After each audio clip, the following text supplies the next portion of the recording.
Test.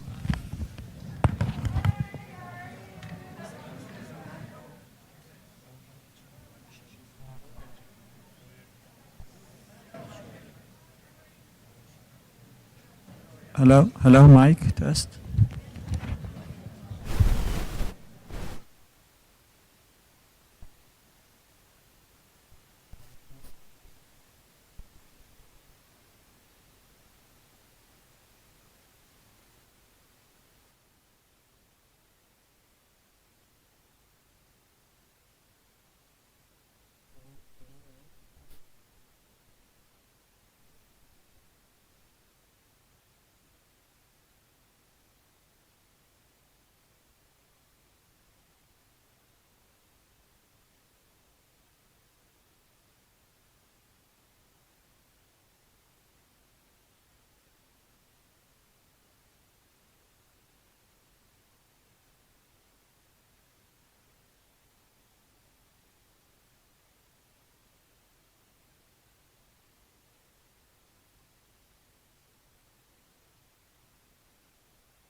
Mic test 1 2 3. Checking mic 1 2 1 2. Mic test 1 2 3.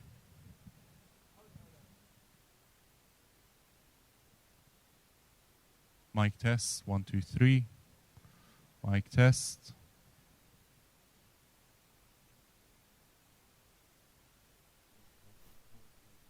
Mic test 1 2 3. 1 2 3. Mic test. Mic test 1 2 3. 1 2 3. Mic test. Mic test 1 2 3. Testing mic 1 2 3. Testing mic. Right.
Testing handheld microphone 1 2 3. 3 2 1. Mic test. Mic test. live stream. If you hear me, can you please confirm so I can stop? دكتور جان باشی شکر. حالو واسه دکتور باشی شکر. Testing mic 1 2 3. Testing mic 1 2 3. Testing mic 1 2 3. Testing mic 1 2 3.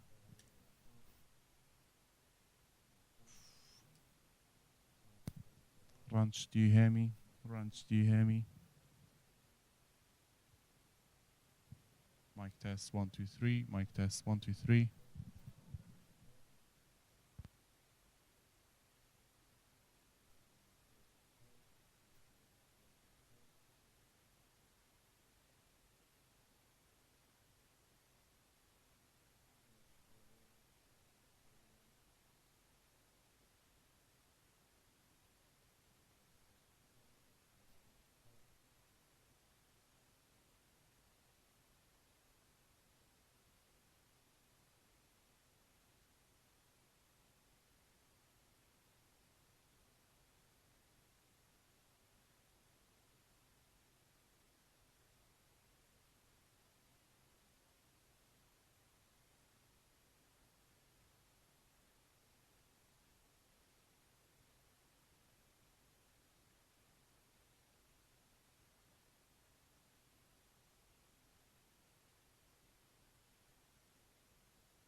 Testing 1, 2, 3.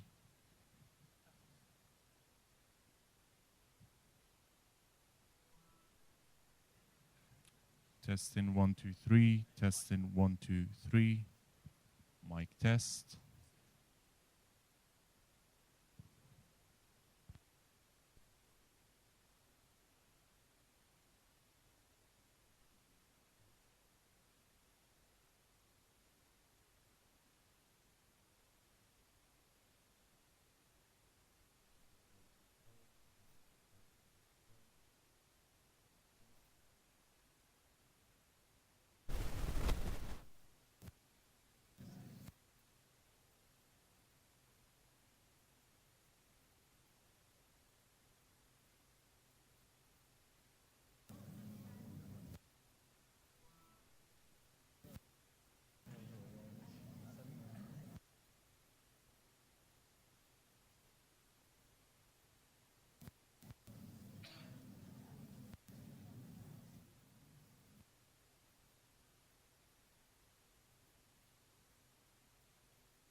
Hello, welcome. Great. Okay. Hello, everyone. We're going to start soon. Bad.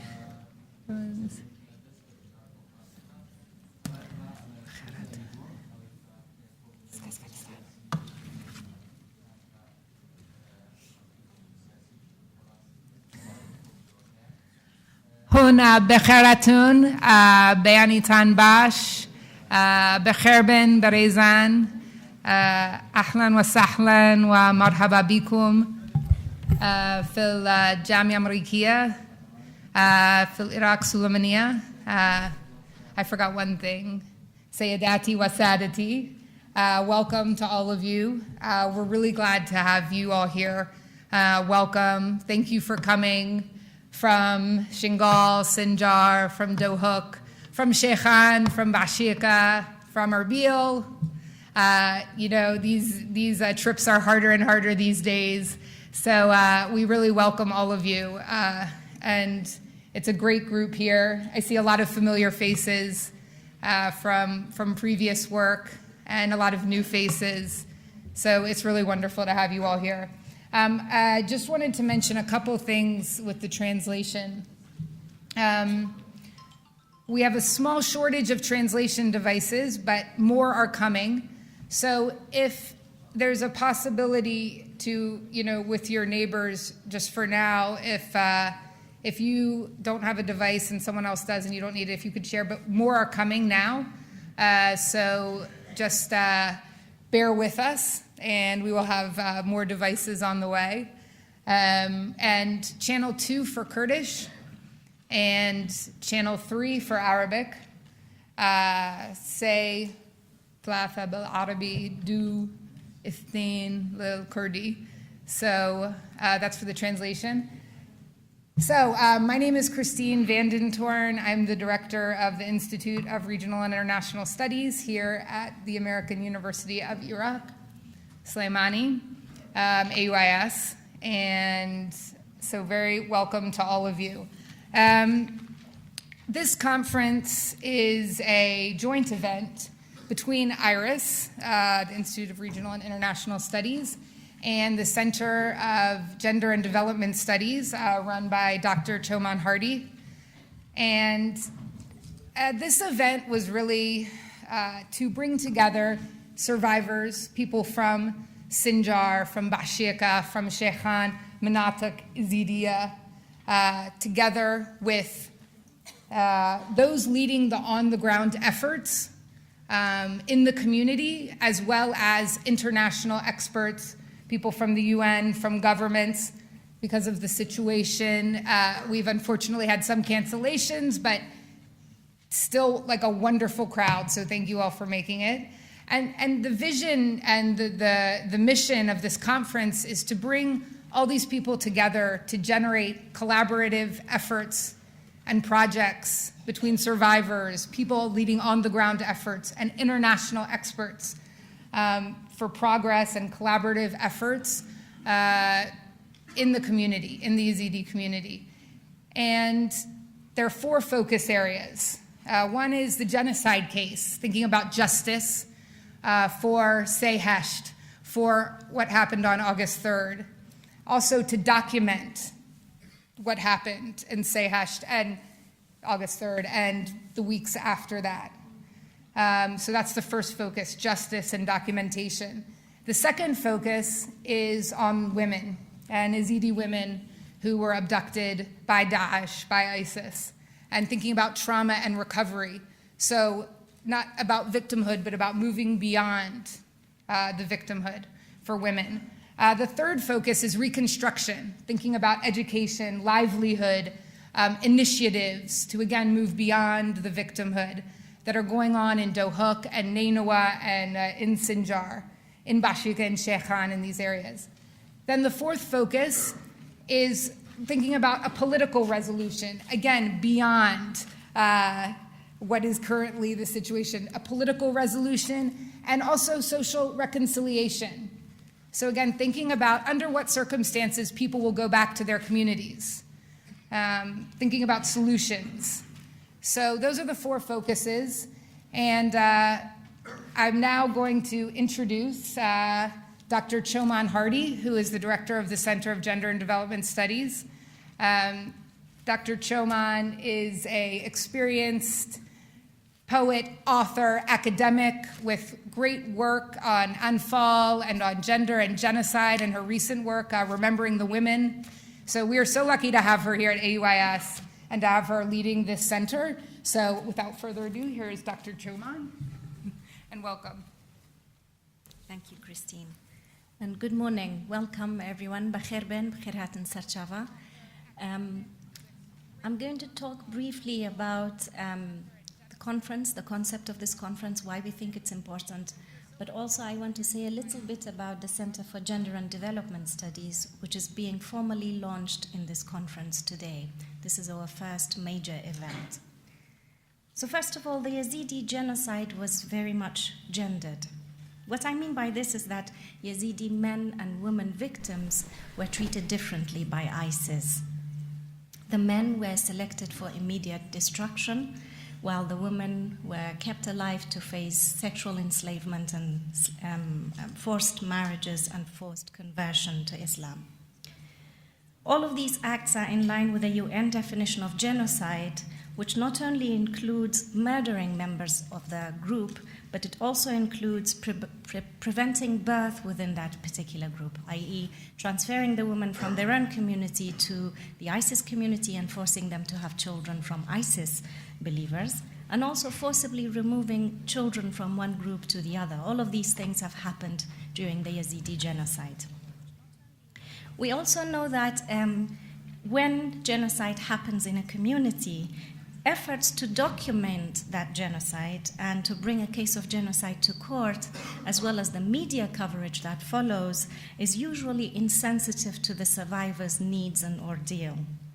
Particularly, of course, in the case of women survivors who may face stigma and victimization as a result of being forced to speak. In their efforts to document, to raise awareness, and to expose the perpetrator, many agencies, including NGOs, media, and governmental agencies, pressurize survivors to speak for the greater good, because we want to raise awareness about this issue. We want to bring the world's attention to it. But unfortunately, in this pressure to speak when before survivors are ready, women are further victimized. It is, of course, an honor to launch the Center of Gender and Development Studies in this important conference.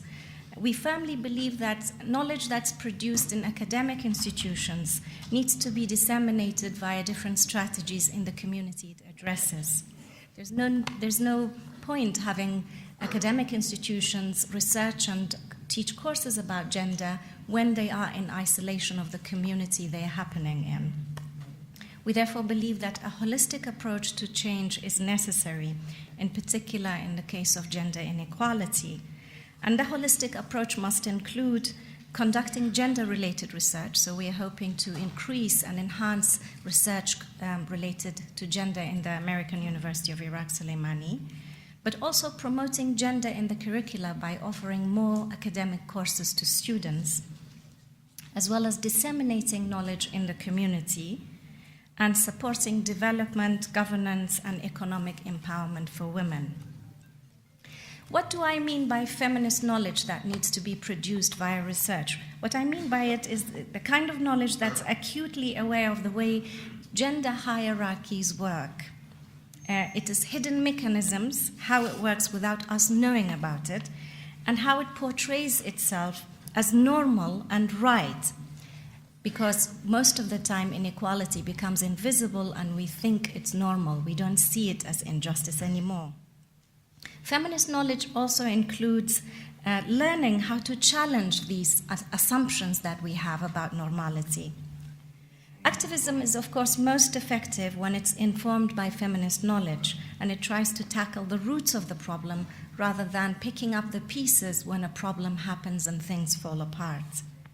Normative change, and what I mean by that is change in our views and norms and perceptions in gender relations, can only happen when feminist knowledge has been produced, but also when it's shared with the community.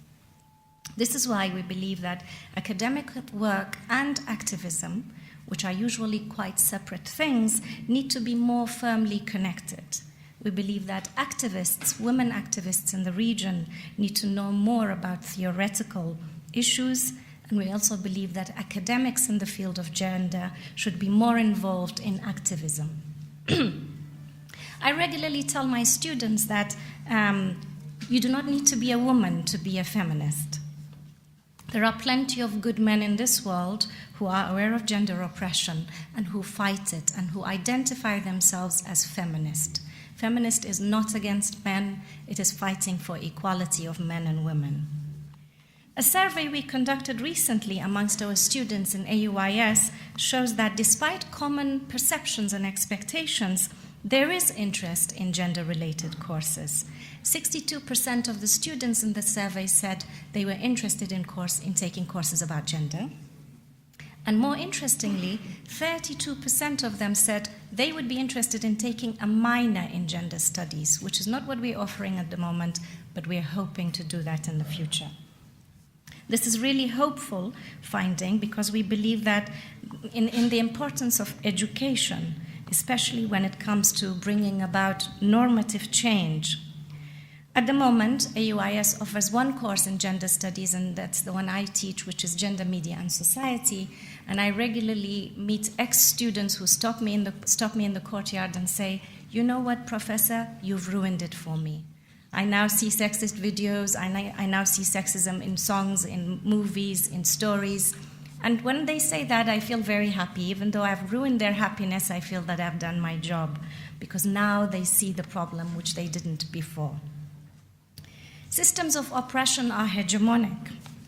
What this means is that domination is achieved through, one, pressurizing, persuading the oppressed group, persuading them that their low status is normal and well-deserved, that they deserve to be lower than the dominant group. The second way it works is by making inequality and injustice invisible. When we don't see it as a problem, we obviously won't work on it. The third way it works is when persuasion and when hiding injustice fails, it of course uses violence, and we see that a lot in the case of women and minorities, including sexual minorities. Change can only happen when individuals, that means men and women, start seeing these problems. And when I see male students at AUIS questioning their own privileges, when I see female students questioning their own inhibitions and wanting to be entitled to more. And I believe that things have changed and I have made a difference. What is education, after all, if it's not stretching ourselves beyond our comfort zone and being willing to reconsider our long-held views? What is education if not realizing that we have been persuaded by everyone, by a system, to accept what in reality is injustice and inequality? It's my pleasure to introduce the keynote speaker for today, Monique Villa, who is CEO of the Thomson Reuters Foundation. She is also the founder of Trust Law and Trust Women. And one of the main themes that she advocates passionately is working against human trafficking and women's slavery. So please welcome Monique Villa.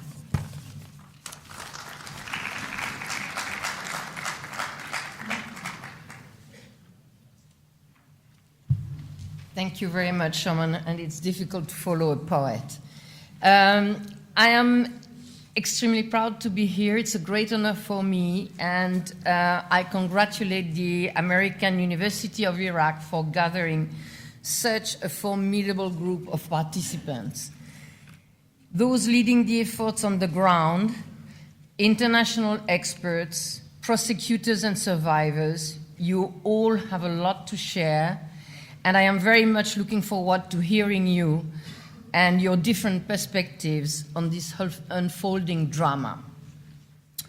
As I speak, more than 3,400 Yazidi women and girls are still under Daesh captivity. These women have been turned into sex slaves. They have lost everything, their families, their freedom, and for some of them, their future. They have become nothing more than a mere commodity at the hands of criminals. This happened today, in 2016, under the sight of the international community. Daesh has turned sexual violence and slavery into a strategic weapon of war. This destruction plan is particularly perverted. It ensures the wounds of war far outlive the duration of the conflict, and it affects an entire generation of women and girls. This is the single largest instance of sexual enslavement and trafficking in recent history. These criminals not only enslave girls and women, they also kill the Yazidi men. These are war crimes. This is genocide. So how do we, as a society, respond to such a threat? It is fair to say that as long as Daesh continues to hold even one single woman, we are collectively failing. We can discuss and debate military intervention. We can get stuck into the politics of geopolitics. But if we want to stand a chance at defeating the narrative that Daesh so successfully is crafting, we need to start to shed light about the crimes that these criminals are committing. It is crucial that the voices of the women at the center of this horror are heard. It is essential that they are heard now. Their testimonies are evidence to prosecute Daesh members for war crimes. Their stories are essential to mobilize consensus internationally, and both consensus building and fact-gathering must take place now. In December 2015, the United Nations Security Council heard the chilling first-hand account of a 21-year-old Nadia Murad Bazi Taha. Her testimony was part of the very first UN Security Council meeting on human trafficking in conflict. I was the unlikely broker of that testimony. I connected the US ambassador to the UN, who was looking for a survivor to present at the Security Council, with Murad Ismail, who is the co-founder of Yazda, an organization that all of you know very well, and that provides critical support to Yazidi women and girls criminalized by Daesh. Murad Ismail and Sherizan Minwala, who is also here today, had both spoken at my Trust Women conference in November 2015 in London. At this conference, they were the very powerful and moving advocates for the Yazidi persecutions. The US ambassador heard from New York about this conference and about their testimony, and this is why she turned to me to find Nadia. Nadia told the Security Council her own story and how she and her family had been abducted and enslaved by Daesh. She spoke of the systematic rape and sexual enslavement of non-Muslim women, which she personally had to endure. She recalled how she was raped multiple times by several men to the point of passing out. She introduced the Security Council to the meaning of the shameful word, sabia, sex slave. As we know, sexual enslavement is actively encouraged by Daesh. Some survivors have reported that fighters believe that if a woman is raped by 10 Muslims, she will automatically be converted to Islam. There is even a market for enslaved women. Girls are brought, sold, and resold, and traded among the fighters as commodities and rewards. You in this room are all better placed to know that than anybody else around the world. For some member of the Security Council, it was a total discovery. Nadia's courage in speaking up went a very long way. Her testimony moved some of these members, mostly men, of course, at the Security Council, to tears. She even received a round of applause, something that had not happened there since Dominique de Villepin, French foreign minister, explained why France would not join the coalition that invaded Iraq in 2003. Nadia has not been nominated for a Nobel Peace Prize. But even if she doesn't get it, and as we know it's very difficult to get a Nobel Peace Prize, her courage to speak up for the whole community when she was herself being so deeply abused is incredibly inspiring to us all. I saw her on Monday, and you see the pictures here, just before flying here. She was in London, and the gravitas that emanates from this 21-year young girl is incredibly moving. She's brave enough to do a tour of European capitals to raise awareness and time again tell her story to force reaction and recognition. This is incredibly hard for a young woman. Nothing beats an accurate and fair account. And that is why journalism is a key weapon to fight against Daesh. The propaganda videos of these criminals are state of the art. They know how to tell a story very well. We need to respond by shattering their narrative through fair and accurate reporting, by shedding light into the horrors and barbarity taking place on the ground.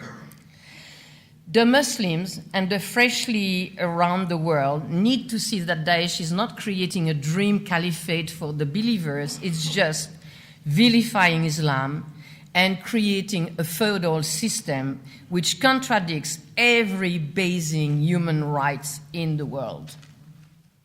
There is nothing Islamic and nothing remotely resembling statehood in the so-called Islamic State. At the Thomson Reuters Foundation that I run, we are committed to shed light on the world's underreported stories and to strengthen the rule of law around the world. We are among the first journalists of the plea who reported on the plea of the Yazidi girls in August 2014. Our annual conference, Trust Women, brings together NGOs from the front lines, lawyers, decision makers, business and government, and political leaders to take action to advance human rights. In particular, we focus on women's rights and on the fight against modern-day slavery and human trafficking. It's not a red carpet conference, it is a conference where we take action. Last November, we hold a session on women living under Islamic State. It featured, along with Murad and Sherizan, a Canadian mother who had lost a son to Daesh, and a young Syrian doctor, female doctor, who lived the fall of Raqqa to IS and continued to work as a doctor in the Raqqa hospital for 8 months under their terror rule until she escaped to save her life. Her story was absolutely frightening. At Trust Women, Murad Ismail presented an ambitious plan to set up special clinics providing medical, physiological, and skill-based support for the girls abused by Daesh. The initiative generated a lot of interest in the room, and it is now in the process of being developed. Those who are lucky enough to escape the captivity of Daesh need great assistance to regain their rights and dignity, to reintegrate into society. We want to make their futures brighter and safer again. And I am very much looking forward to this specific panel here today. One last thought from me. Sadly, violence against women and girls remains the most widespread human rights violation in the world. Attacks against the education of girls worldwide are increasing. Today, 155 countries maintain some form of legal discrimination against women. 155 countries. Only 18 countries in the world have no form of legal discrimination against women. This is unbelievable. We are in 2016. As we discuss the plea of the Yazidi girls and women, let's not forget the other girls suffering from other forms of abuse. And I'm speaking of child marriage, of honor killings, of acid attacks, of FGM, female mutilation, or many other forms of abuse and injustice against women. It's plain and simple. Women are half of humanity, and as rightly stated in the newly adopted Sustainable Development Goals, no progress will be made as long as we deny full human rights and opportunities to women. Wherever they are, we will go on acting for that. Thank you very much.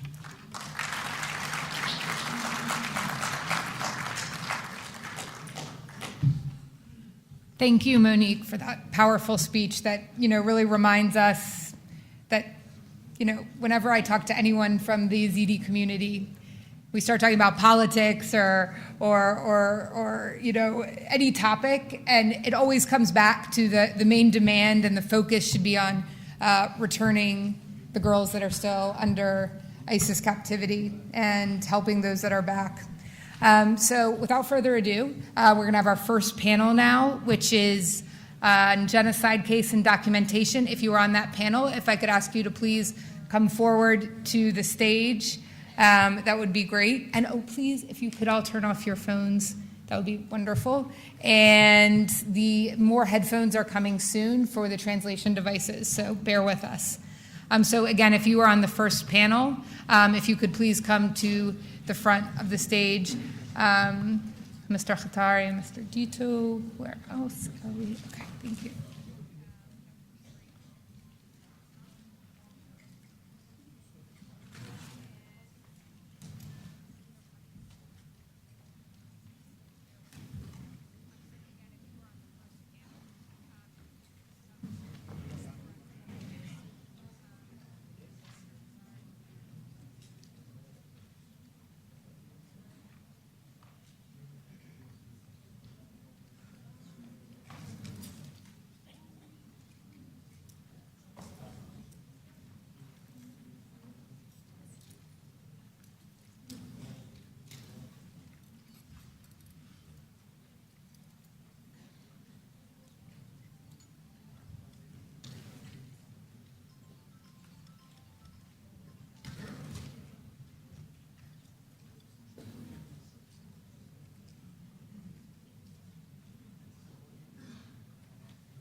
Thank you, Christine.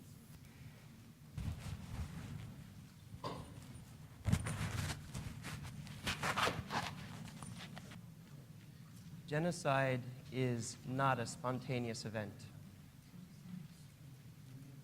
It requires planning, and once it begins, it continues into perpetuity. Which is to say that the plan to annihilate a people begins with the killing of the people, and then the burial,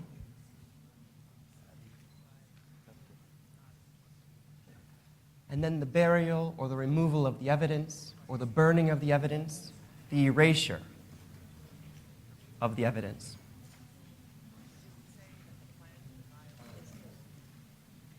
And then comes the denial of the history, or the changing of the history, or the co-opting of the history.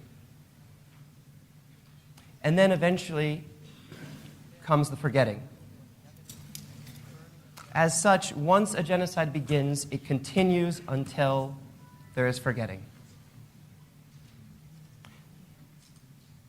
Part of documentation is an attempt to combat ongoing genocide, to reestablish the memory over and over again to ensure that the genocide does not come to its final completion. Documentation can serve many different functions as well: legal functions, memorialization functions, research functions, individual functions for the community members, individuals to reestablish the existence of their family members and their family histories, to fill the gaps in many of these institutions.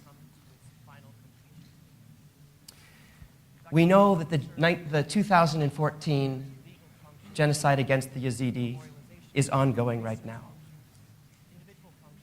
Yes, as long as we have women in captivity and men in captivity, a community that's completely displaced, and a community that is dispersing around the world, and simply the process of genocide, the changing of the history, the forgetting of the history, the erasure of the evidence, this genocide is ongoing and is continuing.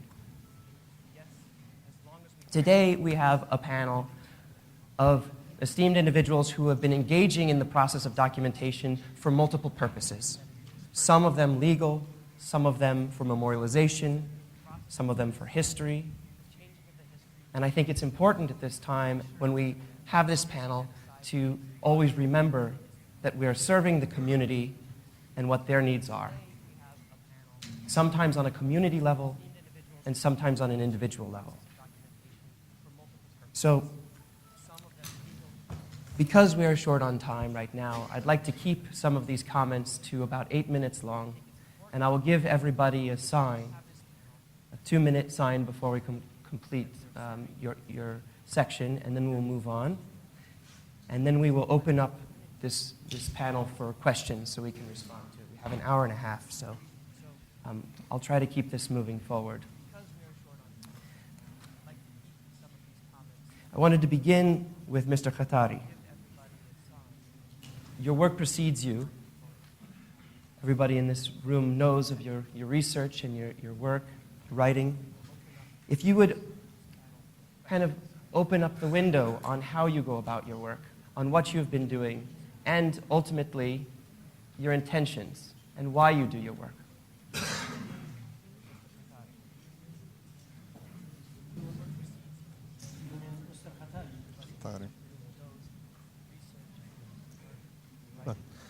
سپاس بۆ دەلیێ سپاسیا زانکۆی ئەمریکیت کەم بۆ دەلیێ بکەین ڕاستی ئەس ساڵە 1981 من دەست کۆمەکتێک کرێ چونکە من ماستەر دۆکومنتێ هەیە ji ber wê kê ez roja heştûyekê watanoka ez dokument dikam min 24 pirtokê tewthîqî min hêtayîn لو ما جبر او دوكومنت مكرين چونكا 161 فرمان يستر ازدياء من الدوكومنت كرين چونكا دبيجن 1000 اب خود بيجن هفتي ودو فرمان بسريزات نخير 1000 وفتي ودونا جبر سفكي الزماني دكتور عسكر بويك بيج جبر سفكي الزماني ام دبيجين هفتي ودو نوكاش دوي شنغارج بنا هفتي وچار فرمان لو ما من ديت بتفيبو وقت كارسات الشنغاري دست بكي فرمان دست بكري از اكثر وقت دوكومنت دانك از كاري خرابم ادفي باريداو ومن دست دوكومنت كر رجع اول جار وطايروكا بينج برتوك هاتانوكا منت برهف كرين سر دوكومنت كرنا شنغاري ديسان او مقابرنا محموت دوكومنت كرين او كسن تشاي شنغاري دا ماين رجع اول جار دا وطا ايلو كب ماين شرفان وشرفانه كيت مازن تو در كده او حمو متشافي كفتن قال خراي كريام او كارسات بسر الشياي شنغارياتي همو بفيديو وبتصوير ودفيسين محمود دوكومنت كريا ديسان او كسن دس داعش در كفتنا دري تضايا وان تقريبا دوصت قيتشي من دوكومنت حمويت كرين من لقاءات بخرا كرين. Excuse me, may I just ask if people can keep their voices down so that we can hold this space for Mr. Khatari? Continue, please. فجاء كاري دوكم كرني براستي كاري كي جالكي جرانا يا كده صعبة شك يا دويجي من هيك هاريكارية كنينة هيك لا كي براستي بيجيبوا كاس هاريكاريش ناكت في أريدا هر كاس كي منظمة كبخوش ودكات أم بكاس كي شودكات بس وك أسوق بكولارك هيك كاس كي يطانو كهاريكارية ملك حتى كتابك يبون بالطبع كتطانو كبراستي بجي داخل أزبي شندت بيجم وقالك دين بخو وك حكومات بتبخوش ودكات منظمات بده بخوش وكت دولتك بخوش وكت بس هطانو كهاريكاري ناية تكرنا براستي بو كاري دوكمنت فان كيرني كأم قارين في كاري بردوان بكين حتى الروجك إيكي كاميرا كبسيشنا دائما يا كو هاريكاري ما بت سيرفي تشاندي يعني هر شتكي كارساتا شنغاري دات بكرن براستي حمو فيديو نكمت دوكمنت كرينا وتصوير شك بازارات تصوير منتين ونفيسين شك حمو اسكم والروجانا انترنت داشك اس نفيسم سر كارساتا شنغاري هكا بسياره كدي جابت امدو كاين سيبارد في تشاندي. Thank you for keeping that, and I think we will have many more questions.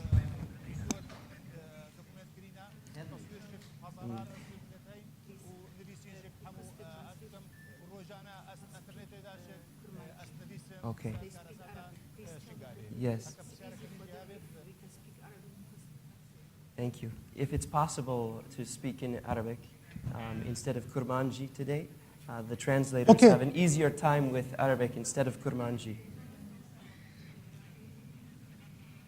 يعني أعيد باللغة العربية. Like Mr. Khatari, Andrew Slater has also been working in the field.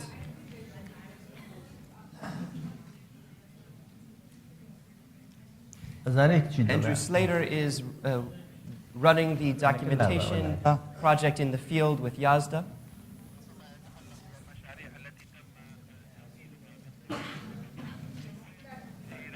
بعربي قيناك بعربي ببركة طبعا. Yes. باش Okay. عذرا. Back to Mr. Khatari then. عذرا. طبعا أنا عندي ماجستير في التوثيق منذ سنة 1981 أعمل في التوثيق ولدي 24 كتاب عن التوثيق وخاصة الحملات والفرمانات التي وقعت على اليزيدية من قبل العثمانيين وقد دونت لحد الآن 161 فرمانا بالتوثيق وأكثرها طبعا فرمانات العثمانيين على المناطق الكردية والإيزيدية أيضا ولدي توثيق عن كردستان طبعا بشكل عام بس محاضراتنا اليوم عن الإيزيدية بشكل عام عن كردستان مجموعة كبيرة عن الوثائق العثمانية على كردستان لدي مجموعة كبيرة لأنه دراستي كانت حول الصراع بين ولايتي موصل وديار بكر حول جزيرة بوتان وسنجار وقد اعتمدت على 166 وثيقة عثمانية غير منشورة فطبعا منذ بداية الأزمة أو الكارثة التي وقعت على الإيزيدية بدأت بعملي بشكل فردي طبعا دون مساعدة أحد وقد عملت لحد الآن على جمع أعداد كبيرة من الفيديوهات والصور بآلاف الصور وحوالي 200 سيدي فيديو قابلت جميع الناجيات والناجين وأيضا لدي وثائق عديدة ما تعرض له الناجين والناجيات بشكل خاص لأن الناجيات التي عادن من داعش ولحد الآن جميعهن أو نستطيع أن نقول أكثرهن 90% تعرضنا إلى الاغتصاب والتعدي وأيضا عملية القتل الجماعي. القتل الجماعي، كيف شاهدوا القتل الجماعي وما هي أعمال داعش الوحشية. لحد الآن اللفت وفي طور التأليف يعني غير مكملات الكتب حقيقة، أنا أقول بصراحة. لدي كتاب كامل عن مجزرة كوتشو، كيف وقعت المجزرة وما هي أسبابها وكيف الدواعي التي سببت في هذه الكارثة الحقيقية. ثانيا المقاتلين الذين تصدوا داعش، بالرغم أن داعش قد احتل دولتين وكانت جبل شنغال في وسط هذه الدولة، منطقة من سوريا والعراق كدولتين، ولم يستطيعوا أن يصعدوا شبرا واحدا على تلك البقعة أرض شنغال، لأنه كانوا هناك مدافعين أصوليين الذين وضعوا دماءهم على كفهم ودافعوا عن أرض شنغال. ما هي الأسباب التي دعت هؤلاء إلى أن يدافعوا عن هذه البقعة، وكيف لم تستطيع داعش التي احتلت بقعة كبيرة من أرض هذه المنطقة ولم يستطيعوا صعود هذا الجبل؟ طبعا لقاءات عديدة مع هؤلاء، وما هي المعارك التي خاضوها في تلك الفترة. أيضا ما هي المشاكل التي تعانون المواطنين؟ 400 ألف وصلوا إلى جبل شنغال خلال 7 أيام. ما هي الأعداد التي توفوا في أثناء هذه الكارثة من الجوع والعطش؟ ولدي مجاميع عديدة عن المقابر الجماعية. حاليا أنا أعمل على المقابر الجماعية، 22 مقبرة وأكثر طبعا من 22 أخريات غير مكتشفات. ما هم الأشخاص الذين هم في داخل هذه المقابر؟ لأني قبل فترة طبعا ذهبت إلى سنجار وأخذت معي الأشخاص الذين نجوا من تلك المجازر، الذين خرجوا من بين الجثث، والإفادات من هم كانوا معه، والصور لهؤلاء الشهداء. حاليا دا أجمع كل هذه المعلومات عن كارثة شنغال.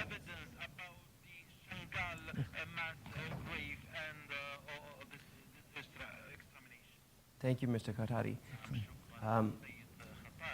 You've just spoken about the process of going to Shingal to identify where the mass graves are and perhaps even deal with some of the excavations. Mr. Slater has been working in the field as well in Shingal, identifying graves, mass graves, and also individual graves, but perhaps maybe with a different methodology. I wonder if Mr. Slater's work in the field running the documentation efforts, one of the branch of the documentation efforts at Yazda, could explain a little bit about his methodologies and his intents. Mr. Slater, would you share with us what you're doing in the field and why you're doing this work? Sure. I've had the privilege since September of 2015 to be supervising and supporting the documentation work at Yazda, and it's a privilege to be in such a distinguished company right now.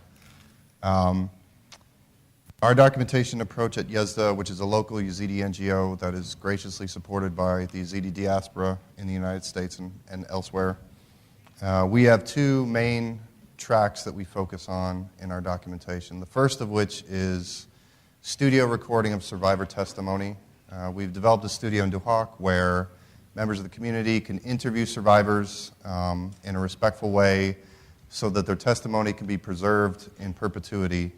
Our intent is to transcribe and translate into Arabic and English so that it becomes an open resource for other researchers so that we don't have to continue re-traumatizing some of the survivors with perpetually repeating the same stories to different audiences. So we're hoping to build a sensitive and dignified archive of the testimony of survivors. And we've taken 3 main approaches to that. The first and most important to us is fully recording the events of August 2014 in detail so that the complete narrative, which I still hasn't fully been put out to the Yazidi, Iraqi, or the international community, that full narrative can be completed, and it's completed by the Yazidi community.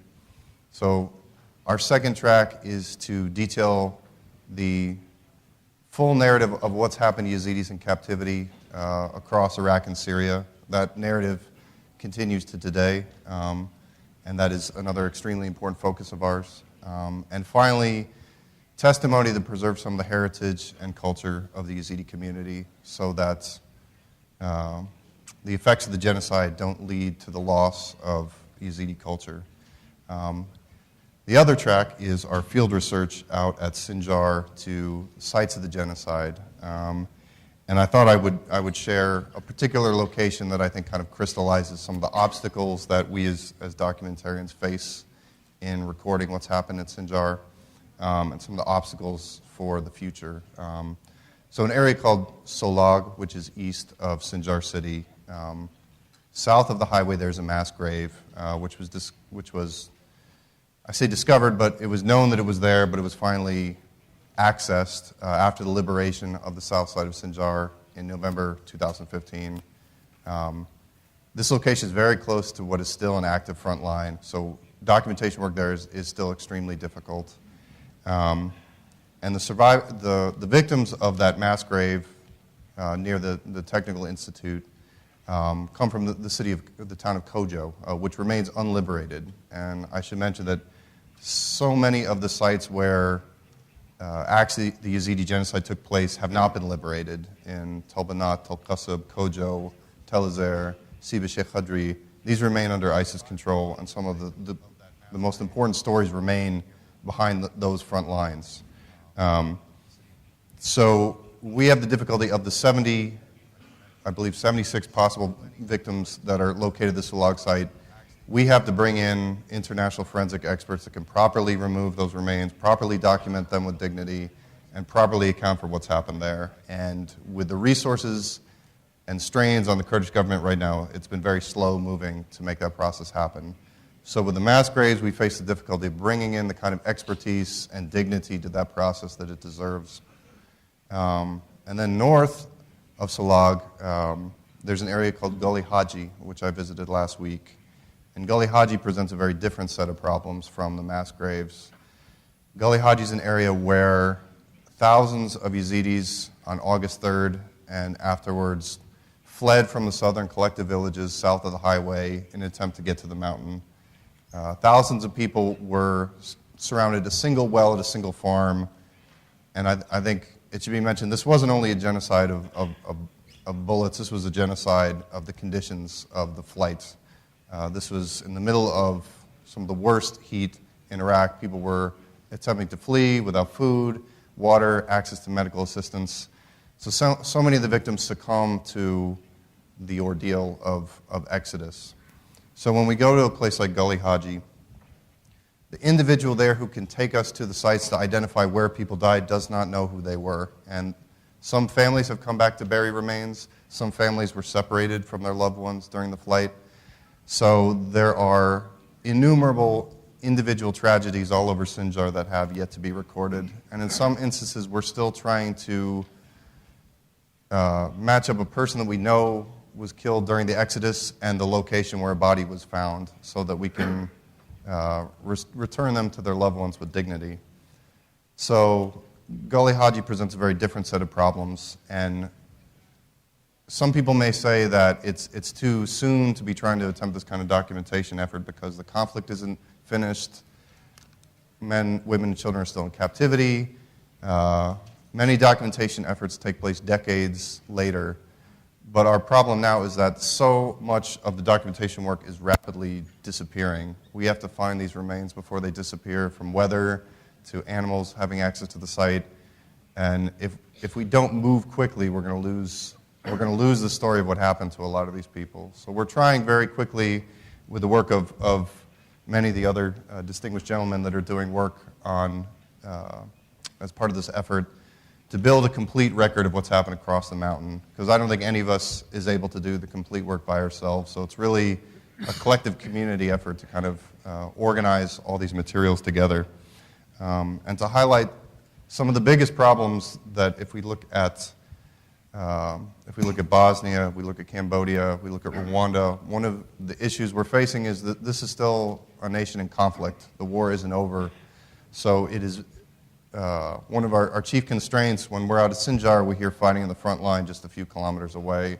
It's difficult to convince international experts to come in under those security conditions, even when we desperately need them.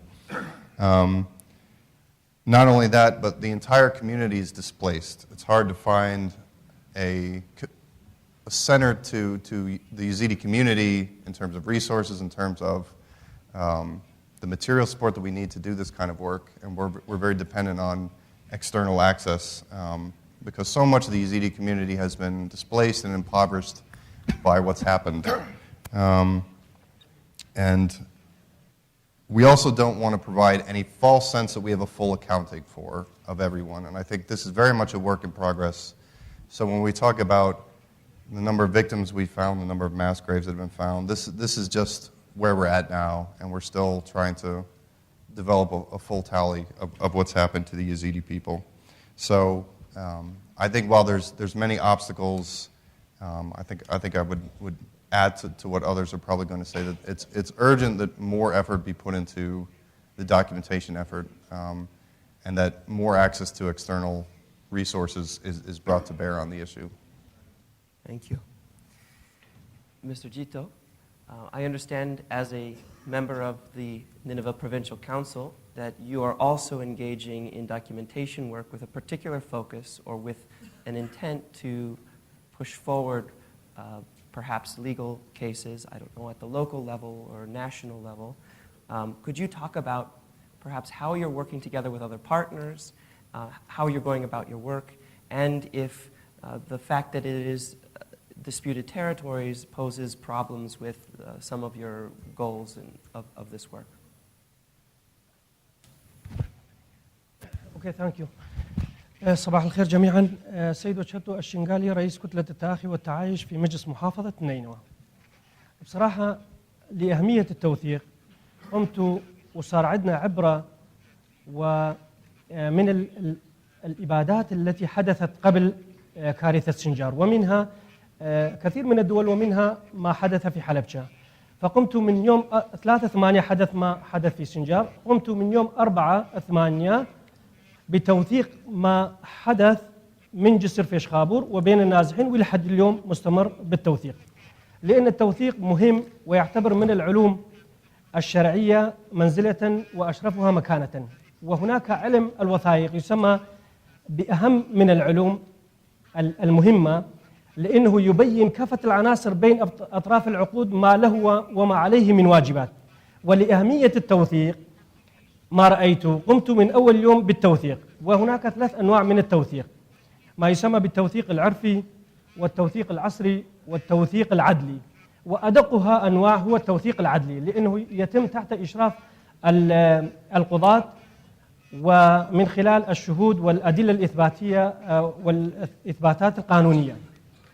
ما قمت بتثويقها من أول يوم، قلت في أول لحظة يجب أن نعرف عدد سكان اليزيديين بشكل عام وبشكل خاص في سنجار، لأنه يجينا يوم يجب أن نعرف كم عدد الضحايا، كم نسبة الضحايا من جراء هذه الكارثة، كم نسبة الذين ذهبوا إلى الخارج، كم نسبة الذين ذهبوا إلى الدول مثل سوريا وتركيا، وكم نسبة من العوائل أو النازحين الذين عادوا ورجعوا إلى سنجار.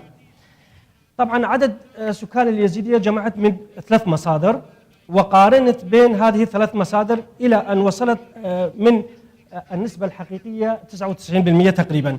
الضحايا، عندي جدول لضحايا كارثة سنجار، اختاريت من كل مجمع شخص واحد معني مثقف يعرف يقرأ ويكتب ويوثق.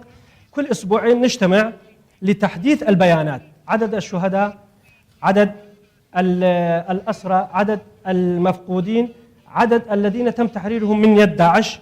كل أسبوعين نحدث هذه البيانات. بالنسبة للمقابر الجماعية، كل مقبرة جماعية يتم الكشف عنها في نفس اليوم، أزورها، أخذ صورة لنفس المقبرة، سواء كان مقبرة مفتوحة أو مقبرة مغلقة مدفونة. أحدد التاريخ، عندي جدول بالكمبيوتر مثبوت ثابت، أحدد التاريخ ليوم اكتشاف هذه المقبرة. يوم فتح لمن يصدر قرار من الجهة القانونية القضائية ويصدر موافقة من القاضي بفتح هذه المقبرة ومن اللجنة المختصة، أقوم نفس اليوم مع اللجنة المختصة أزور هذه المقبرة وكم عدد الرفات التي تم رفعها من هذه المقبرة، أيضا أثبتها عندي. المقابر الجماعية لحد الآن أكثر من 20 مقبرة جماعية، في ناحية الشمال، ومن بينها أول مقبرة جماعية تم العثور عليها في مجمع خانسور، كانت مقبرة مفتوحة والأعظام والجماجم في على سطح الأرض وتم جمعها. بالنسبة للنازحين والمهاجرين، عندي إحصائية بالنسبة للنازحين من محافظة نينوى كمجلس الحكومة المحلية لمحافظة نينوى بشكل عام في إقليم كردستان، ونسبة في سليمانية وفي أربيل وفي دهوك، وركزت على خاصة على منطقة دهوك لأن عنده 17 مخيم في محافظة دهوك من زاخو إلى أكري وآميدية. عدد النازحين من حيث العوائل ومن حيث الأفراد الموجودين داخل المخيمات والموجودين خارج المخيمات، وعدد العوائل الذين بقوا في الجبل كما أشار إليها زميلي ختاري داود ختاري، لأنه هناك عوائل مع الذين دافعوا عن سنجار وبقوا في سنجار، بالإضافة إلى العوائل الذين رجعوا إلى سنجار. هم عندي إحصائية مضبوطة لهذا العدد. جدول الأسماء المتطوعة لجمع وتحديث البيانات، عندي جدول كل اسم وتلفونه وعنوانه وإيميله، ونتواصل يعني قبل أسبوعين هم بالتلفونات نتواصل. بالنسبة لأعمار سنجار والسنوني، طبعا سنوني تم تحريرها يوم 19/12/2014، وسنجار تم تحريرها يوم 12/11/2015.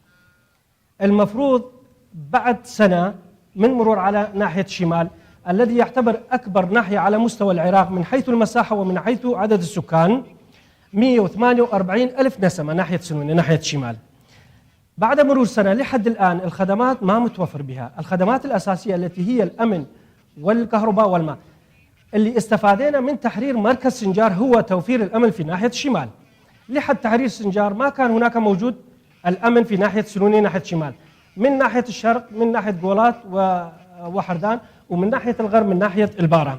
بالنسبة للمصادر التي جمعت ووثقت هذه المعلومات منها، هناك مصادر نحن كحكومة محلية مجلس محافظة نينوى تعاملنا معها بشكل رسمي، وهناك مصادر ليست بشكل رسمي. المصدر اللي بشكل رسمي عن كتب رسمية تعاملنا وكان تواصلنا معهم. أشخاص متطوعة في هذا المجال للتوثيق: منظمة يزدا، شؤون النازحين في دهوك، غرفة عمليات اللجنة العليا التابعة للحكومة المحلية في دهوك، محافظة دهوك شؤون النازحين، مكتب شؤون المختطفين والمختطفات، مديرية شؤون اليزيدية، الإدارة في دهوك وفي سنجار وإدارة المخيمات، وأشخاص من عوائل الضحايا الذين مباشرتهم تم لقائنا معهم. طبعا بخصوص التوثيق لضيق الوقت ما أقدر أذكر كل التفاصيل، مثلا إحصائيات اليزيدية مكتوب بالتفاصيل وبالمقارنة الجهات اللي جمعت هاي التوثيق منها. بالنسبة لجغرافية المنطقة ولتثبيت المقابر الجماعية في تلك المنطقة، أو لزيارة الوفود اللي لأول مرة يزورون سنجار، خريطة لقضاء سنجار ناحية الشمال ومركز السنجار وناحية قيروان وناحية القحطانية قرعزير.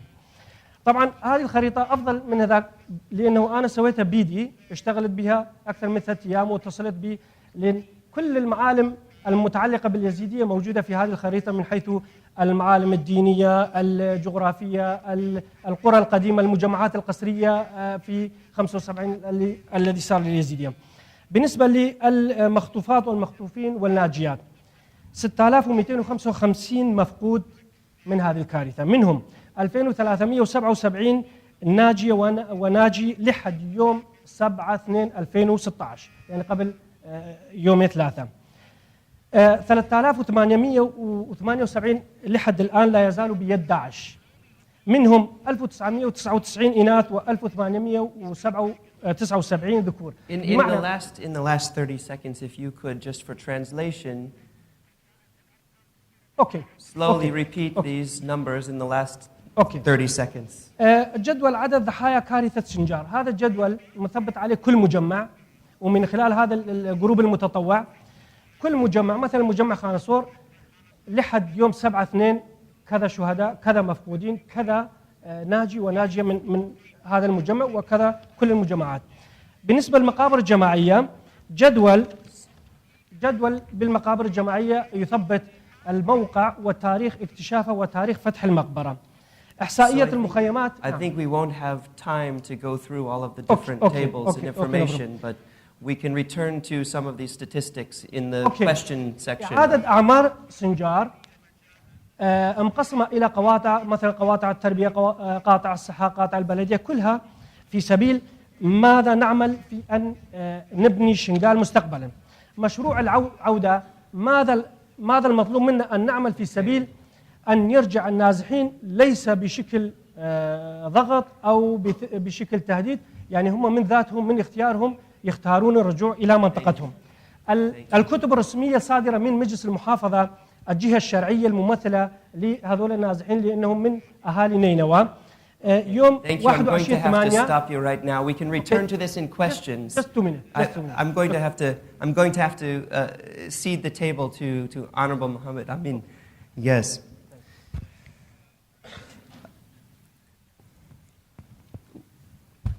We have just heard a lot about different forms of documentation, different statistics that are emerging. To what extent do you feel any of this documentation could contribute to a legal proceeding, whether international or local?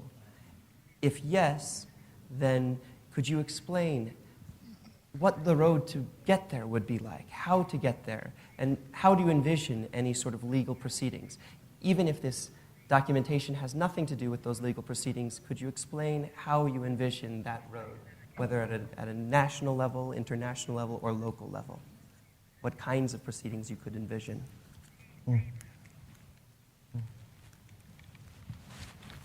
ڕۆژتان باش و سپاس بۆ زانکۆی ئەمریکی بۆ ڕێخستنی ئەم کۆنفرانسە کە بێگومان کاریگەریە بێ لەسەر بردنە پێشەوەی کێشەی ئێسدیەکان. من نازانم بە عەرەبی قسە بکەم باشترە بە کوردی. مترجم ها؟ باش. بێگومان ئەو برادرانە هەموو قسان کرد لەسەر مەسەلەی ئەو تاوانانەی کە ڕووی داوە لە شەنگاڵ لەگەڵ ئەوەی کە تاوان زاهرەیەکی بەشەریەوە لەگەڵ بوونی ئینسانە هەبووە و دەبێ و بەردەوامە لەگەڵیشیا جەبهەی خێر دژی وەستاوەتەوە و یەکێک لەو ئالیاتانەی کە جەبهەی خێر دژی جەبهەی شەڕ کاری کردووە ئەویش محاکەمەکردنە، محاکەماتی عادل. لەم کەیسەیە ئەمە کەیسێکی ئەتوانین بڵێن شائیکە، کەیسی شەنگال تێکەڵە. بیر بکەینەوە چۆن بە چه ئالیەتێک باشترین ئالیەت بۆ دادگایکردن لەم کەیسا کامیانە؟ ئایا دادگایەکی وەتەنیە؟ ئایا دادگایەکی تێکەڵاوە؟ ئایا دادگایەکی نێودەوڵەتیە؟ لە محاکەماتە پێویستمان بە قانون هەیە و پێویستمان بە دادگا هەیە. لە ناو دادگایکردنیشا مەجموعەیەک کێشەی قانونی دروستە بێ کە پەیوەندیان هەیە بە اختصاصی مەکانی وەلائی محکەمەکە، یعنی اختصاصی وەلائی و ئەو قانونیشی کە تەطبیقەکرێت. ئەو تاوانانەی کە کراوە لە شەنگاڵ و دەوروبەری شەنگاڵ و شارەکانی تری عێراق و سپایکەر و ئەو جەریمانەی تر بەشێکی زۆری لە ناو قانونی عێراقیە هەیە، زۆربەی هەیە و تاوانە و سزاشی بۆ داناوە، لەوانە کوشتن، اغتصاب، اختفای قەسری، هەدمی ممتەلەکات، سەریقات، بردنی ماڵی عام. ئەتوانین بڵێن ئێمە لە بەردەمی ئەو تاوانانەی کە کراوە مەعرەزێکە لە دەها قەرنەوە هەموو نموزەجی ئەو تاوانانەی کە بەشەریەت کردوێتی لێرە دەست دەکەوێت ئەو معرەزە.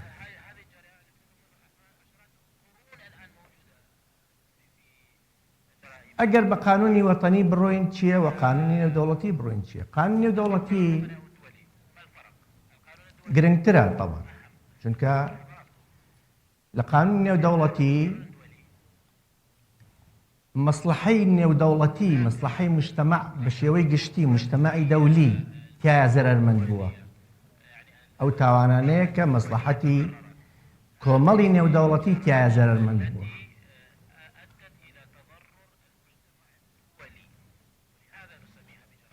لە جەرائیمی نێودەوڵەتیە تەقادم نییە، عەفو نییە، حەسانە نییە، اعتیبار ناکرێ بە جەریمەی سیاسی.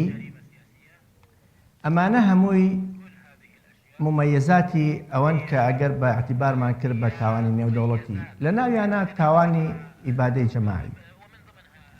ئەگەر مادەی 2 لە اتفاقیەی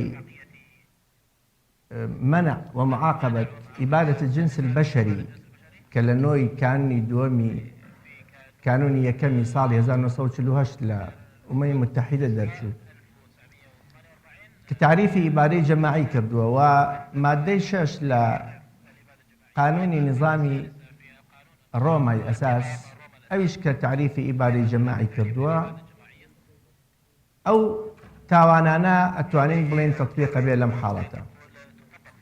بەڵام مشکلەمان لە محکەمەکەیە. لە قانونی عێراقی طبعا عێراق مصادقەی کردووە لەسەر قانونی لەسەر ئەو اتفاقیەیە لە ساڵی 1959 مصادقەی کردووە لەسەری. ئەو اتفاقیەیە داواکە لە هەر ئەو دەوڵەتانەی کەوا مۆریان کردووە مصادقەیان لەسەری کردووە لە قانونی خۆیان بگونجێنن لەگەڵ اتفاقیەکە. بەو مانایە هەم تاوانەکان کە تاوانەکان بە نمونە کۆمەڵی تاوان هێنراوەتەوە لەوانە کوشتن، ئیضرار جەسەدی لەگەڵ نەفسی، لەگەڵ نەقڵکردنی منداڵ لە مجموعەیەک بۆ مجموعەیەکە، لەگەڵ منعی ئینجاب، یعنی ئیبادەکردنێکی جەسەدی، نەفسی، بایۆلۆژی، سەقافی بەپێی تەفاسیلەکەی.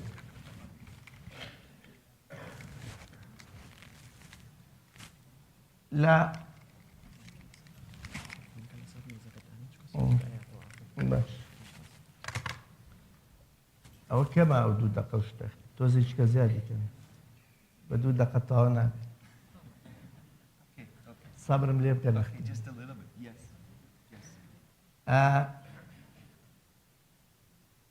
لە قانونی عێراقی ئێستا ئەوەی کە هەمانە قانونی ئیرهابمان هەیە، قانونی عقوباتمان هەیە، محکەمەیەکمان هەیە لە عێراق، محکەمەی جینایی مرکزی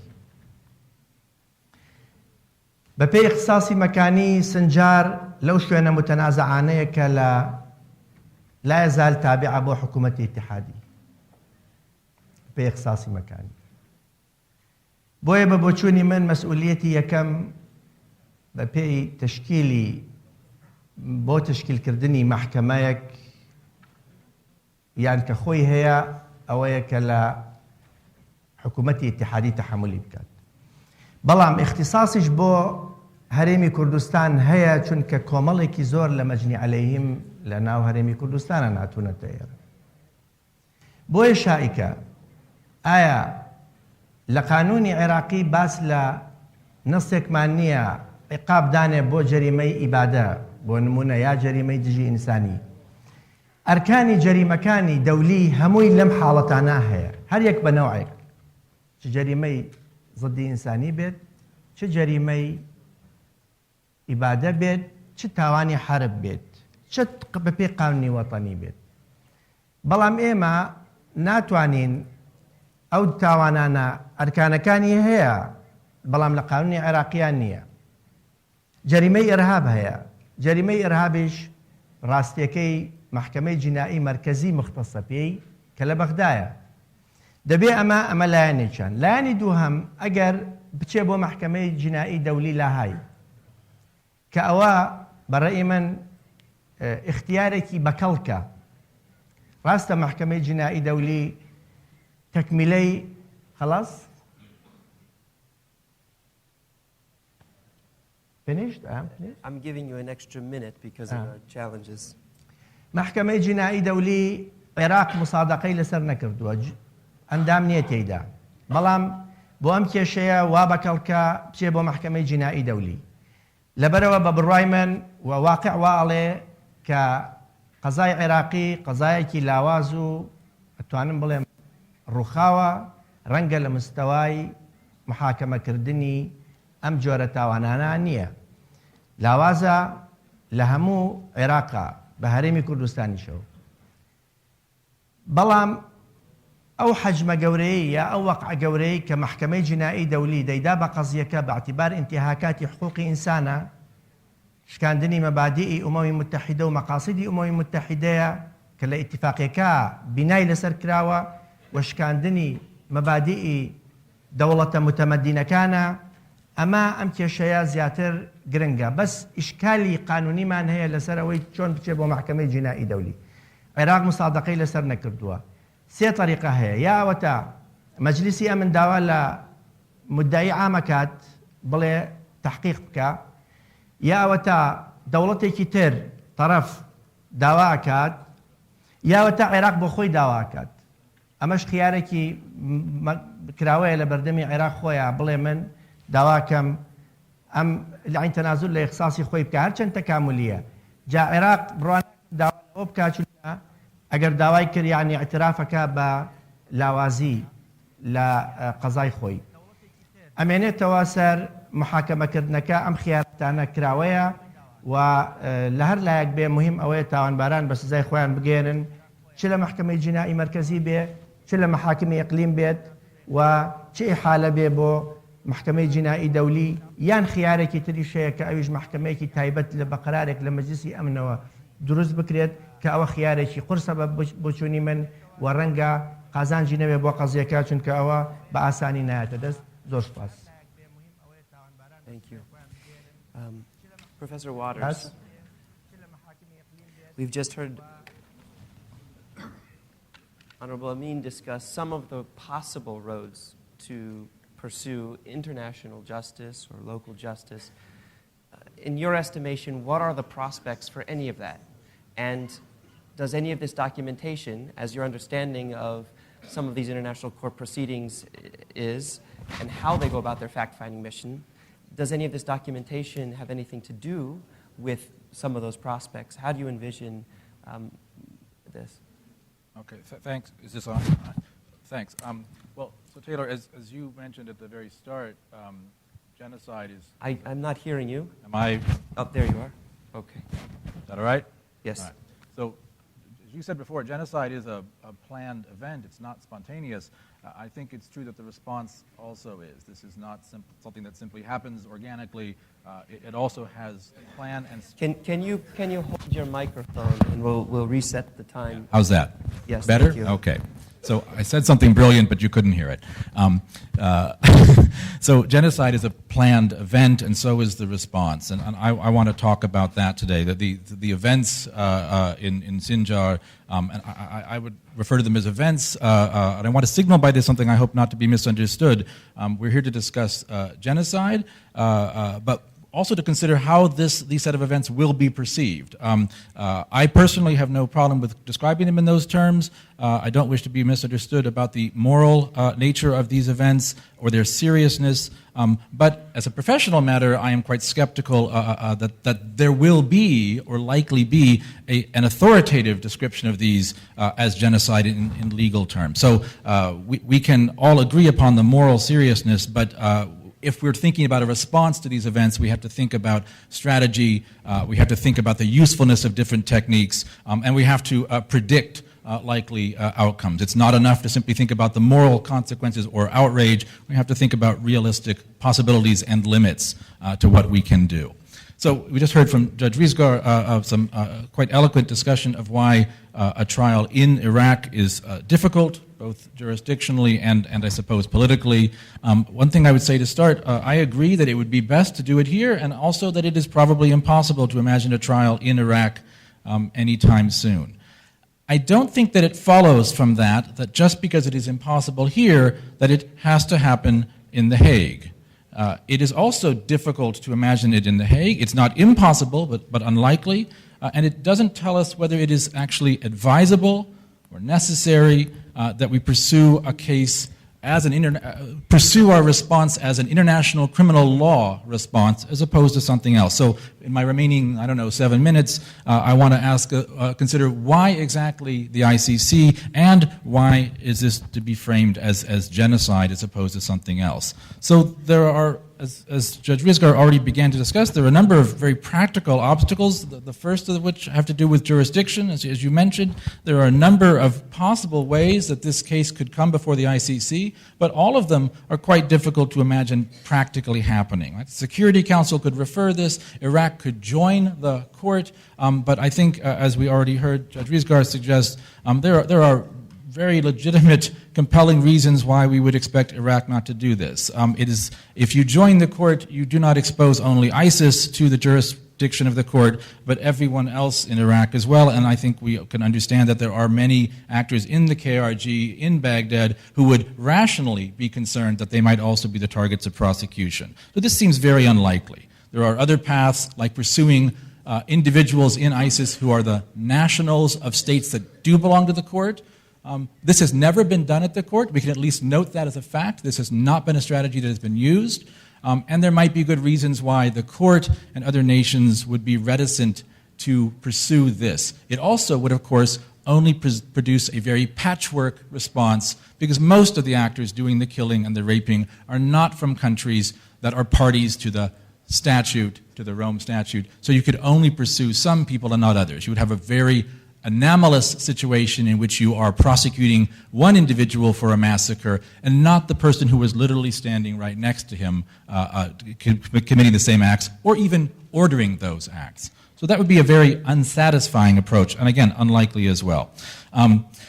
In terms of the process, if one did imagine arriving at this court with a trial, there's a lot of things to note. First of all, it would be extremely slow.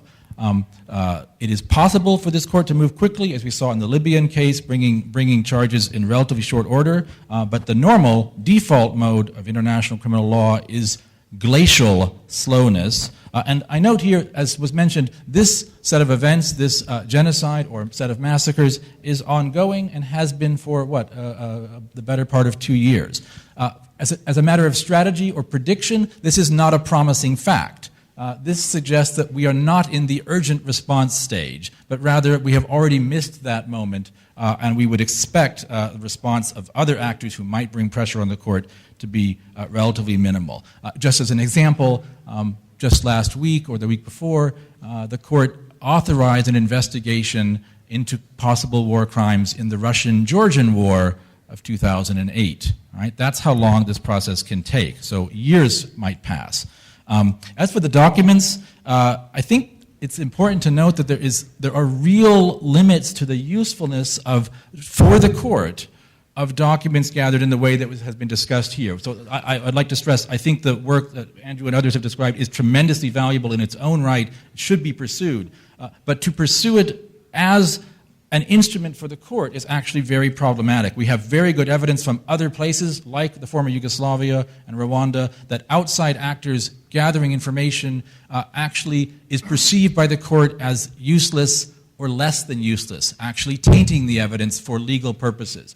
Which means if you are to convert your document processes into a servant of the court, you actually begin to distort your other purposes. If you want to tell histories, tell truths about the conflict, that's a different thing from producing evidence that the court can use. That we will shape those agendas in ways that will actually take you away from other purposes. So I think that's a really problematic aspect of making the court the centerpiece of one's strategy. The other thing I want to note it regards the substance of a charge. If there were to be a case and it were to be regarding genocide, there are some real problems with this as a substantive matter of jurisprudence. The scale of the killings and the sexual slavery is, of course, horrifying. But purely as a matter of the jurisprudence of the court, As a matter of prediction, if you look at the other cases coming out of Bosnia, for example, you would not want to assume that this is an obvious or easy case for conviction. It does not have the scale that we find in other cases that would bring us towards conviction. The fact that there are other aspects besides killing here is actually very ambiguous. We have it is true doctrinally that there are many ways to commit genocide. We have no examples of a genocide conviction that is not principally related to killing. I would say, as one note of strategic optimism, the fact of the forced conversions, I think, actually is one thing that makes this possibly, shall we say, a case of interest to international prosecutors. That one element, I suspect, along with the gendered nature of the violence, actually makes it somewhat more likely that this case could be brought. But on balance, I still think there's good reason to suspect that this is actually a very hard case. Whatever Luis Ocampo may say, this is not an obvious case of legal genocide, but a very difficult marginal case for conviction. Just to close, I think I'm nearly out of time, yes? In terms of the expectations of such a process, I've heard here from people in conversations hopes that this might produce effects sort of in real time, short-term responses, as well as produce narratives of truth. And I want to caution that these are extremely problematic aspirations for the criminal law process. I do most of my work on the question of narrative, and I think it's a terrible place to look for your truths, to go to a court. Courts produce very special kinds of knowledge, very particular forms of knowledge. They do not produce general layman's truths about what happened.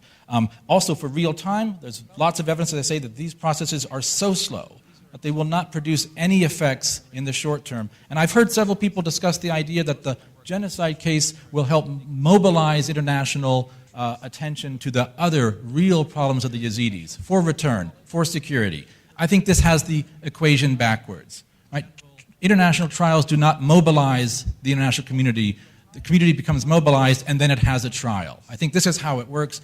The energy might be better focused on security, on return, on recovery of the still missing women as projects unto themselves. Pursuing a genocide charge actually distracts resources and attention away from other projects, forces people to think in terms of specific legal pathways as opposed to other forms. So I want to stress again, I am not suggesting that one should not pursue this case as a legal matter at all, or even take a case to The Hague, but one has to be very realistic about the very limited strategic purposes that it serves. It is true. In the face of these terrible events, one feels a moral urge to do something. But why is that something this thing? That's what I am not so convinced of. Thanks. Thank you. We have about a half an hour to open up to questions, so I want to take a few questions at a time. And if you have a specific question to address to a specific individual, then we can do it that way. But I might take a few questions and then bundle them. So I saw this first hand come up here. And please keep these limited to questions and not statements. زۆر سپاس من ڕێزان شێخ دلێر ئەندام پەرلەمانی عێراق لیژنەی ژنان و مناڵان و خێزان دەستان خۆش بێ بەڕاستی هەر یەکیان قسەکانیان I'm sorry, I'm going to stop you right now just to please ask questions.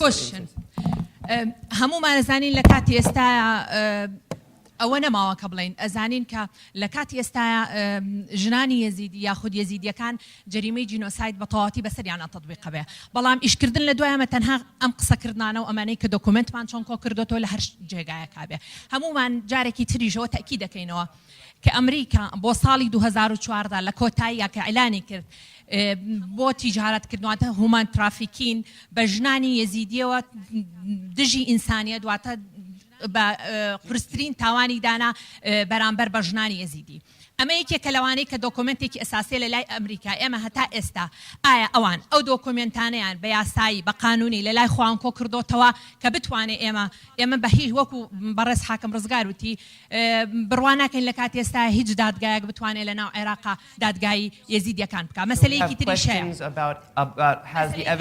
گرنگە ئەوی تریشەوەیە کە ئایا ئێمە هەموو ئەم دۆکومنتانە کە کۆمان کردوتەوە ئایا دۆکومنتی قانونین ئایا ئەمانەی کە ئێمە ئەو دادگایی دامانناوە ئەتوانین ئەو دادگای اعتمادی تەواوەتی بکەینە سەر وەکو ئەو بەڕێزانە کە باسی لێکەن ئێمە ئەوەندە دۆکومنت ئەوەندە ڕسممان کرد ئەوەندە ئەمانەمان کرد ئایا هەموو ئەوانە ئێمە توانی ومانە ئەو دۆکومنتانەی ئێستا بەدەستمانەوە قانونی لیگەڵی لە ناو محکەمەی جینایی نێودەوڵەتیەوە بتوانین لەو تا ئێمە بیان بین و ئقراری پێ بکرێت لەو محکەمە مەسەلەیەکی تریش بەس بۆ کاگرزگار ئەوەی کە زۆر گرنگە کاگرزگار ئێمە باسی لەسەر بکەین ئێمە We are very short in time and we need to open up the table to somebody else. Please respect that.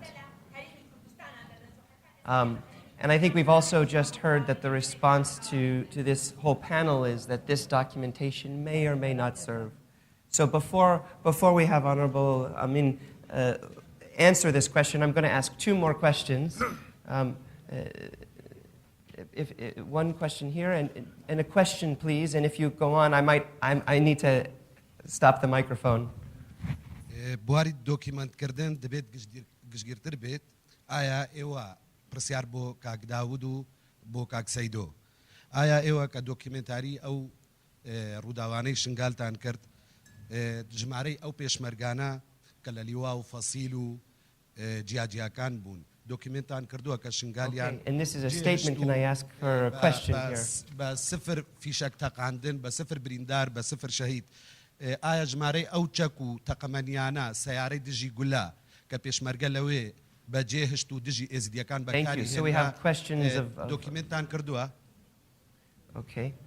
And I would like to also ask a question to the Yazidi community and those in Shingal if they have any questions at this moment in the survivor community.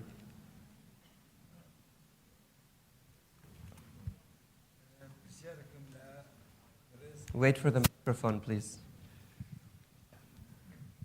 پرسیارەکەم لە بەڕێز حاکم ڕزگار و پرسیارێکی تر لە ئەندامی ئەنجومەنی پارێزگای مووسڵ. پرسیاری کاک ڕزگار ئێمە لە ئەقلیمی کوردستان لە سەرەتایەوە هەیئەیەکی تحقیقی تەشکیلمان کردووە. هەیئەی تحقیقیش لە کاتی خۆی وەسفم کردووە وەکو مناڵێکی لەقیت بێدایک و باوک لێنەوە ئەمە لە ڕووی قانونەوە ئیحالە ناکرێ بۆ شوێنێک نە بۆ جنایات و نە بۆ جنەح و نە بۆ تاوانێکی نێودەوڵەتی نازانم بەڕێز کاک ڕزگار هەتا چی ئاستەک ئەم لیژنە تحقیقیە ئەبینێ ئیشی چییە و چی ئەبێ. Okay, and now پرسیاری دوو and now we can have Honorable Rizgar answer in 2 minutes. باشە ئەو هەیە کێ تشکیلی کردووە کاک لە بەهدینان ئەو هەیە تشکیل کراوە کێ تشکیلی کردووە حکوومەتی هەرێم حکوومەتی هەرێمی کوردستان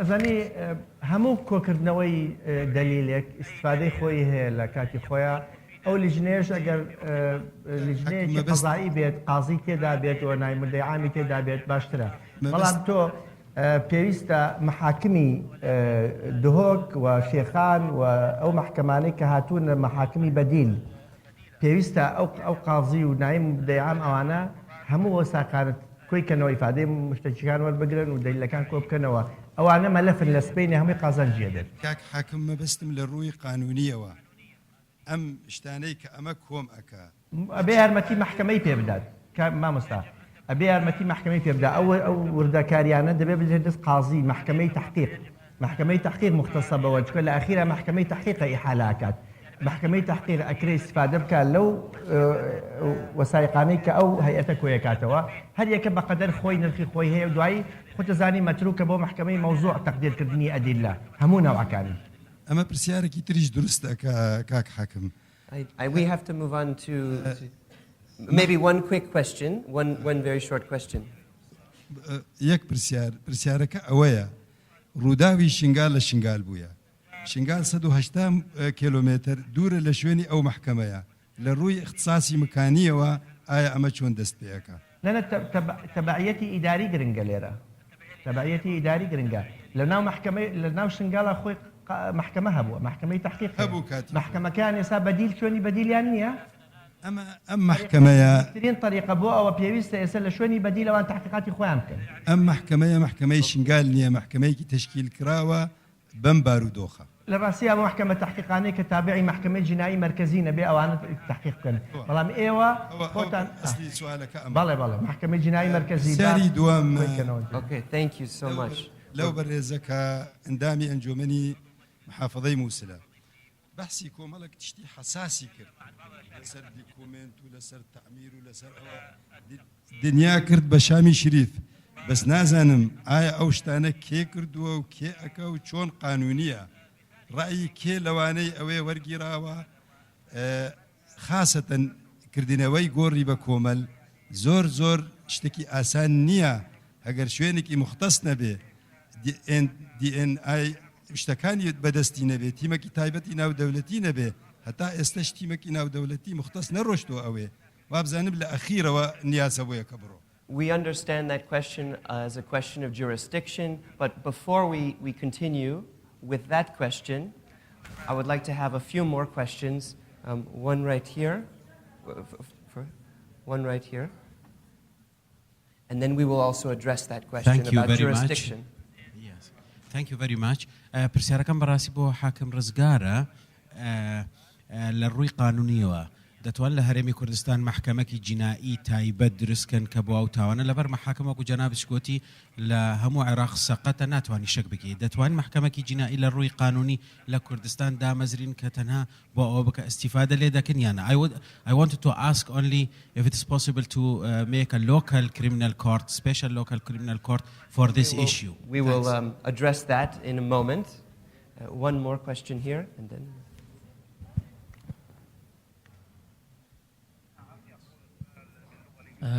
پرسیارێکم بۆ مستەر واترس وابزام ناویە زۆر تاکید لەسەر ئەوە دەکات دەبێ محکەمەیەکی محلی عێراقی تحقیق لە کەیسی جینۆساید کات وابزانم مەجنی عەلەیهی حوڕە شکات لەکوێ دەکات تاکی ئێزدی ئەسڵەن لە پێشی هەشتەوە سیقەی بە محاکمی محلی نییە نازام جەناب معلوماتی لەسەرانە شخصی ئێزدی بە شاهدی تەواو حساب ناکرێت دوو شاهدی ئێزدی بەرامبەر یەک شاهدی ترن وجاتك ما توزك مراعاة عاطفي خلق يزديبك ودرجة جناب التأكيد لسر محاكم محلية دكي إما محكمة تحقيق دولي ما عنده.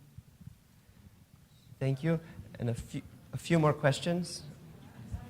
A few more questions before we open it up. And if you have a question to address to other people, then we can.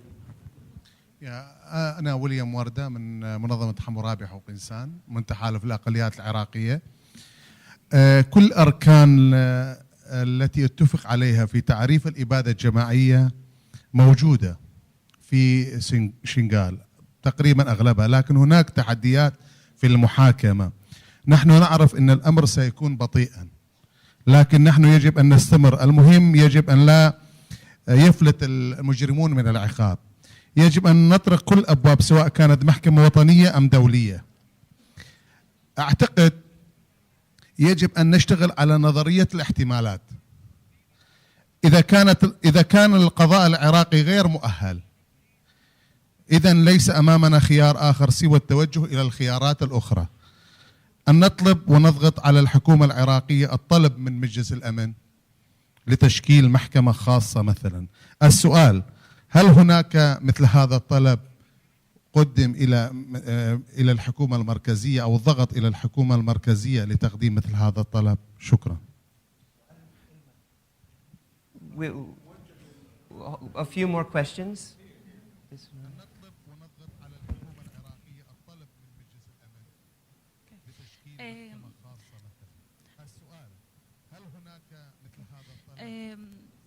احنا كايزيديين ما نثق بالمحاكم العراقيه والمحليه السبب بسيط جدا احنا صار لنا سنتين ورا هاي الاباده دا نطلب من الحكومتين انه تحمي المقابر الجماعيه والادله مالتنا دا تضيع واكو انتهاك على هاي المقابر ولهسه ماكو اي حمايه لهاي المقابر الجماعيه هل القضاء أو هل المحاكم بالعراق السؤال للحاكم رزقال هل هو مستقل ومحايد احنا ما نثق بالقانون بالعراق بصراحة لو اكو قانون بالعراق ما كنا نتعرض ال 74 إبادة جماعية شكرا We're not going to address all the questions about law If anybody has also questions simply about documentation itself, some of the purposes, one or two more questions, and then we open up to each panelist for final remarks. Is there an... برسالك بو كاك حاكم رزقار كاك حاكم إما شزانين كمحاكم عراقي ضعيفة وقضية يزيدية كان أبي محكمة دات برورين أو دولتي إيشي لسركا إيوكو حاكم كاني كردستان شي هولو كوشكتان دا أبوي إيوا كبابلين لوبيك دروس كان وزختيك لسر حكومتي مركزي دروس كان كأم قضية بدات محكمة عدلي دولتي تشكي إما زين هرمي كردستان وكو دولتي اعترافي بيناكا أبي دولتك أو قضية رفع كابو محكمة عدلي دولتي ويزيد كان لنا عراقا نابي بيوري قانوني عراقي محاكمة قضية كان بابكريا چونك أصلا أول سر بنامي إسلاما كأوان لجيش شتري إسلاما قشنا أو حالته أو وينا. Okay, thank you. Thank you. I have one more question here. ناي جناب. One final question, then it's open up for the panel. ناي شيء جناب. مسؤولية ما حصل لليزيديين هل تقع على السلطات العراقية أم الدولية أو المحلية؟ شكرا جزيلا.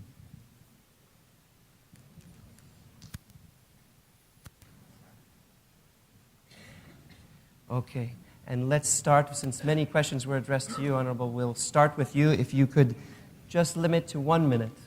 ماشي. كاك ميرزا أكرم محكمة تايبتي ها صوتني ها في محكمة تايبت ومحكمة نيو دولتي هموي كدروس تكريت بو تكميلي محكمة وطنية محكمة وطنية كلاواز بد أو جاء شي بو محكمة دولي آليتي دروس كردني محكمة لكردستاني عراق بو معناها وكو إقليم برواناكم شكا بيت عراق داوا بكات يعني مجلسي أمن داوا بكا لعراق أو محكمة تشكيل بكريت بلا مجلسي أمن كداوا كات كتحقيق بكريت لمدة عامي محكمة جنائي مركزي أو دي تحقيق كات ديارة ديتا كردستان ديتا عراق أو جريمانا جريمي ككراوة تنها خاص نية بكردو خاص نية بوزيتي شو خاصة بأقلياتي ترو بمذاهبي تري شو بأقوامي تري شو لبروا أو مسألة كبس إصلاحاتي مجلسي أمنة أي كايانا أيكات أوش رنجا إشكالياتي زوري تابع شون مسألة فيتو ديتا بيشوا لنا مجلسي أمنة موضوع سياسية بشيكي رنجا دولتها بك حقي فيتو هي نشتنا وجرباري أو مسألة بالنسبة أستاذ ويليام أنا ما أعرف. Move on to Professor Waters. It's just very short responses since we have a few minutes left. Just 1 minute, Professor Waters, if you can address some of the questions to you. Okay. I think there's two that relate to me. One is, what about this possibility of another court? I have to say, I completely disagree respectfully with Judge Rizgar on this. Doctrinally, we establish international courts and use them when domestic courts don't work, but this is not a realistic understanding of why we do it. We use international courts when we, for other purposes, decide they are useful. It is a much more political decision to establish a court. It is not about this balancing of which court can do a better job. I think that is unrealistic. I think a special court is less impossible than the ICC. We have lots of experience recently with responding to different crises, Lebanon, Cambodia, many places in which we say, let's make a new court rather than use the existing one. Some of the major powers don't like the existing court, so this is an attractive option, although I suspect it's not very likely here either. The other point, regarding the use of the International Criminal Court and the fact that Yazidis do not trust the domestic courts, fair enough. As I said, I suppose that a trial here in Baghdad is impossible and probably undesirable. That does not mean a trial in The Hague is terribly useful either. Several things it will not do. It will not change the low status of Yazidis in Iraqi society. It will not alter the fact of discrimination. We have no evidence that international courts, when they do whatever they do, then produce these kinds of effects in the country. You will get maybe in 10 years a judgment, and you might get an acquittal. You want to think about that. That's what you'll get, but you won't get systemic improvements in this society. Whereas investing in changing that defective discriminatory system here, which might take decades, could in fact improve your situation. You will not get that from international courts. Thank you. Mr. Khatari, there were questions about justice, but maybe you could address also simply the need for your documentation work for other venues of justice. I don't know how, if you remember all of the different questions, you can address it in 1 minute. حقيقة ما تفضلت أخت ذهبت تسمم قالت هل كل هذه التوثيق يمكن الاستفادة منها؟ طبعا أنك مختص في التوثيق لابد أن نعمل في التوثيق كتاريخ أوثق للتاريخ صح، لكن لابد من الاستفادة منه. صاحب الموثق العدلي أيضا لابد من الاستفادة منه. وثق تاريخيا بشكل عدلي أيضا، يعني أدون فيه الجرائم، أدون فيه الأشخاص، أدون فيه المكان. كل هذه العوامل يستفاد منه المختص القانوني للاستفادة من هذه الوثائق التاريخية. أما بالنسبة للسؤال الأخ أحمد سأل هل وثقتم القضايا العسكرية؟ حقيقة أنا كباحث لا أستطيع أن أذهب إلى المعسكرات وأن أدون القضايا العسكرية حقيقة، وهذا ليس عملي يعني. ولكن الشهداء نعم، الشهداء لدي إحصاء كامل عن كارثة شنغال بالتفاصيل الكاملة، عن عنوان كل شخص، المختطفين، الشهداء، كل شيء لدي بكامل التفاصيل، المتوفين أثناء الكارثة في الجبل. لكن كمسألة بعض الجرحى حقيقة لم أدون الجرحى. شكرا. Thank you. Mr. Slater, do you have any closing remarks to any of the questions, but also to the importance of the kind of work you're doing for other purposes other than judiciary? Sure. If I can gather a couple ideas of some of the questions together, the question is if the documentation that we're doing is not supporting bringing forward a legal case, what is the value of the documentation work that's going on? And I want to recognize that what we're doing, we're not thinking of ourselves as building evidence for a legal trial, but we are supporting that effort by building a general base of knowledge about what's happened. We can provide understanding of the community and advocate for the community about what's happened as part of this genocide, and we can kind of direct legal efforts based on what we've learned from our documentation. But in terms of discussion of the genocide committee that's been appointed, I think I don't want to speak on their behalf, but I think they would be in agreement that it's currently under-resourced and needs further guidance and staff to really perform their legal mission to the extent that it needs to be done. And I think all of us are prepared to support that and would like to see more engagement with the Kurdish regional government on supporting a robust legal effort to very quickly collect this evidence. And absolutely, as someone mentioned, the mass graves have to be protected. It's not happening yet. We don't know why, but it is an absolute priority that these sites be protected and given the dignity that they deserve. Thank you. Mr. Jito, there were questions directed directly to you about what jurisdiction do you actually have in this disputed territory to do the work you're doing? And again, just 1 minute, and then we're going to have to close. Yeah. هذا كان سؤال الست ريزان. طبعا مدى قانونية التوثيق الذي قمتم به.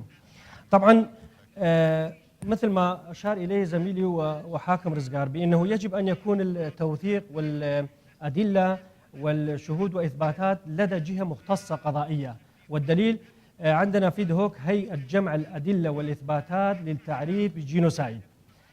هذه الهيئة يوم 7/2 زرت هذه الهيئة وأخذت معلومات منها بأنه مسجل لديها 955 دعوة على شكل دعوة، كل من لديه دعوة على يعني متضرر من جراء هذه الكارثة سجل دعوة في هذه الهيئة. بالنسبة للقانونية الجرائم وما أخذنا قانونيا، في يوم 21/8/2014 تم إصدار قرار من مجلس محافظة نينوى بالإجماع اعتبار ما حل بالمكون اليزيدي في سنجار إبادة جماعية وجريمة ضد الإنسانية جينوسايد، ويترتب على ذلك تعويضهم ماديا ومعنويا.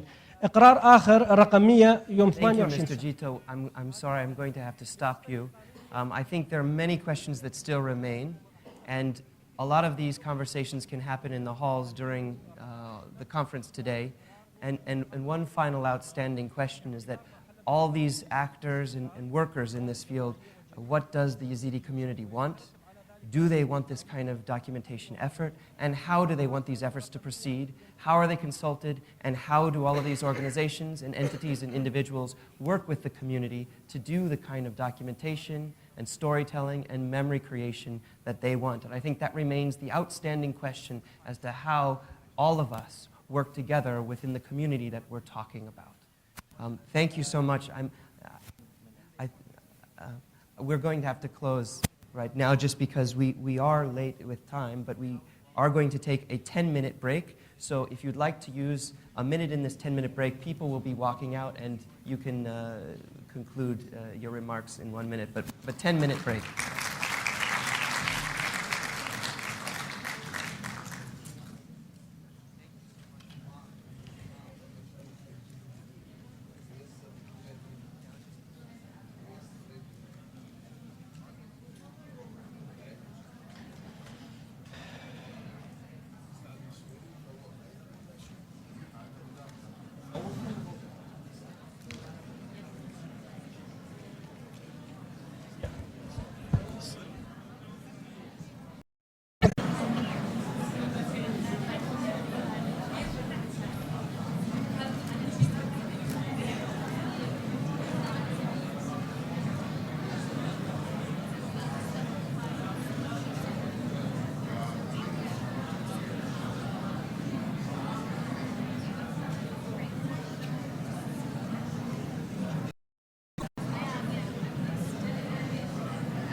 One, two, three.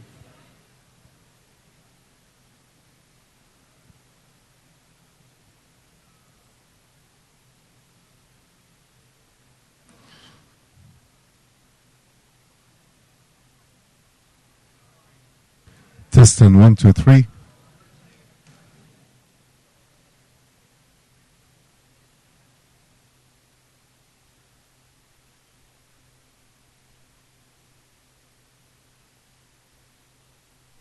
Testing 1, 2, 3.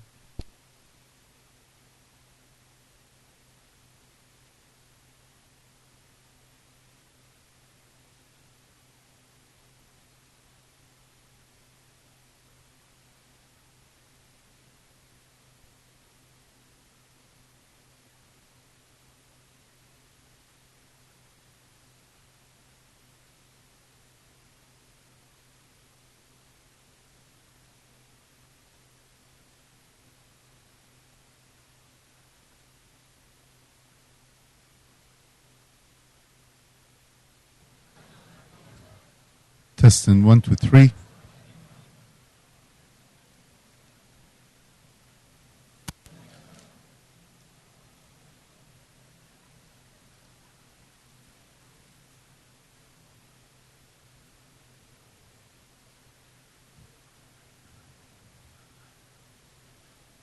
Live stream testing 1, 2, 3.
Ladies and gentlemen, if you'd like to take your seats, please.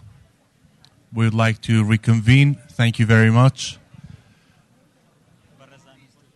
بەڕێزان ئەگەر بگەڕێنەوە جێگەی خۆتان بێ زەحمەت بۆی پەناڵی دووەممان دەست پێ بکات. زۆر سپاس.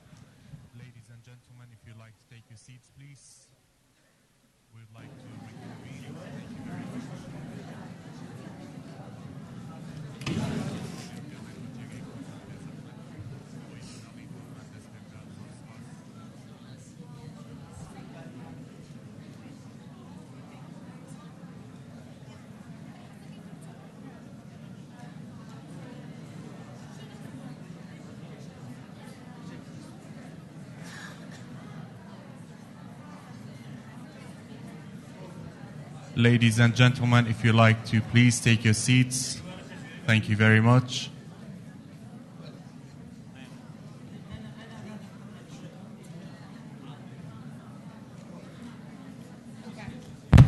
Hello, everyone. If you could please take your seats. Thank you very much. A little bit behind schedule, but that's a little, I think, normal for here.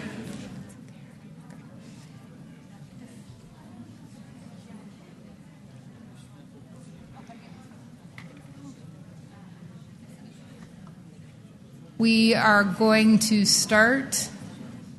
If everyone could please take their seats. Thank you very much. No one is listening to me. Where's Hannah?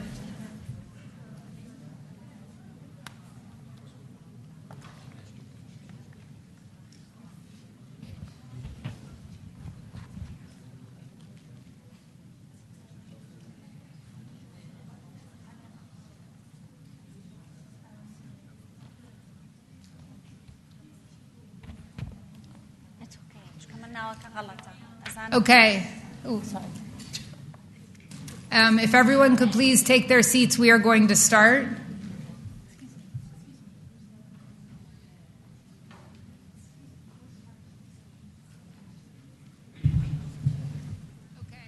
Welcome back, everyone. Thank you so much.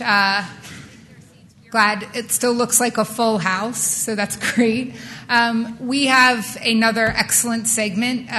The focus of this next portion, the second portion, is really about the women and the girls and survivors. So I'd first like to introduce you to a survivor of one of the most infamous massacres. There were many, but I really remember it being in Sharia the day this happened in Kocho.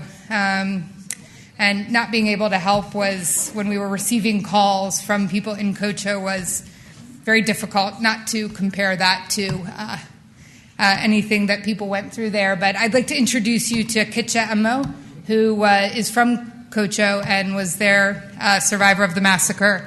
Kitcha. He's just going to say a few words about that day in Kocho.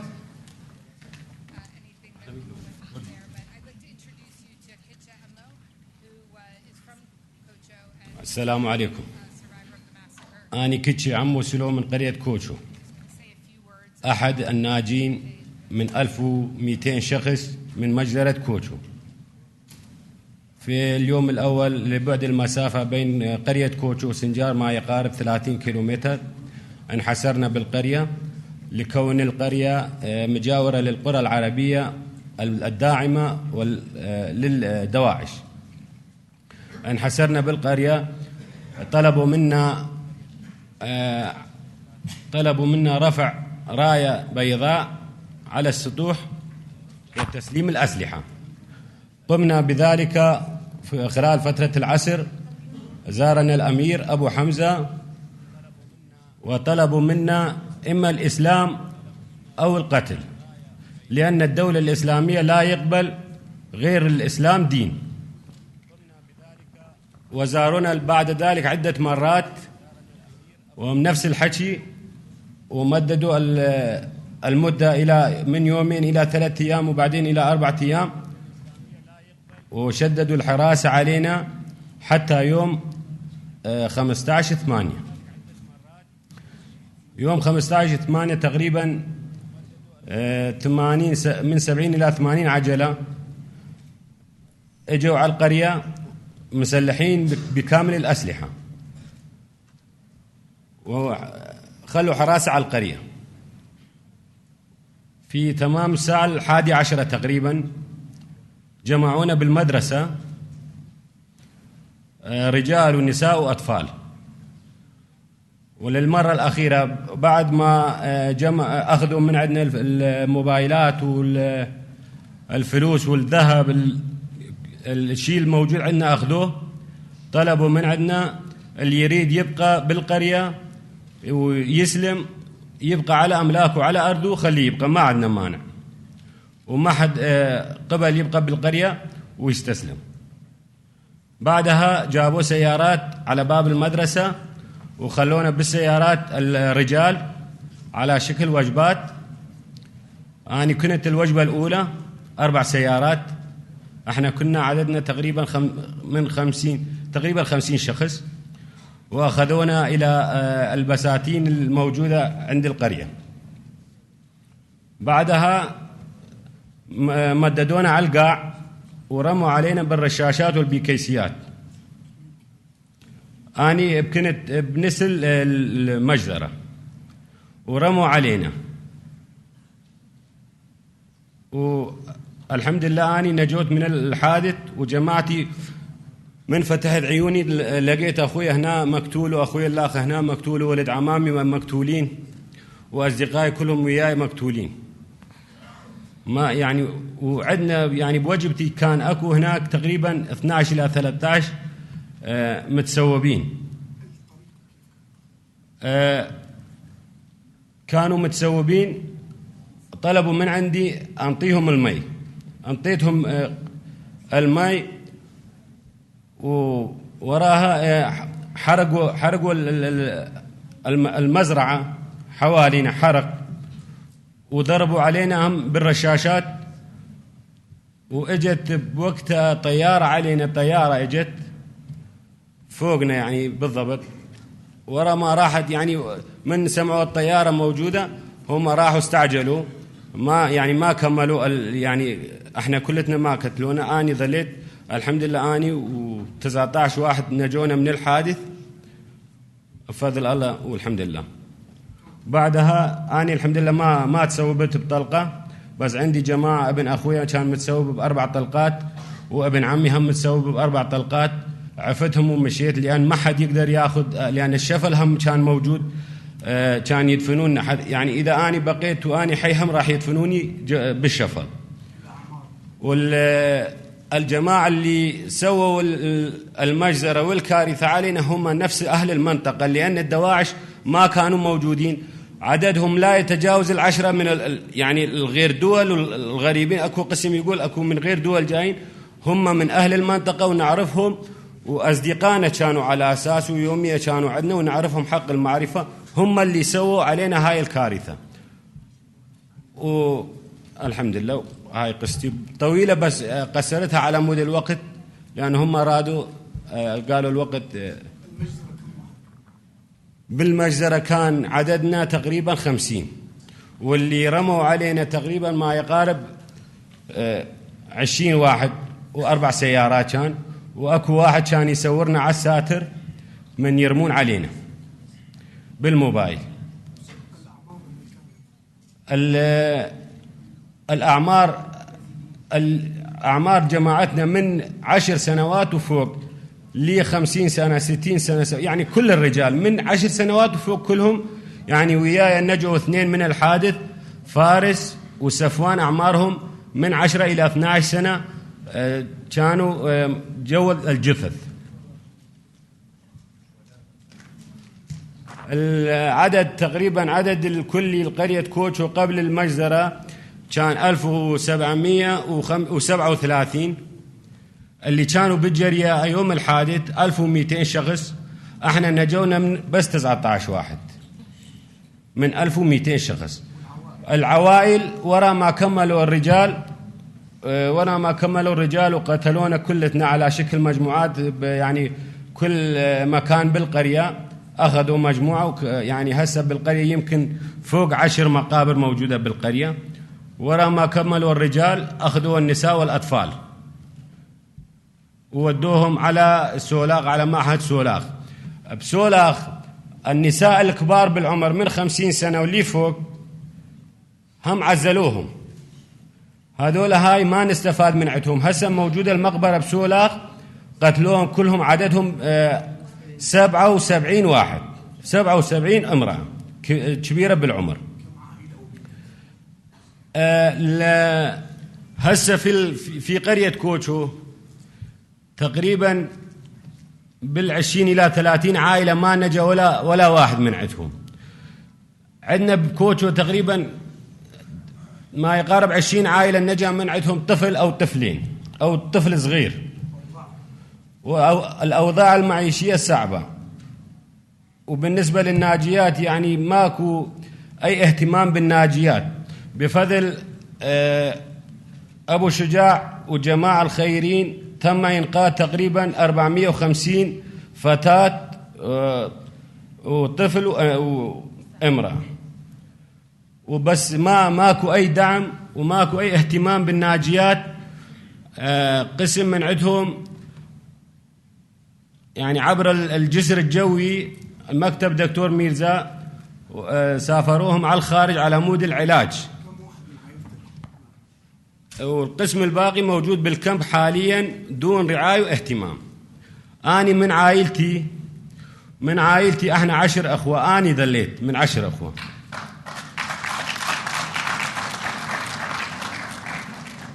من عائلتي 75 واحد من أسير وقتيل ومخطوف. الحمد لله نجا من عندنا تقريبا يعني النساء والأطفال تقريبا 27 واحد، والبقية بعدهم مفقودين وأسرى.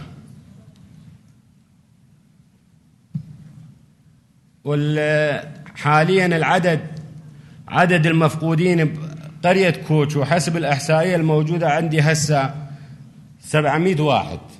700 واحد من امرأة أو طفل، والرجال مفقودين حاليا.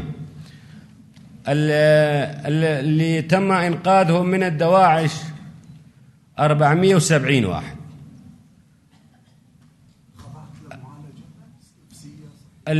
لحد الآن لم أخضع لأي معالجة نفسية أو يعني أي اهتمام. احنا 19 واحد، ال19 الموجودين قسم من عندهم متسوبين لحد الآن دا يعالجون على حسابهم. ما حد، مع العلم احنا طلعنا حتى ملابس ما كان عندنا ملابس. نطلب من المجتمع الدولي ومن الأمم المتحدة وأمريكا أن تساعدنا بإنقاذ الفتيات والبنات والأطفال الموجودين حاليا في المعسكرات. عندنا ما يقارب من أهل كوتشو تقريبا ما يقارب 40 طفل بالمعسكرات، من ضمنهم أولاد أخوتي يتدربونهم يعلمونهم على القرآن، وعلى أساس يسوون بهم عمليات انتحارية. الأطفال من عمر 5 سنوات ل 9 سنوات 10 سنوات. عندنا حاليا بنات ماخذين من أمهاتهم. بنت ابن عمي عمرها 5 سنوات، أمها جت على العراق وهي البنت بسوريا حاليا. وبعد عندنا يعني بنات صغار هم ماخذين من أمهاتهم. وهم صارت عندنا شغلة يعني عوائلنا بسوريا مرت أخويا قال ما يقبلون حتى أحكي ويا ولادي بالكردي إلا عربي، وإلا نعلمهم على القرآن. بناتي عمرهم 5-6 سنوات معلمينهم على الحجاب، وهاي الصور مالتهم موجودة يعني شلون يلبسون الحجاب، يعني عبالك حرمة 100 سنة عمرها. هاي الطفلة صغيرة البريئة. هاي قصة الدواعش. وكان عندي بالقرية ولدت عندي بنية بيوم 22/7 قبل الأحداث ب20 يوم تقريبا، اسمها لارا، ماتت بتلحفر يعني من سوء التغذية وحليب ماكو، ما انطوها حليب، هي ماتت خطية بتلحفر. وعندنا بعد هم نسوان ماتت بتل أحفر. هسه الموقف موجود عندي بكل الأحداث كوتشو، بس الوقت يعني على مود الوقت.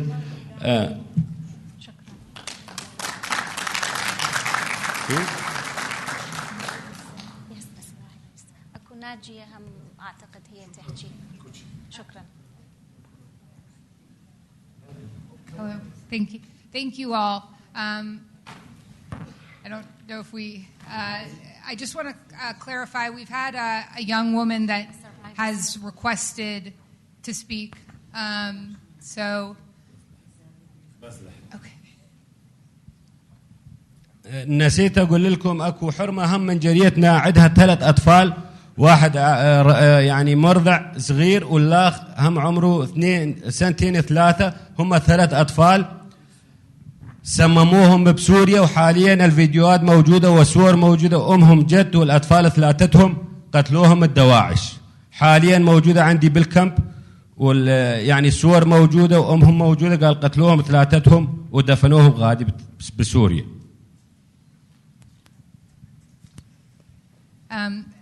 We've had a young woman request to speak, so we are going to give her a few minutes to present her story. She is from Shingal, from Sinjar.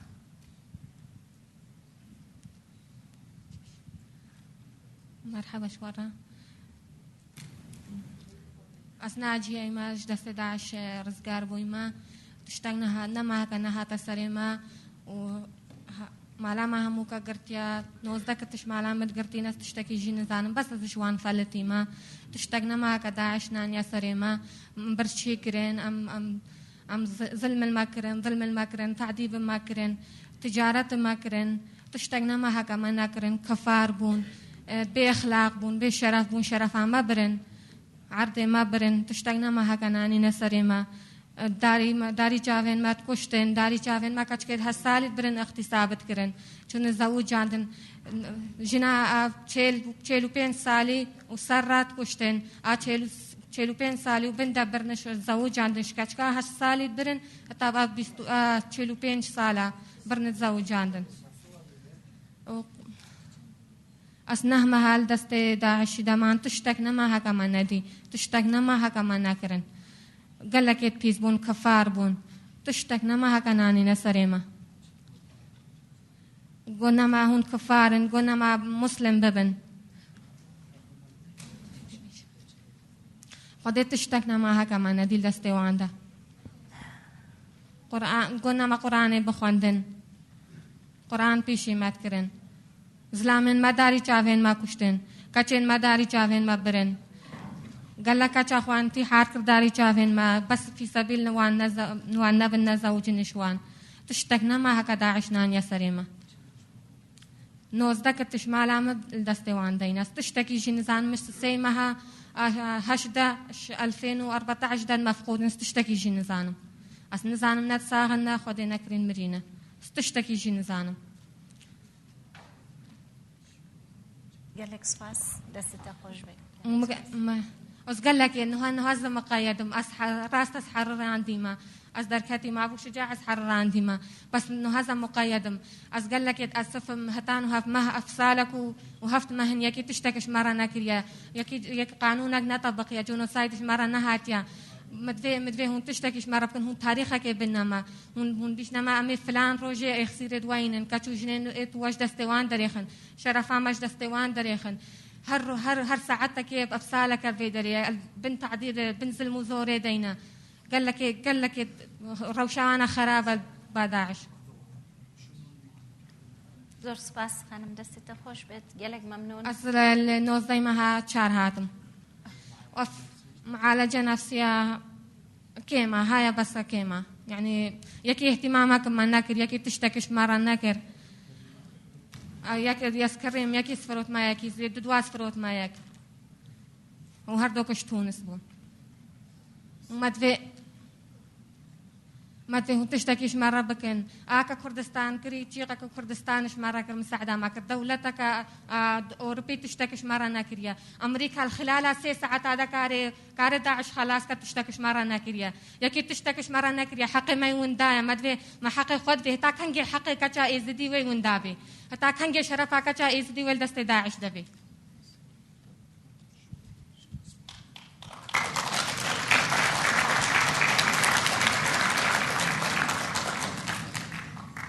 Thank you for those powerful statements. We were in the mental health workshop, Trauma and Recovery, yesterday, this group, all of us together. And Barbara and Holly, who are present on this panel, reiterated the importance of listening, taking the time to listen to horrible stories that sometimes we want to turn away from. The importance of holding the moment and listening and connecting again with the survivors. So thank you very much for that and for the courage of speaking up. We want to start this panel, Trauma and Recovery. The first person I approached to invite to this panel was Judith Herman, whom I admire very much. She's written a lot about trauma and recovery, and she is in the Harvard Medical School. Unfortunately, she could not travel, but she has sent us a video recorded message, which we're going to listen to first. Members of the Yazidi Conference, this is Judith Herman speaking via Miracles of Technology from Cambridge, Mass., and wishing you all well.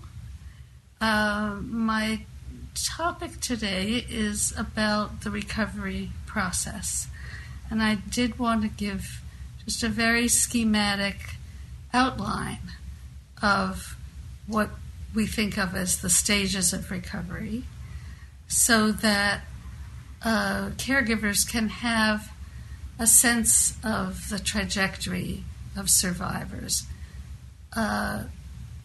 We divide recovery into 3 stages, and this is not the sort of thing where when you're in stage 1 you are only in stage 1, and when you're in stage 2 you're only in stage 2. People kind of go back and forth a little bit, but generally when people are first beginning the recovery process after a severe trauma, the most important thing to focus on is establishing a sense of safety in the present.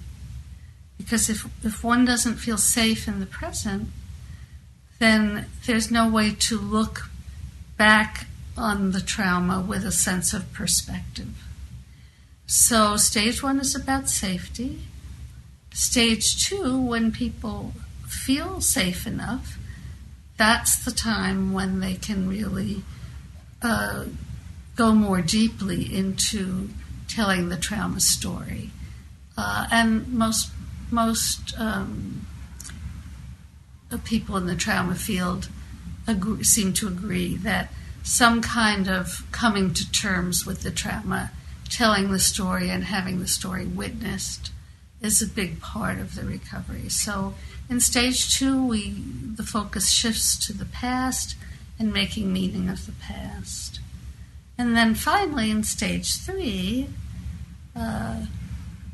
people have really done the work of remembering and grieving for the past and putting it in perspective.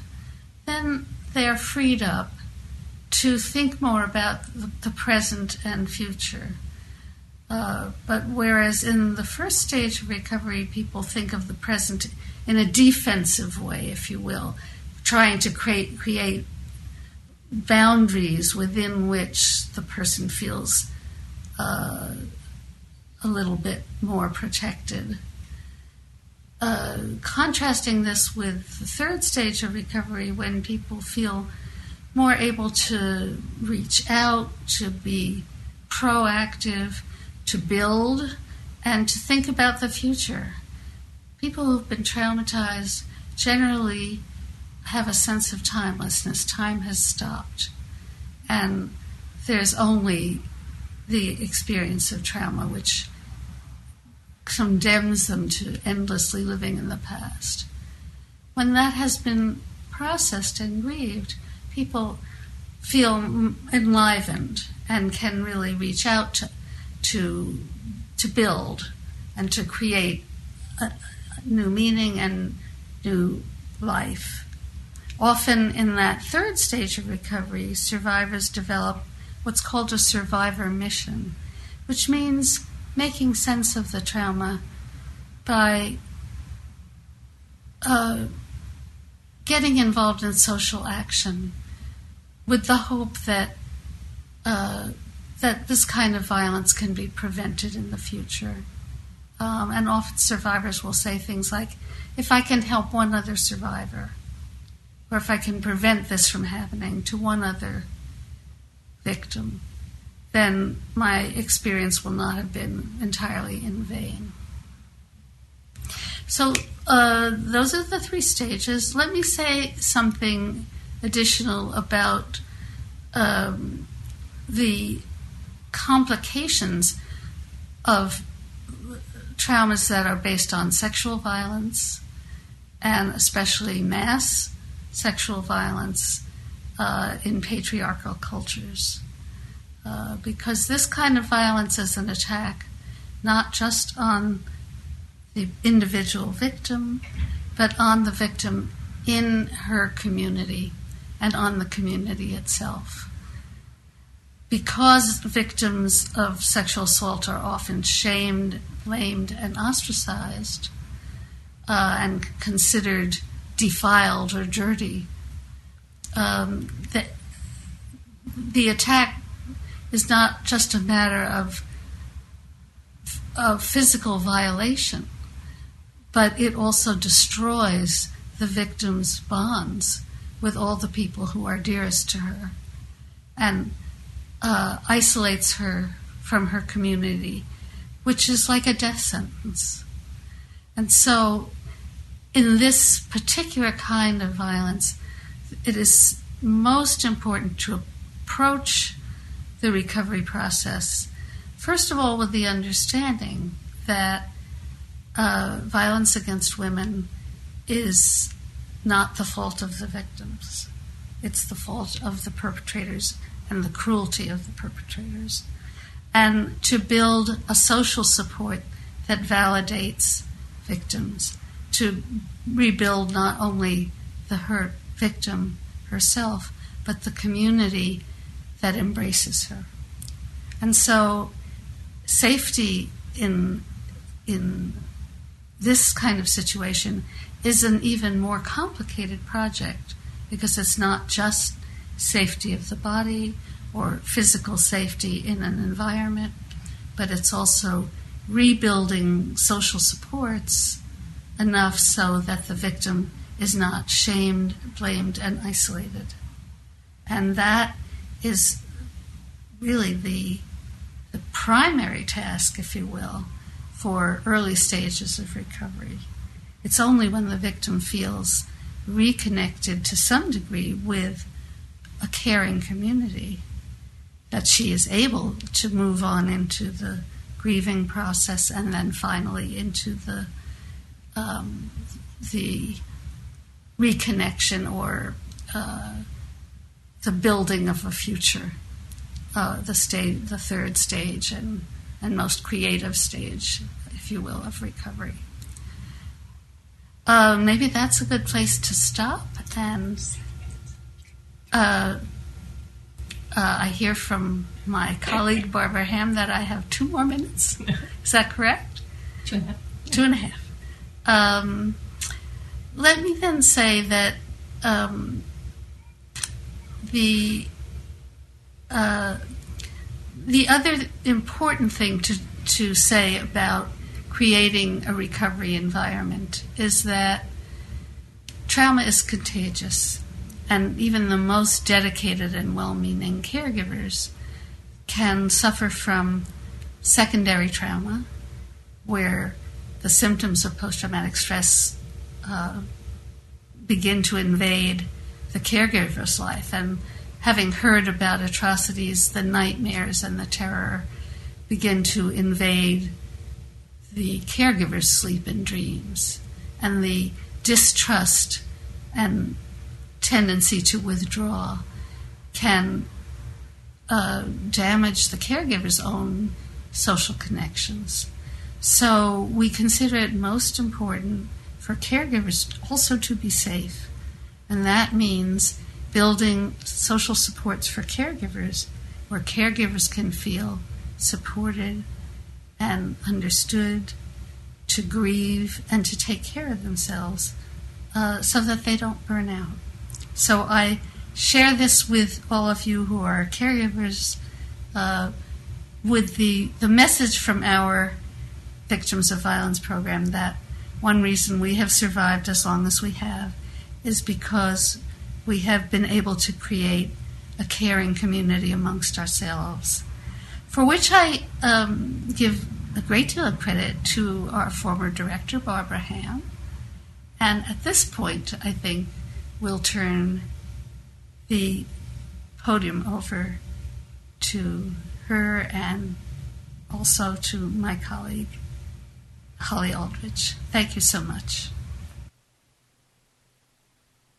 I think she did some of the work for us there. So the next speaker here is Barbara Ham, who was the founder of Victims of Violence Foundation. Director, Victims of Violence Program. Sorry about this noise thing. So I'm not going to read biographies here because you've got all the biographies on your chairs. For those of you who are interested, to save time, I'm just going to say the titles. So Barbara, if you please. So I want to say I'm very honored to be here, and I really want to take just a moment to recognize each of you who is here, if you wait who carries with you your own histories. So I want to acknowledge that we're talking about atrocities that many of you have experienced, or have not experienced directly, have experienced indirectly. And just for us to be cautious about that and respectful of one another and of ourselves. So the poet Mary Sarton wrote, "No two loves are alike, no two deaths and no two losses. One is no more precious than the rest." When we're working with victims, particularly victims who have incurred injuries during an identifiable event which has impacted many, such as a natural disaster, acts of terrorism or genocide, or targeted rape of female populations, such as the Yazidi, we hear similarities in their accounts, but we listen for the individual. We keep in mind, who is this person? Who is this whole person? Who was she before the trauma? What gives her meaning? What gives her purpose, pleasure, joy, sorrow? What has contributed to the fabric of her life which these violations have torn apart? What are her resiliencies? What are her strengths? She is more than her trauma. We want to help her gently unfold to emerge from the fog of shock, disorientation, and depersonalization, and to help her carefully lift the shroud of shame and mortification in which she may be enveloped. So how do we approach this daunting task? What are some of the principles that guide us? Well, first of all, we assume a stance of respect. We offset the intrinsic powerlessness of acts of violence and coercive control by being predictable, reliable, and authentic. We reveal our motives. Secondly, we offer choice.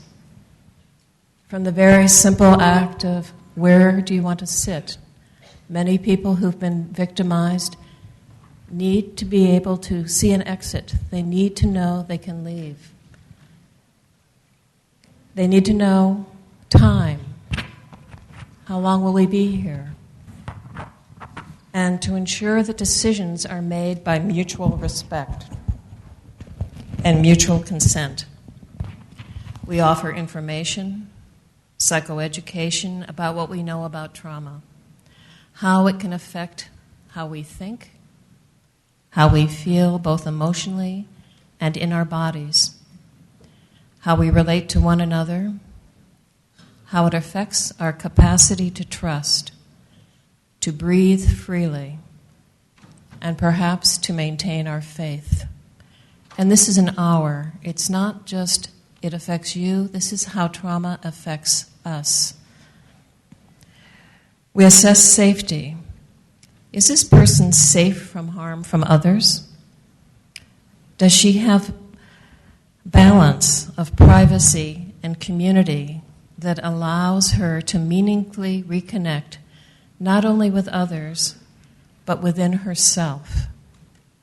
Is she able to recognize herself, to safely connect with her memories, her fears, and to her body? The recounting of trauma has layers of narrative, not just one, many, and they unfold and change over time. And they have layers of meaning, which also change. Early recounting is often fragmented, disjointed, and merged with affect and emotion, or perhaps depersonalized. Enduring rape and sexual violence is often managed through dissociation, disconnecting, psychically removing oneself from one's body. And memory is recorded viscerally, through the muscles, through the skin, by touch, by sound, color, and smell, and through partial consciousness. This process of disconnection is a fear response, and it saves us. But if it saves us, then connection becomes the new object of fear. So reconnection, which is a goal, is not easy and needs to be recognized as complicated and as this new object of fear. Violations should never happen, but they do, and our task is to bear the truth of the experience and to help the folks we're working with also bear that truth. So I'm going to end with another poem, and I'm bringing poetry into this as an example of the arts. This is language-based art, but nonverbal arts, movement, can be essential in helping people reclaim themselves. So this is the poem Allow, and it's by Donna Folds. There is no controlling life.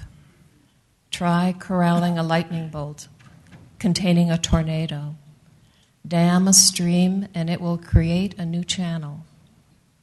Resist and the tide will sweep you off your feet. Allow and grace will carry you to a higher ground. The only safety lies in letting it all in. The wild and the weak, fear, fantasies, failures, and success. When loss rips off the doors of the heart, or sadness veils your vision with despair, practice becoming simply bearing the truth. In the choice to let go of your known way of being, the whole world is revealed to new eyes. Thank you. It's amazing how survivors' experiences across the world are very similar. And we know in this region from the survivors of Anfal that their identity quickly became that of eternal victims. They regularly called on to cry and remember and sing a lullaby for their dead children and still wear black. and how important it is to allow survivors to be otherwise, to be a full human being and not just victims. I once met a wonderful therapist who did this with survivors by using stones, and each stone accounted for one of their experiences in life. One of them is childhood, one of them is motherhood, one of them is love, passion, anger, whatever, and one of them is becoming a victim of violence, and how that is just part of a one whole person's experience. So thank you for that. The next speaker is Kak Salah Hassan. He's a psychotherapist from Wuchan, Suleimani's Trauma Center. And they have been working a lot with Yazidi survivors. He's going to tell us about that work. زۆر سپاس. من هەوڵێم بە زمانی کوردی قسە بکەم. دیارە ئێمە ڕێکخراوی وچان کە یەکێک لە پرۆژە سەرەکیەکانمان بریتیە لە سنتەری ڕاهێنان و چارەسەری زەبری دەرونی و بواری زەبری دەرونی کە یەکێکە لەو بوارانەیە توانین بڵێن لە چەند ساڵی ڕابردووە وەکو بوارێک لە خزمەتگوزاری دەرونی ئایا خەڵکانێک خزمەتگوزاریی تایبەتریان پێویستە جیاواز لە بواری تەندروستیە دەرونیە گشتیەکەی کە ئەتوانین بڵێن لە وڵاتی خۆشمان و لە شوێنانی تریشا وجودی هەیە. ئێمە لە ڕاستیە کاتێک لە ساڵانی ڕابردووە دەستمان کرد بەم کارە زیاتر لە 8 ساڵە لەم بوارەیە کە ئێمە ئیژەکەین لە کارکردن لەگەڵ ڕزگاربوانی ئەنفال لە ڕزگاربوانی تونند و تیژەکانی تری کە بەسەر وڵاتی خۆمانە هاتووە یاخود هەموو ئەو کەسانی کەوا گرتن و ئەشکەنجەدانیان بەسەر هاتووە. ئەمە لە ڕاستیە خزمەتگوزاریی تایبەتری پێویست بوو بۆ ئەوەی خەڵکانێک دروست بن بە تایبەت کار بکەن لەگەڵ ئەم گروپەیە. دیارە ئێمە کاتێک کە ئەمڕۆ دانیشتوین باز لە ڕزگاربوانی کارەساتێکەکەن کە بەسەر میلەتەکەمانە هاتووە بەنسبەتی ڕزگاربوانەوە ئێمە وەکو ئەو کەسانی کە پێشکەشکاری خزمەتگوزاری بواری تەندروستی دەرونین ئێمە هەز دەکەین لە پاڵ ئەوەی کەوا خەڵکێک پێویستی بەوەیە لە دوای کارەسات جارێکی تر ژیانی دابمەزرێتەوە بە خزمەتگوزاریە بنەڕەتیەکانی کە ئینسان پێویستێتی لە پاڵم خزمەتگوزاریانەیە یەکێکە لە خزمەتگوزاریەکان بریتیە لە بواری تەندروستی دەرونی. بەڵام کاتێک کە تۆ لەگەڵ ئەو حاڵەتانی کە ئەتەوێ ئیش بکەیت بە تایبەت بەم ڕوودا و بارودۆخە قورسایە ڕۆشتووە ئەبینی لە سەرەتایە ئێمە پێویستمان بە گروپێکەیە کە بە تەواوی ڕاهێنرابن بۆم کارە. لەوانەیە ئێمە کاتێک کە باز لە سنتەری خۆمانەکەین بەهۆی نزیکایەتیمان لەگەڵ زانکۆی جۆنس هۆپکینز لە ئەمریکا و ڕاهێنانی بە شێوەیەکی گشتی هەموو ستافەکانمان لە بواری چارەسەری دەرونی بە تایبەت بۆ بوارەی کەوا کەسێکە گەر بە ڕووداوێکی زەبراوی توندا ڕۆیشت چ جۆرە چارەسەرێکی دەرونی کاریگەرە بۆی بەکاربێت لەگەڵم حاڵەتەیە. بۆیە سەرەتای ئەم کارە تۆ پێویست بەوەی خەڵکانێکی ڕاهێنراوت هەبێ. دوای ئەوە کاتێک تۆ کەویتە کارکردن لەگەڵ ئەم کەسانەیە ئەبینی کۆمەڵێک بربەستت هەیە کە تۆ ناتوانی بە شێوازێکی ئاسایی سەیری ئەو شێوەکارە بکەی وەکو لەگەڵ خەڵکێکی ئاسایی ئەنجامی دەی. ئەویش سەرەتا لە چەند خەڵێکە کە خۆی بینێتەوەی کە لەوانە ئەبینی ناتوانی تۆ بە ئاسانی متمانەی سەرەتاییدا بمەزرێنی لەگەڵ حاڵەتەکەی بەرامبەرتە. بۆیە ئێمە زۆر جار کاتێک کە سەیری کارکردنەکەین لەگەڵ ڕزگاربوانە خەڵکێکی لە ئێمە زۆر پەلێتی بگاتە چیرۆکی ئەم کەسانە. ئەمەش لە ڕاستیە یەکێکە لەو هەڵەباوانەی لەناو ئەم جۆرە کارکردنە یەتە پێشەوە کە تۆ ئەتەوێت بگەیتە چیرۆکێکی ڕاستەقینەی کەسێک بەبێ ئەوەی ئامادەکاریت بۆ کەسەکە کردبێ. بۆیە ئێمە نەمانتوانی بگەینە ئەو متمانە بنەڕەتیە لەگەڵ کەسەکە ناتوانێت چیرۆکەکەی بکە بە وشە بێت تۆی بڵێ. بۆیە ئەمە یەکێکە لەو گرفتانەی لە لای لەوانەیە لە ڕۆژنامەنووسەوە بیگرا هەتا خەڵکانێکی ترکەوە خزمەتگوزاری پێشکەشەکەن ئەمە بووە بە یەکێ لە گرفتەکان. تەنانەت ئەمە کاریگەری کردوتە سەر ئەوەی کاتێک کە تۆ لە گەر حاڵەتێکە ئیش دەکەیت نەتوانێت ڕاستەقینە پێت بڵێ ئەو هەڵسەرگانە دەرونی ئەتەوێت بۆی بکەی باری دەرونی چۆنە. بۆیە ئێمە بەپێی ئەزمموی خۆمان ئەو ڕزگاربوانی کە بینیمانە لەو ماوەیە زۆرێکیان هەوڵەدەن وا دەربخەن کە زۆر ئاسایین ئەو ڕووداوە بەو قورسەی خۆی کاریگەری لەسەر دروست نەکردوون. ئەمەش ئەگەر بێت و لێکی بیتەوە لە چەند شتێکا لەوانەیە کە کۆمەڵێک هۆکاریان پەیوەندی بە خودی حاڵەتەکە هەیە هەندێکیان پەیوەندی بە ئێمەی پێشکەشکاری خزمەتگوزاریەکان هەیە. لەوانەیە ئەوەی پەیوەندی بە خۆیەوە هەبێ بە ڕووداوێکی ئەوەندە قورسا ڕۆشتووە نەتوانێت ئەمڕۆ بە ئاسانی بیکا بە وشە. لە پرۆسی چارەسەرکردنیشە ئەگەر کەسێک بە زەبرێکی دەرونی توندا ڕۆیشت ئەو کاتە ئەتوانین بگەینە قۆناغەکانی چارەسەرکردن کە توانی بێتمان چیرۆکەکانی ئەو کەسە جاری کە بێکەوە بگێڕینەوە لە ناو پرۆسی چارەسەرکردنە. کەواتە لێرەیە بەشێکی کە پەیوەندی بە کەسەکەەوە هەیە زەبرە دەرونیەکە قورسە نەیتوانیوە متمانە بە ئاسانی بە ئێمە بکە، جاری وایە زمان کێشەیە بۆ ئێمە ئەو لوغەتەی هەمانە لە یەکتر تێناگەین. یعنی ئێمە کەی زیێتە لامان نە ئەو ئەتوانێت بە عەرەبی قسەکە بە تەواوی، نە ئێمە ئەتوانین بە بادینی قسە بکەین بە تەواوی، و نە کەسێکی کەشمان ئێمە چکار بەڕاستی بە تایبەت ئەوانەی کە ئێمە سنتەرەکەمان لە ناو شاری سلێمانیە و لەگەڵەوەی بۆ سەرتاسەری ناوچەکانە هەر حاڵەتی ڕۆمان تێ بکە بۆ جاری وا زمانە بێتە گرفتێ بۆ تۆ. کەواتە کەسێک کەیەتە لای ئێمە ژیانی ئاسایی لێ شێواوە، ناتوانێت دایکەکەی جاران بێ، ناتوانێت کچەکەی جاران بێ، ناتوانێت بە خێوکەرەکەی جاران بێ، ئەمڕۆ ئەم هەوێی لێ تێکچووە. بۆیە لە ناو پرۆسی چارەسەرکردنی دەرونیا تۆ جارێکاتوێ بنیاتی ئەم کەسە بنیتەوە بۆ ئەوەی جارێکی کە ڕۆڵەکەی خۆی وەرگێتەوە لە دوای تێپەڕبوون بە زەبرە دەرونیەکە، کە ئەمش کارێکی ئاسان نییە وەکوتمان پێویستی بۆیە کە ئێمە بتوانین چۆن جارێککە لەگەڵ ڕزگاربوویەکە مانا بۆ ژیان دروستکەیتەوە. بۆیە ئێمە کاتێک کەینە سەر ئاستی کۆمەلگا تۆ پێویستە بە کۆمەلگایەکی تەندروست هەیە بۆ ئەوەی ئەم کۆمەلگا تەندروستە بتوانێت هاوکارت بێ لە پاڵپشتیکردنی حاڵەتەکانتە.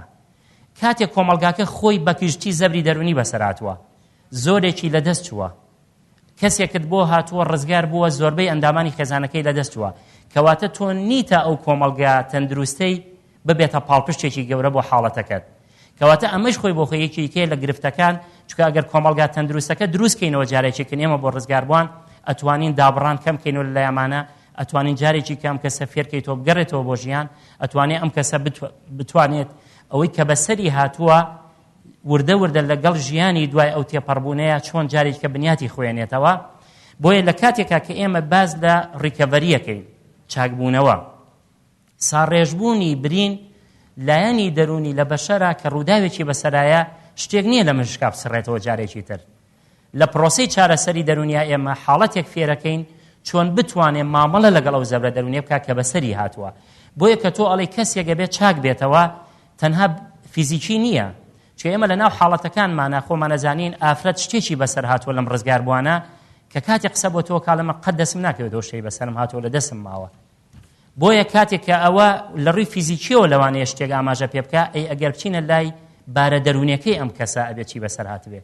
کەواتە ئەبێ ئێمە کاتێ باز لە چاکبوونەوەکەین لایانی جەستەی لە بەرچاو بگرین، لایانی دەرونی لە بەرچاو بگرین، لایانی بیرکردنەوەی ئەم کەسە بۆ ئەوەی ڕوویداوە لە بەرچاو بگرین. خاڵیشی تریشان بریتێ لەوەی ئایا ئەم کەسە لە ڕووی کۆنێکشن و ڕەبتبوونەوەی جارێکیکە بە کۆمەلگاوە چۆن ئەتوانین ئێمە کار لەسەر ئەم کەسە بکەین، ئەم کەسە جارێکی کە ڕێک بخینەوە لەگەڵ ئەو کۆمەلگایی کەوا ژیانی تیا بەسەرە بە. کەواتە ئێمە ڕاهێنانەوە و چارەسەر لە ڕووی دەرونی و لە ڕووی فیزیکی و لە ڕووی کۆمەڵایەتی و تەنانە جاری وایە لە ڕووی ڕۆحی ئەو بەشەرە پێویستە جارێکە دروست بکرێتەوە کە ئەمە پێوتێ هۆلیستیک یاخود کۆمپەرهێنسیڤ ئەپڕۆچ کە تۆ پێویستە خزمەتگوزاریەکی گشتگیرت هەبێ بۆ ئێم کارە بکەیت. کۆتای قسەکەم بەوە ئەهێنم کە لەگەڵ حاڵەتێکا تۆ ئەکەویتە کارکردن، بۆیە ئێمە پێویستمان بە کەسی زۆر تایبەتمەند هەیە بۆ بواری زەبری دەرونی، لەبەر ئەوەی تەنها نەبێتە ئەوەی زەبرە دەرونیەکەی بیرخاتەوە. چۆ کاتێ تۆ ئەتەوێت لەگەڵ کەسێکا لەسەر زەبرەکەی قسە بکەی، ئەگەر هات و بیرت خستە و هیچت بۆ نەکرد، ئەوە ڕیترۆمەتایزی کەسەکەت کردووە بەبێ خزمەتگوزارێکی پێشکەش بکەیت. بەس کەسی ڕاهێنراوی تایبەتمەند هەم چیرۆکەکەی بیرەخاتەوە لە قۆناغی تایبەتی خۆیان، هەم بە یەکیشەوە چیرۆکەکە جێرنەوە لەوێشەوە کەسەکە ئەتوانێت بگاتە ئەوەی کە پێویستە لە چارەسەرکردن و سوپاسانەکەم.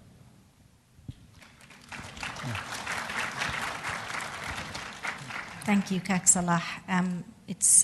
Thank you for mentioning the barriers to providing appropriate services, be they linguistic barriers, dialect, or sometimes even religious barriers and cultural barriers, and how important it is to build the capacity within the victimized group itself to train members of the Yazidi community themselves to also provide mental health services. And I would like to next invite Basma Daqi, who does exactly that. She is a member of WADI, part of WADI's mental health teams, the mobile mental health teams, and she herself is a member of the Yazidi community. There's a PowerPoint with her presentation, I believe. Basma. عندي PowerPoint عدتها شو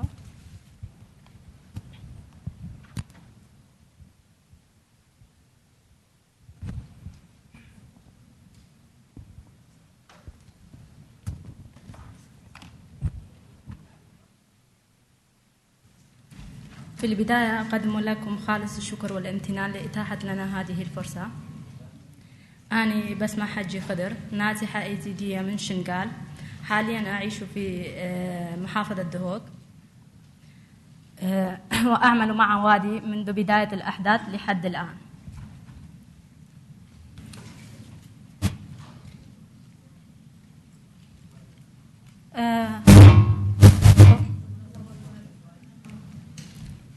نقدم المساعدات النفسية والاجتماعية للنازحين بصورة عامة واللاجئات بصورة خاصة.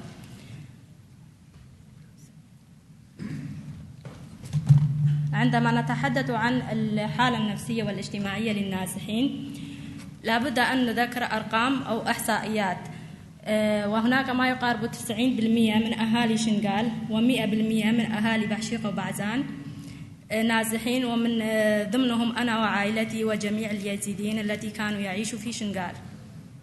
والوضع الحالي للنازحين مأساوي جدا، التي يفتقد إلى أبسط مقومات الحياة اليومية، وعدم الاهتمام من قبل الجهات المحلية والدولية بالنازحين بصورة جيدة، ولا مبالاة من قبل المجتمع بالمقابر الجماعية التي تم اكتشافها في مناطق المحررة من شنغال، والتي تعتبر من أهم الدلائل لإثبات جينوسايد اليزيدية. وكان السبب الرئيسي لهذه الكارثة هو انسحاب جميع المنظومات الدفاعية من شنغال بشكل مفاجئ وغير متوقع.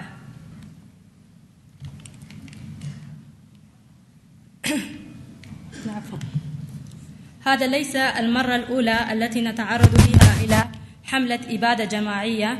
نحن كديانة أيزيدية تعرضنا ل 74 حملة إبادة جماعية بكل المقاييس فقط لكوننا أيزيدية، وآخرها كانت في 3 آب 2014، والتي كانت ضحيتها حوالي 6255 مختطف ومختطفة، من ضمنهم 4512 من الإناث و3046 من الذكور. والمقابر الجماعية التي تم اكتشافها في مناطق شنغال المحررة حوالي 21 مقبرة جماعية، وهناك بحوالي 200 ألف شخص هاجر إلى خارج البلد، و800 شخص في مفقودين، و1500 قتيلا، و280 متوفيا آثار النزوح والهروب.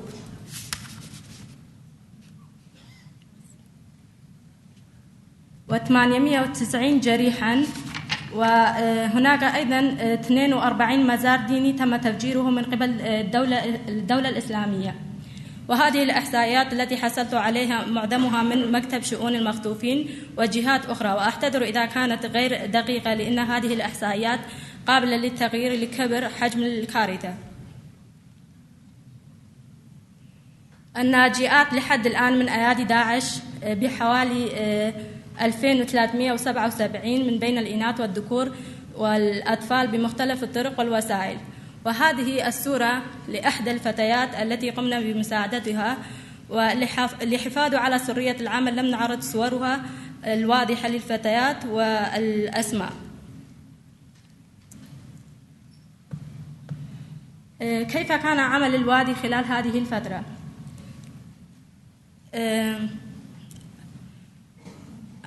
هناك طرق مختلفة خصصها وادي لمساعدة النازحين والناجئات.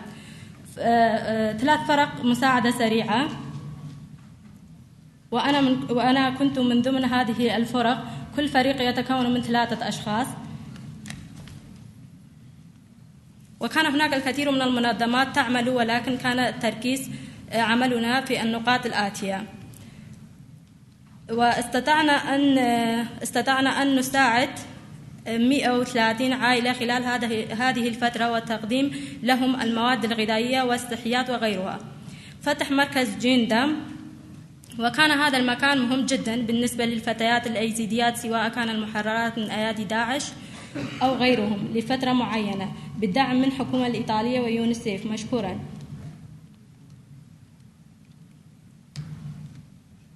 تقديم المساعدة النفسية والاجتماعية من قبل هاتلاند. هذه الصورة لفرقنا مثل ما ذكرت، كنا 3 فرق مساعدة سريعة، ولكن للأسف معظم أصدقائي لا يستطيعون العمل في وقت الحالي بسبب توقف الدعم المادي لنا كفريق مساعدة.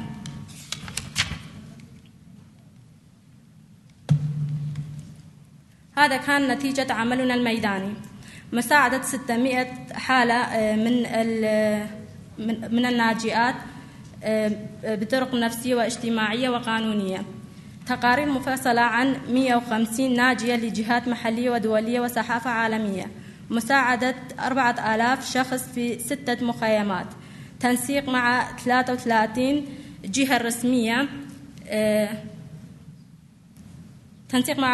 جهة محلية وعالمية ومنظمات لمساعدة الحالات، ويعتبر تنسيق مع هذه الجهات كان نقدم من خلالها المساعدات للناجئات مع هذه الجهات، ولا نستطيع ذكر جميع الجهات لضيق الوقت، وهذا العمل الجماعي لا نستطيع المنظمات أو المؤسسات أن تعمل هذا العمل لوحدها، ولكن هناك المئات من الناجئات محرومين من أبسط حقوقهم. وعندما نتحدث عن الحالات ووضعهم النفسي والصحي والاجتماعي، أرغب أن أذكر لكم هذه الحالة. فتاة أيزيدية تبلغ من العمر 12 عاما، كانت أسيرة عند الدولة الإسلامية هي وجميع أفراد عائلتها، قاموا ببيعها إلى شخص يبلغ من العمر 45 عاما، وتعرضت خلال فترة بقائها في قبضتهم إلى أبشع جرائم وتم اغتصابها، وعندما استطاعت الهروب كانت مدمرة نفسيا، واستطعنا مساعدتها بقدر الإمكان وبالتنسيق مع الجهات المختصة، وحاليا هي تعيش في ألمانيا. وهنا نشكر الحكومة الألمانية على مساعدتهم لهذه الناجيات وأخذهم إلى ألمانيا للمعالجة، وحسب الإحصائيات التي حصلت عليها هناك أكثر من 1000 حالة ذهبت إلى ألمانيا.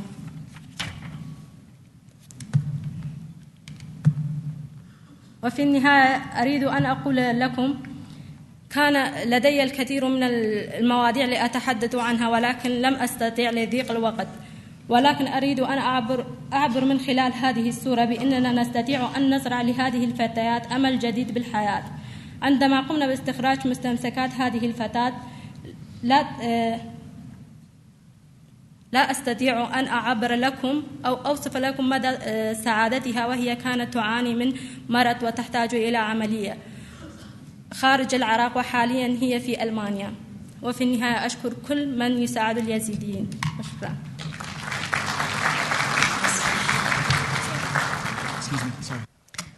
Thank you, Basma. And I would like to invite, last but not least, Holly Aldrich, also from the Victims of Violence program associated with the Harvard Medical School. Hello to everybody, and I'm very glad to be a part of this group today and to listen. And we've been talking a lot about listening and the importance of putting aside our own biases and our own fears of hearing about the horrors and atrocities that human beings can do to other human beings. I think I'm the director of the Homicide Bereavement Center. And so the families and the people that I work with have all lost, many of them multiple family members to homicide or attempted homicide. And what I'd like to just share with you for a few minutes is some of the things that I and the other caregivers who work with these families, what we have learned over the years, what they have taught us, what we have tried and continue to try to listen to with care and an open heart. One of the things that we have learned to be very careful about is the use of language. And for many people, recovery does not make any sense to them. It suggests that there's an endpoint to their experience. And there's not. You can have the best services in the world, but you can't undo the experience of people who have been traumatized. What we have learned from them is that over time and with care,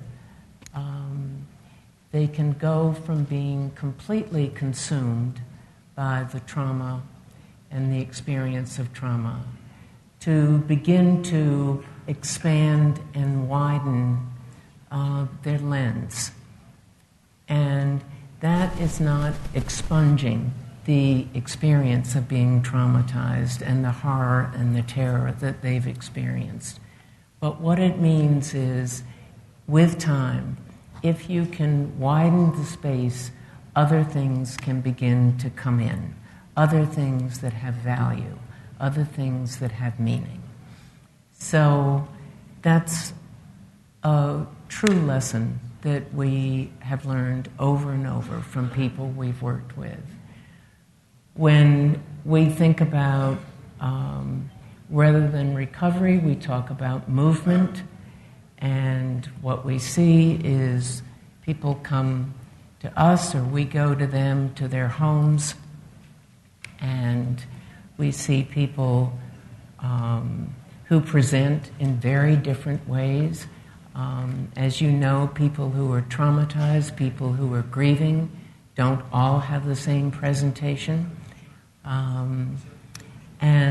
But what we see over time is a movement from being a victim to surviving, and the surviving can be months and it can be years, but the aim is to see if one day people can begin to participate in life again,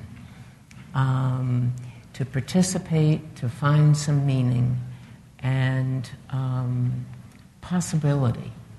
Sometimes hope is too big a word, so possibility.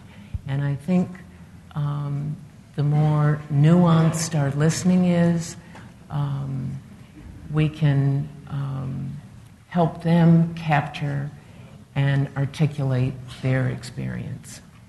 One of the things that is so valuable about having a group like this together is, as Barbara was saying, this is a collection, we are a collection of human beings. And this isn't about them and us. That's not saying that those of us who are not traumatized can co-opt the experience. We don't know that experience. And we can't presume to know it.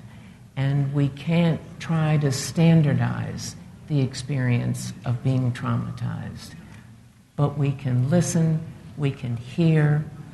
There are a multitude of ways that we can turn away.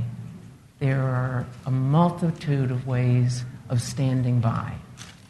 But what we can do, all of us, is to stand with. And today is an example, an expression of that, is standing with. So thank you. Thank you. Thank you, Holly. We had a focused group yesterday, Trauma and Recovery, and we are going to produce a report in Kurdish, Arabic, and English, which may help some of the practitioners with some ideas. We have now 15 minutes for questions, please, not comments. If possible, if you can have a short question directed at one of our panel speakers, please, think. برسيار بي زحمة مداخلة به. فرمو بيان خان.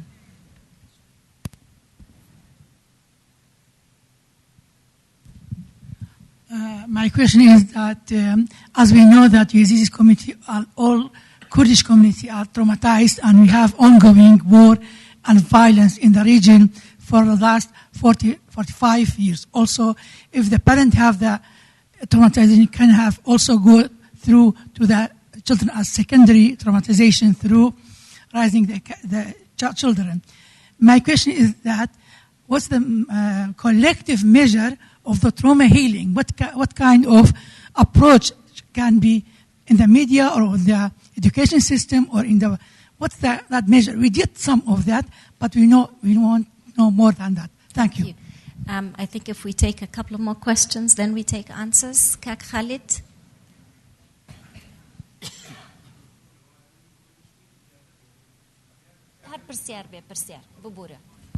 Questions? Hakim? Yes. سؤال لوانيا؟ برسيارك معايا لدكتورة باربرا بله.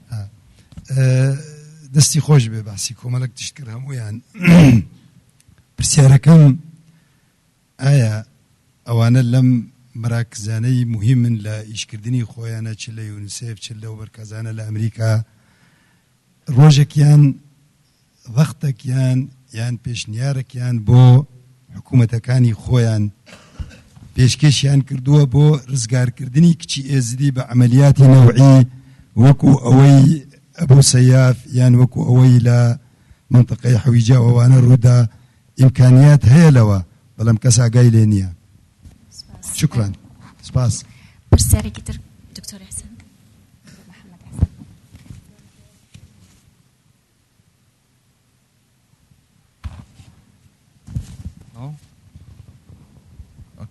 من يك بسيارم هي بوما مستحسن براستي اوي ملاحظه كرديت زور لكيسي جينوسايد ازدي كان زور بجرعته و فيكتم هاتيا بيشچاو لانفال حالتي وازور زور كم تربو كلام محكمه زور متابعه ما ذكرت تفسيري جناوه شي من زور لقمي نخوشي جريمه شتيكي خوشي تيايا ضحيه كان زور بجرعته وزور بشرفه دين كتشيروكي خوي بليت تفسيري نفسي تشي واوا Zor spas.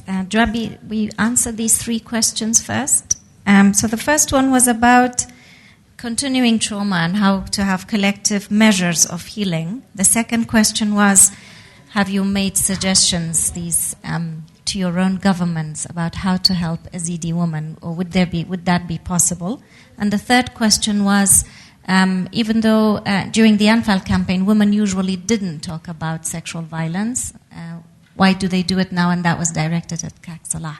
That the fact that they are brave and courageous and they talk about these issues, which are stigmatizing. So, who would like to go first? Could you repeat the first question? The first question was, in a situation where there is continuing war and trauma, how can we have any collective measures for healing? Or how can we have any measures for healing? No, you can go. So when there's ongoing... Oh, thank you.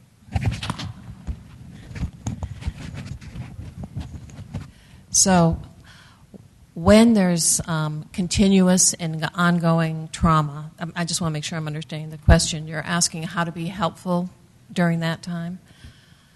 That is complicated because the individuals are continually taking in the new trauma. So their bodies are hypervigilant or overstimulated. Their minds are full of worry and fear. Emotions are high. Some of what we can do is normalize that. Is that, yes, when you continue to be afraid, you need to stay vigilant. Your body needs to stay activated. That's just going to happen. But you can begin to have moments of deactivation. Not to take away vigilance. Vigilance is important, and nobody's going to give that up when they're frightened. But they can begin to, as Holly was saying, just sort of open up some possibilities of respite from that. So when we work with populations who are chronically traumatized, we try to help them learn to regulate their bodies so that they can begin to take a breath, feel their bodies soften, and begin to feel a difference. And know that they can go back to the vigilance. That they can quiet their mind for a little bit, but that busyness that is still going to be there. So there's only so much you can do when there's chronic trauma, but there is also a lot that you can do. It's just in smaller, incremental pieces with the awareness that their system, their entire psychic and physiological system needs to be on alert. There may be somebody else who wants to answer that too. Do you want to say anything?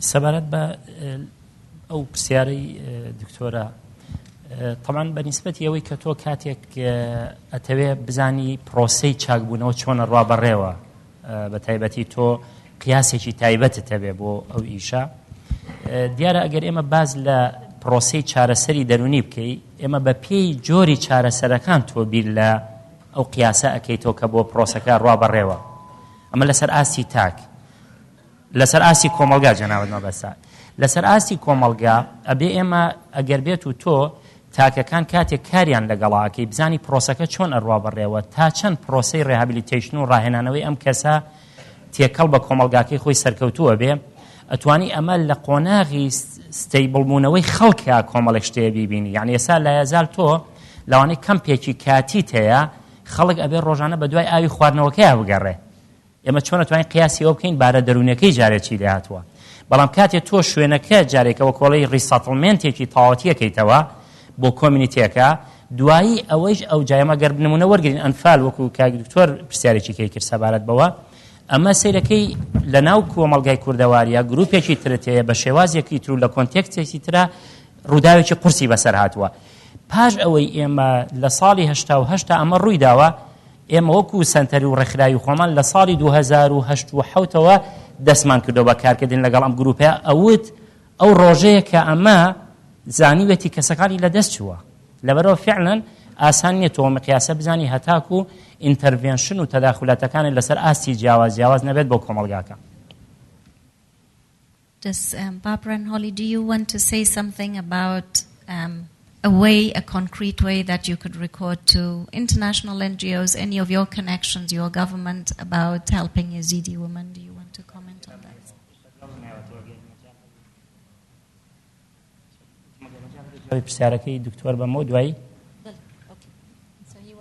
He wants to first.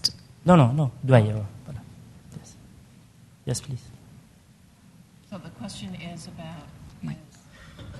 Repeat the question again. Yeah, the question was from Hakam Qasim.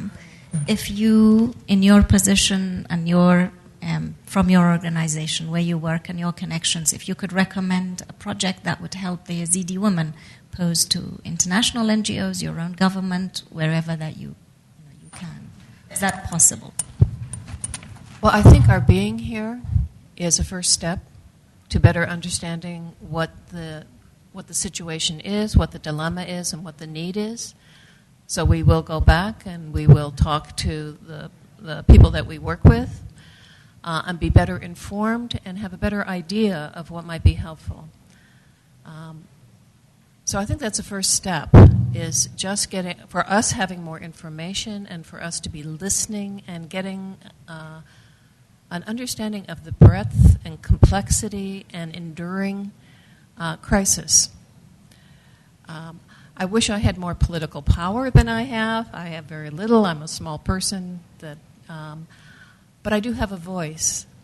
And I have other people who have voices. And when there are more than one voice coming together, then there's a greater likelihood of being heard. So we have a commitment. We now feel a connection and can take that forth. I would just add to that, or underscore that it can be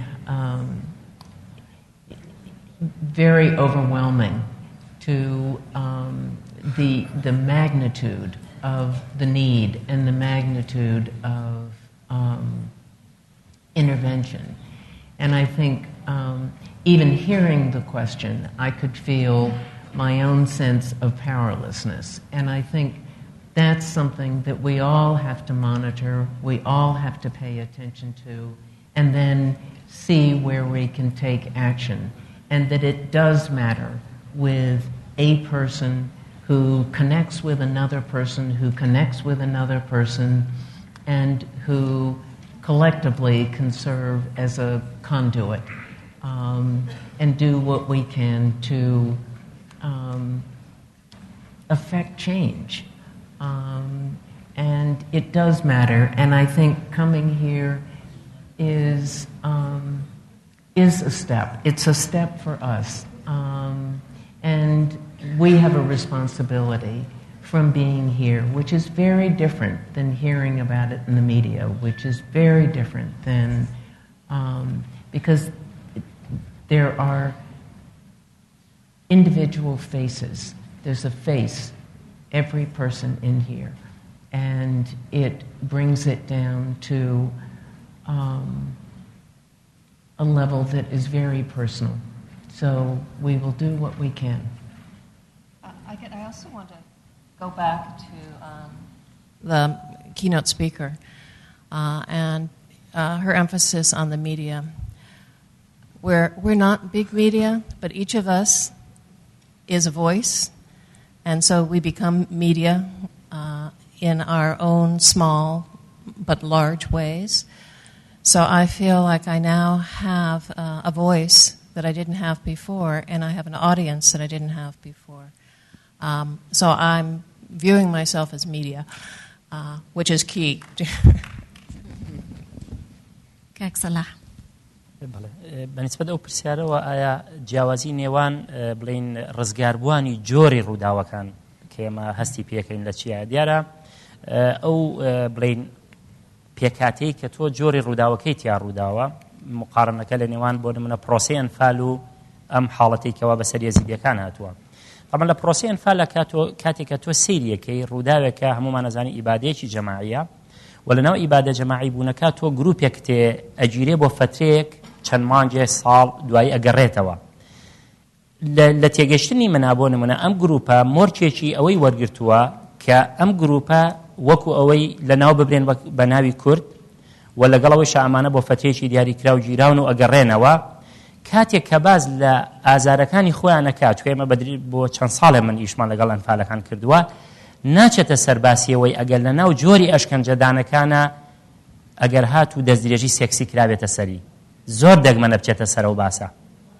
ناچێتە سەرە و باسە بۆ کۆنتێکسەکەت فراوانترە ئەکرێ بۆ بگێڕێتەوە چەند برسی کراوە چەند مناڵیان لە دەست داوە چۆن لە ڕۆژێکە چەند کەس لەناوچووە بە زار خواردووکردن بەڵام ئەگەر سێلێکتی حاڵەتەکان بکەیت و تایەتی هەمومان ئەزانین ڕۆبەڕوویەوەش بۆتەوە بە دەگمەن تیای بووە ناڵین نەبووە بەس بە دەگمەن تیای بووە حاڵەت باسی کردووە شتێکی بڵاو نییە باسی بکەن بەس ئەمەی تریان ئەم ڕووداوە بەڕوون و ئاشکرایی یەکێک لە هۆکارەکان ئەوەیە کەوا جارێکی کام ئافرەتانە بریتیە لەوەی کە ئەفرۆشێت و یاخود بازرگانی پێوەکرێ یاخوەچێتە بەردەسی پیاوێک ئەو ڕووداوی پیاە ڕۆشتووە لە ناو دیارترینیان ئەم حاڵەتەیە بە پێچەوانەی ئەویترەوەیە لە ناو دیارترینیان بریتیە لەوەی کام کەسە تووشی دەستدرێژیکردنە سەری کرابێت لە ڕووی سێکسیەوە بۆیە کاتێک کە چیرۆکەکە بازەکە لەوانەیە ئەگەر لە شکلی تەنها تێسیمۆنیەک و جێڕانەوەیە کە بێ واریدە باسی بکە و لەناو پرۆسەی چارەسەرەوە بە دڵنیاییەوە کە گەیشتە قۆناغی خۆی باسیەکە ئەگەر بۆم هەبێ شتێ ئیزافەکەم بۆ قسەکەی کاک سەلاح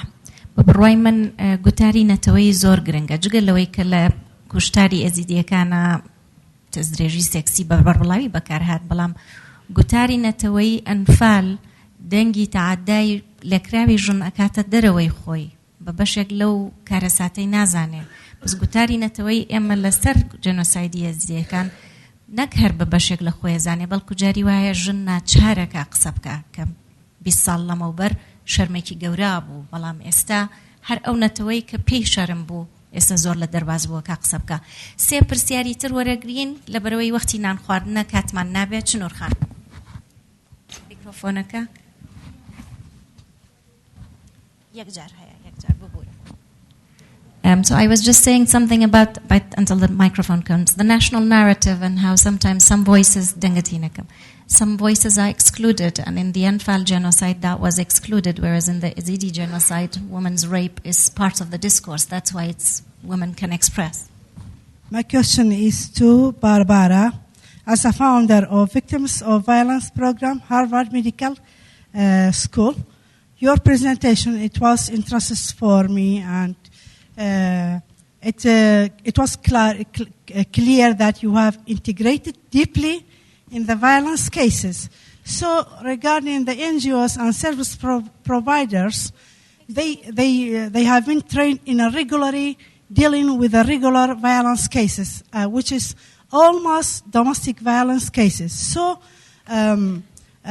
we appreciate if you'll share your experience, how long you succeeded in your program for supporting violence cases. And the case of Yazidi women in Kurdistan, I guess it is 100% totally different from other violence cases.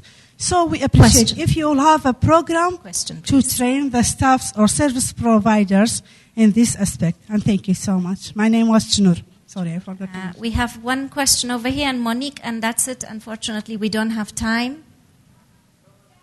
We have one question here. Fermo.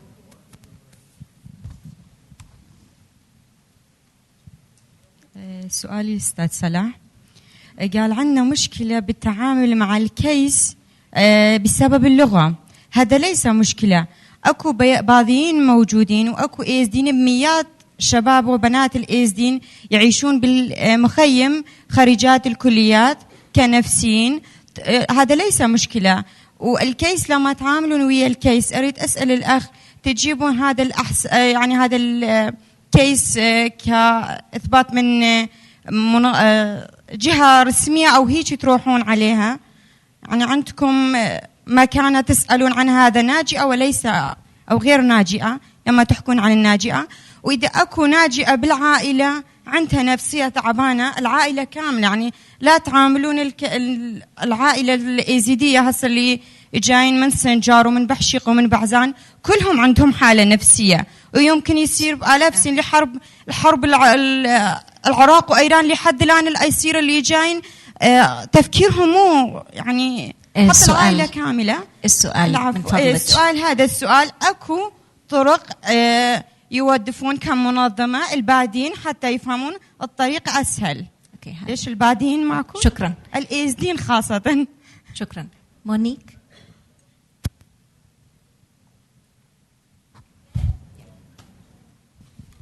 Yes, just one word about the NGOs that work in that field. One which is remarkable is the Helen Bamber Foundation. I don't know if you know it. They work in many countries and in Africa and elsewhere. They deal with people who have been tortured, and obviously slave sex, etc., is a form of torture.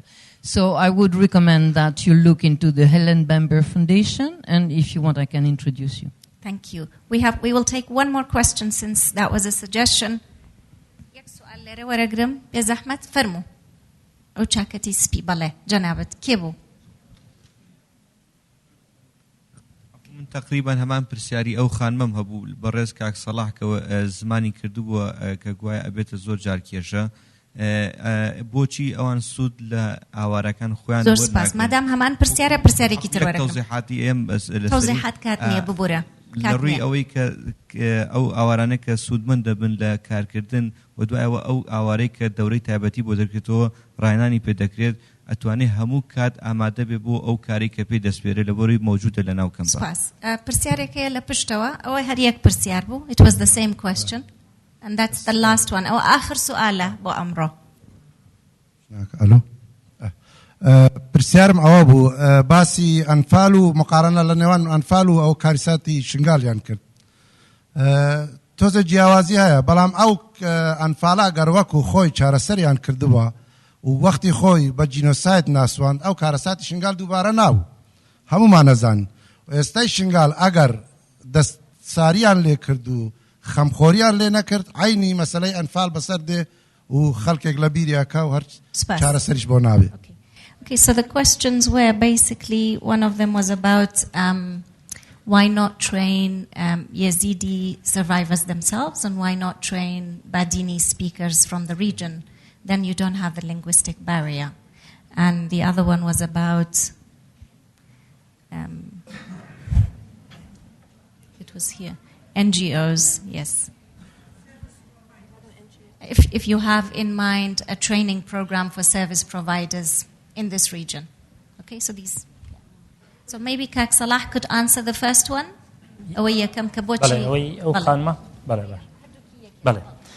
سەبارەت بەوەی کە باسی زمانمان کرد وەکو یەکێک لە گرفتەکان ناڵێن لە هەموو کاتێکا گرفتە چکە لە ناو حاڵەتەکانە تایەتی لوغەی عەرەبیە توانێت قسە بکە و هەیەنە زمانی سۆرانی یان نزیکی لە سۆرانیەوە زۆرە یعنی ئەوەیشان هەر چارەسەرە بێ بەس یعنی جاری وا هەیە بەڕاستی حاڵەتەکە نە ئێمە ئەتوانین بۆ نمونە بەتەواوەتی لەو تێبگەین چکە پرۆسەی چارەسەری زمانی تەواویەوێ ئەوەی لە دەرەوەی وڵات جیا بێزانێت چارەسەری دەرونی بۆیە زۆر جار من کەیسم هەبووە لە وڵاتێکی ئەوروپیەوە نردویانەتەوە لە کوردستان من ئیشم لەگەڵ کردووە خۆ معنایەوە نییە من زیرەکتر بم لە کەسێک لەبێ بەشێکیەوەیە من لە هەمان میلەت بووم بۆ زمانم هەمان زمانی کەسی بەرامبەرمە بۆیە ئەمە یعنی هەموو کاتێک کێشە نییە من نەموت بەزوتم لە ناو یعنی چۆڵی ڕێگریەکانە جاری وایە زمان بەنسبەت ئەوەی ئایا ئێمە ئەتوانین کەسێک بەکاربێنین لە ناو خودی خۆیانە هەندێک جار بەڵێ ئەتوانین لە خۆیان بەکاربێنی بەڵام لە ناو پرۆسی چارەسەری دەنونیە کە تاچیە لەگەڵ کەسێکە کارەکەی خۆی کەسەکە پێی قبوڵ نییە متەرجیم کەوێتە بینەوە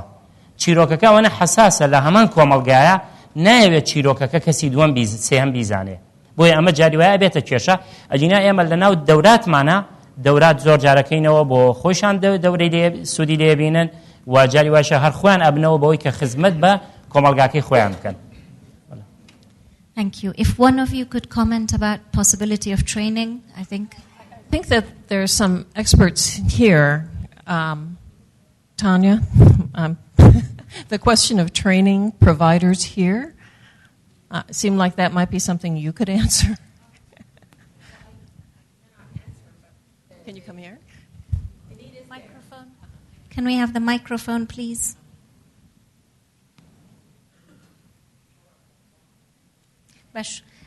Okay, because there are so many people who want to speak, I'm going to take 2 more questions. I don't want to delay you for lunch, and there's also awards to be given out before lunch. So I just want to say that I think that right there's a microphone.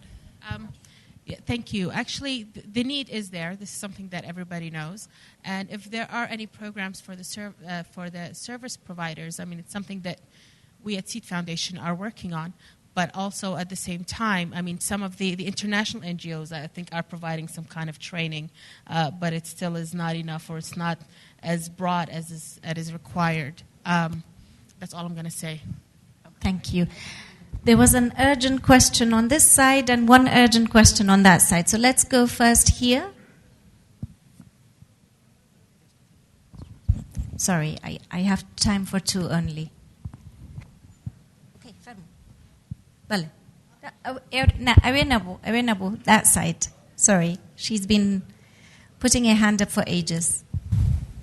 زۆر سپاس پرسیارەکە من بۆ کاک سەلاحەوە کەمە چاوەڕێ دەکەین لەم نزیکانە ئەگەر مووسڵ ئازاد بکرێت چاوەڕێ دەکرێت کە ژمارەیەکی زیاتر لە کچانی ئێزیدی ئازاد ببن. ئایا پلان هەیە بۆ پێشوازیکردنی ژمارەیەکی زۆر لەلایەن ئەوان و هەروەها ئەوان چاوەڕێ دەکەن کەیس بچێتە لای ئەوانیان بۆخۆیان لە کەمپەکان سەردانیان دەکەن بۆی کەیسەکان ببینن. زۆر سپاس. زۆر سپاس. پرسیارێکی تر هەیە لێرە؟ آخر پرسیارە لێرە. The question was, Mosul might be liberated and there will be more Yazidi women. Are you prepared for that? And our final question. بله.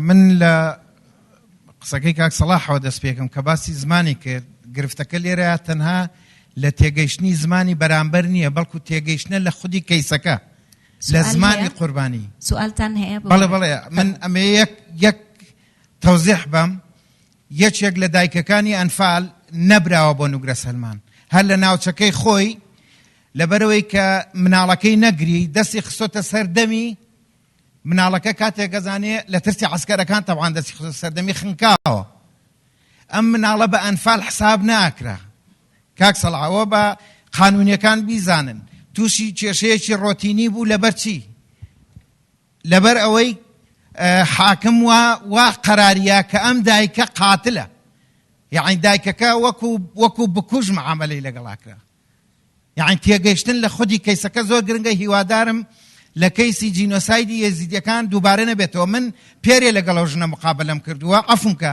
کێشەکە ئەلێرەیە. ئەم ژنە ناوێرێ ئەم حەقیقەتە بڵێ بۆی جارێکی تر تووشی مشکلە و حاکم نەبێتەوە.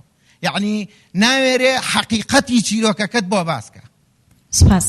بمبورە چۆمان خان پرسیارێکترم هەیە، ئەویش ئەوەیە لە هەمووتانە خودی کۆنفرانسەکە بۆ چییە؟ خودی ئەم کۆنفرانسە لە زانکۆی ئەمریکی یا لە هەر کۆنگرەیەکی تر هەر کۆنفرانسێکی تر ئایا هەر بەڕاستی باەمە و پرسیارە جەوهەریە لە خۆمان بکەین کورد هەر بۆ ئەوە دروست بووە حکایەتی خۆی بجێڕێتەوە و حکایەت بۆ ئەوانی تر بجێڕێتەوە؟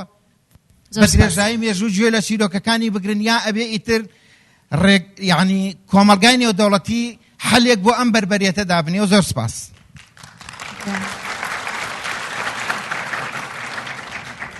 So there was one question.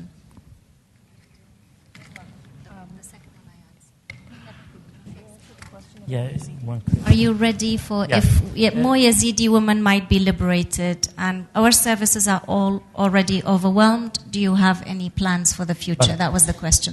لراستیا اما یەکێکین لەو شوێنانەی کە لە کوردستانی خۆمانە خزمەتگوزاری پێشکەشەکەین. یعنی ئێمە هەموو شتێک نین، ئێمە بەشێکین لەو شوێنانەی کە خزمەتگوزاری پێشکەشەکەین بەپێی ئەو توانایی کە هەمانە لەوانەیە ئێمە توانین بڵێن لە کوردستان و تقریبا لە عێراقا لە ڕووی خەڵکانی ڕاهێنراو لە بواری چارەسەری دەرونی سنتەری ئێمە دیارترین سنتەر بێت لە عێراقا وەکۆی کە خەڵکێکمان هەبێ بەم کەپاسیتیە. بەڵام ئەمەش معناوە نییە بەشی ئەو خەڵکە زۆراکە کە هەیە. ئەمە وەکو پرسیارەکە وەڵامێک بۆ جەناب لەبەرەوە ئێمە بەڵێ تا ئاسێکی باش خەڵکێکی باشی ڕاهێنراومان هەیە کە بتوانین چارەسەری حاڵەتەکان بکەین. بەڵام ئێمە وەکو لۆکیشن شوێنمان لە سلێمانی ئەمە یەکێکە لە کێشەکانمان، یعنی کەوتونێت هەم ناو شاری سلێمانیەوە. بەشێکی تر سەبارەت بەوەی کەوا ئایا چۆن حاڵەت وەرەگرین. حاڵەت وەرگرتن ئێمە تیمی تایبەتمان هەیە لە کەمپەکانی ژەکەین و جگە لەوە ئێمە بە شێوازێکی گشتی لە ڕێگای ڕاهێنان و سیمیناراتەوە بۆ خەڵکانی ناوخۆیان و هەروەها دەرگایش کراوەیە زۆر جار کەیس لە ڕێگەی کەیسەوەیەن و یاخود لەگەڵ هەر ڕێگەیەکی کە حالەکردن هەبێ جاری وایە ڕێکخراوەکانی تر کە لە بوارێکی تریژەکەن بۆ بواری خزمەتگوزاری تەندروستی دەرونی کەیسەکان ێرن بۆ ئێمە. Spas. And the second question was directed at us at the American University. What's the purpose of this conference? So let me just answer in Kurdish. هدفي ام كونفرنسا چیه؟ راستیەکەی هدفی سەرەکی ئەم کۆنفرانسە ئەوەیە لە پاش هەموو کارەساتێکی واکە ڕووەدا کۆمەڵە دەرەنجامی کورد خایان و درێژخایان هەیە. لە دوای کارەساتەکان عادەتەن مێژەر یاخود هەوڵدان بۆ چاکردنی شتە عاجلەکان زۆر زیاترە، مەسەلەن خان و بەرە و خواردن و تەندروستی و ئەمانە کە هەتا ئەمەش لە دۆزی یەزیدیەکانە لە 100% ئەو خزمەتگوزاریە سەرەکیانە پێشکەش نەکراوە، بەڵام عادەتەن ئەوە لە پێشەوەیە. هەوڵی ئەم کۆنفرانسە ئەوەیە بیر لە استراتیژی دوورخایان بکاتەوە کە ئێمە کە کارەساتێکی وا ڕووەدا و پەیوەندی تاکەکان گروپەکە لەگەڵ سەرجەمی کۆمەلگادا پشڕێ. مرۆڤەکان هەست بە دابڕانەکەن، هەستەکەن زوڵمیان لێکراوە، هەستەکەن کراون بە قوربانی، هەستەکەن بە کەم سەیرەکرێن. ئێمە چۆن نتوانین ئەو پەیوەندی کۆمەڵایەتیانە دروستکەینەوە؟ ئێمە چۆن نتوانین ئەو محاولاتانە هەیە کە بۆ تەوسیقکردنی جەنەسایدی یەزیدیەکان بە شێوازێک بکرێ کە قوربانیەکان جارێکی تر نەکاتەوە بە قوربانی. ئێمە چۆن نتوانین کاریگەریمانە هەبێ بۆی میدیان نەبێتە شێوازێکی تری چەوسانەوەی ژنان، گوتاری نەتەوەی ئێمە لەسەرم جەنۆسایدە نەبێتەوەی زوڵم جارێکی تر لە ژن بکە. ئەم پرسیارانە بۆ ئێمە گرنگە و ئێمە هەوڵماندا لە هەموو پانەڵێکە دەربازبوویەکی یەزیدی خۆی کەسانێک کە خزمەتگوزاری پێشکەشەکەن لەگەڵ کەسانێکی پسپۆر کە لە دەروەی وڵات هاتوون تێکەڵ بکەین بۆی پێکەوە گفتوگۆیەک بکەن. لە دەرەنجامیشە بە هیوایەوەین کە کۆمەڵە دەرەنجاممان ڕاستپاردەمان هەبێ بۆ ئەوەی کە لە ماوەی درێژخایاندا ئەو شتانە چین کە ئێمە وەکو کۆمەلگایەک بەگشتی ئەبێ بیکەین بۆی ساڕێژ بین و بە تایبەتیش بۆ ئەوەی چۆن یارمەتی گروپی کۆمەلگای یەزیدیەکان بین و ڕێگە بگرین لەوەی کە ئەمەلیان بەم شوێنە نەمێنێ و بەجێی بێڵن، چونکە بەداخەوە ئەوە یەکێکە لە مەترسیە گەورەکان کە لەوانەیە لە داهاتوە کۆمەلگای یەزیدی لە وڵاتە نەمێنێ و ئێمە دەمانەوێت ڕێگە لەوە بگرین. سپاس بۆ ئێوە، بۆ هیوادارم بمێنەوە بۆ کۆمەڵێک جائیزەمان هەیە کە دەدرێت. نەرمین خان و کریستین they will be giving out prizes, awards. Thank you for staying for the awards before lunch. Yes. Hello. Sorry, I'm just going to ask you to stay in your seats for about 5 minutes to 10 minutes. We just very briefly had some very generous, in this very difficult economic climate, sponsors that we'd like to thank: the Hiwa Foundation, Chalax, Kakan Printing, and the Margaret Institute. These are very difficult times, so we were really grateful that they supported us in this conference. I just also want to note there's a photography exhibition outside that's Life in Khanki, the Mokhayam Camp Khanki, by I think it's more than 4, young women from Shingal, from Sinjar. So please take a few minutes to look at the photography. I also just want to say that there are a lot of people in this audience who are not speaking, but are doing great work. So I just want to mention that. We have the Human Rights Commissioner from Baghdad. We have Amal Association, Hammurabi Association, plenty of representatives from the Prime Minister's office, from the President's office in Baghdad and in the KRG. So there's a lot of, this was the point, to bring everyone together, even in the audience. So during lunch and during the breaks, everyone can speak. And I apologize that, everyone can't speak, but I hope that, everyone's here, your work is recognized, just to be clear. I also wanted to mention that the real focus, one of the main focuses, if not the focus of this event, is really about women and the young women that have been rescued and are still with ISIS, with Daesh. And so in light of that, we just like to honor the efforts of some people from Shingal, from Sinjar, who have been working to bring women back from ISIS. They are certainly not the only ones, but they are significant, and we do this to encourage others, I hope, to take up this initiative. And these awards we are given were designed by Hemin Yahya, who is an art student at Sulaimani University, and by his professor, the head of the department, Daro Rasool. And we're going to have Narmeen Othman come to deliver the awards. And yes.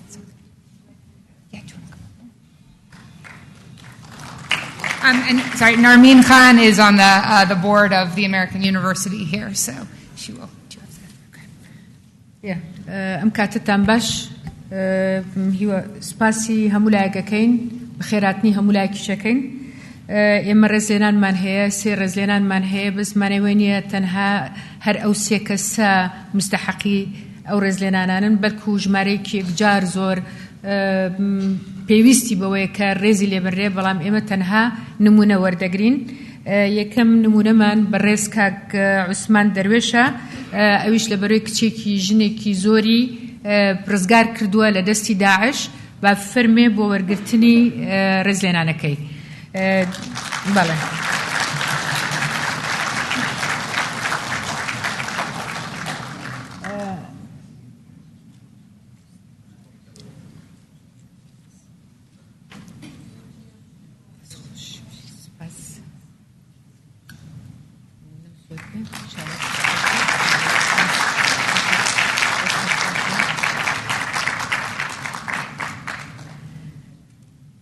بەڕێز کاک خەلیل عاسف لەگەڵ خێزانەکەی کە هەردووکیان خێزانەکەی لێرە نیە بەداخەوە ئەمینە خان کە هەردووکیان بێکەوە کارێکی زۆر گرنگیان کردووە ئەمانیش کۆمەڵێک لەو ژنانەیان ڕزگار کردووە لە دەستی داعش بە کاک خەلیل عاسف بفەرمێ بۆ وەرگرتنی خەڵاتەکەی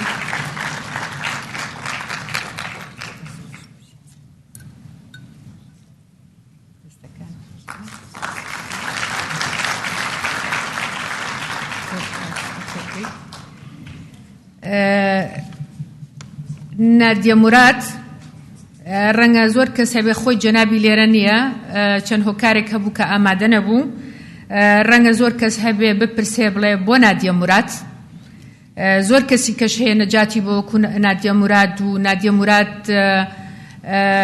وەکو ئەویش تووشی ئەو کارە ساتە بووە بەڵام ئێمە بۆ نادیە مورادمان هەڵبژاردووە نادیە موراد نمونەی هەموو ئەو کچانەیە یعنی وەری ئەگرێ لە جاتی هەموو ئەو کچانەی کە نەجاتی بووە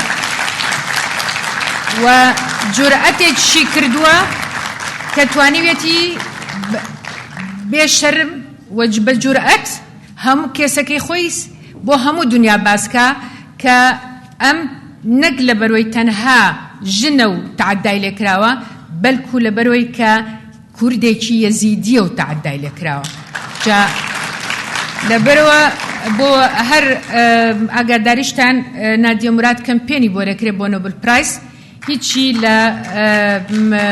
ملاله کمترنیه لبروا لێرە زۆر گروپی پشتیوانی دروست بۆ بۆی هیوادارم کە بەنسیبی بێ هەرچەند زۆر ئاسان نییە بەڵام کەمپێنەکان گەورەکرێ ئەو ڕێزلێنانە کاک ئەحمەد شەنگالی وەری دەگرێ فەرموو کاک ئەحمەد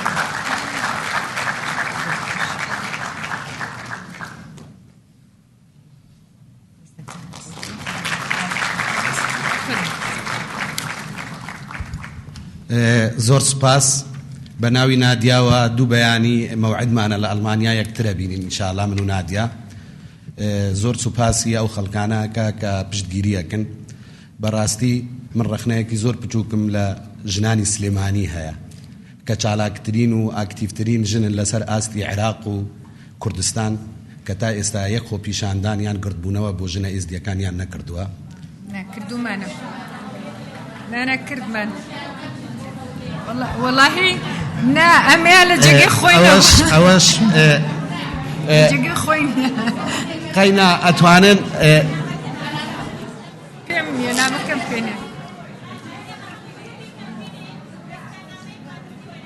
هذا كينا ما كشت دينا قينا بروسكا ببنا سرو حزكم پشتگیریەکی بەهێز لە نادیا مراد بکەن نادیا مراد ئێستا کاندیدە بۆ وەرگرتنی خەڵاتی نۆبل حزەکەم هەر هەمووتان پشت و پەنای نادیا بن کە ئەو خەڵاتە وەرگرێت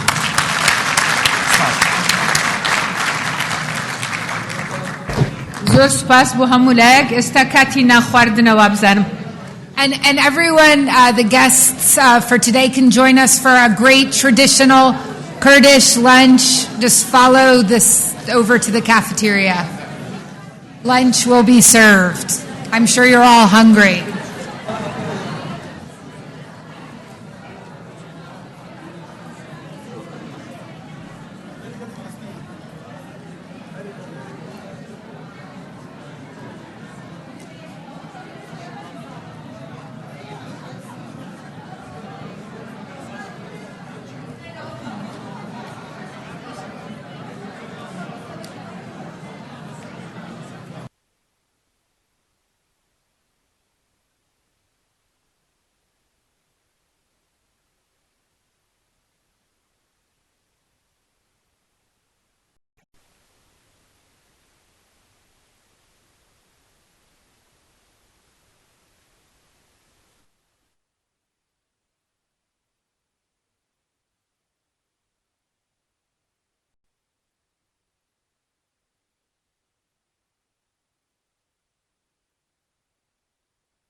Yeah.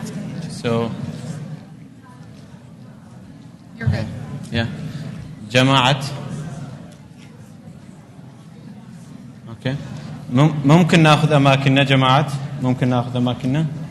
طبعا هنا نواف عاشور راح أعرفكم على مجموعتنا هنا الفنانين هنا دخيل أوسمان وغمقين قامشلي. So I'm here to introduce you to our two singers. Dakhil Osman, he's from Shingal and he has done a lot of singing before and even after Shingal, about Shingal. And Ghamgin Qamishli, he's from Qamishli, he's originally from Syria. So both of them have done songs together and music together. So I will give them the stage to play some music for you and some of their songs. Please welcome them warmly with me.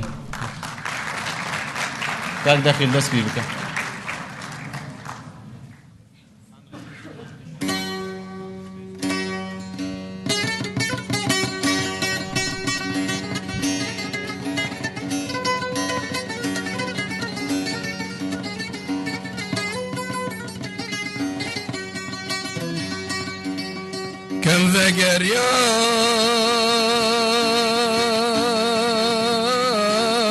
لشنقالي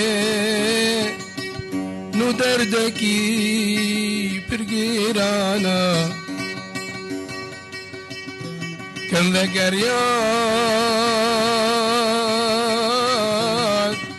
لشنقالي ندردكي برقيرانا نبرينيد مويفبن ندست ما وشاببن نبرينيد مويفبن ندست ما وشاببن كم ذكر يا نشنقالي أمشن قبلتي عن شمالي أمشن صولاغي كرسي وباري يا أمشن كوچو لديلاني بلاز بمريم بلاز بمريم بلاز بمريم بلاز بمريم كان ذكر يا نبرين دل ونوفبن كان ذكر يا لشنقالي أمين وبخوازان بن قالوا بيريل قندادم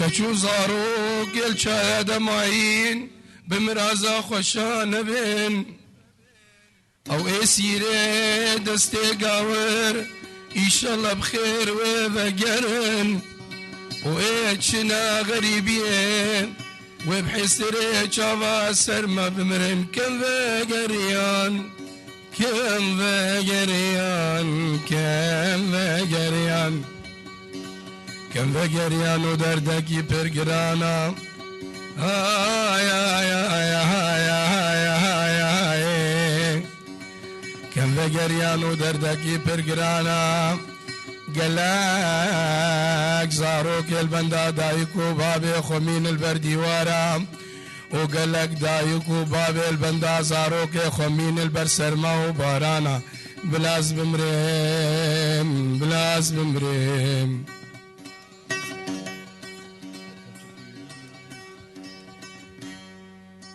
ديسا فرمانا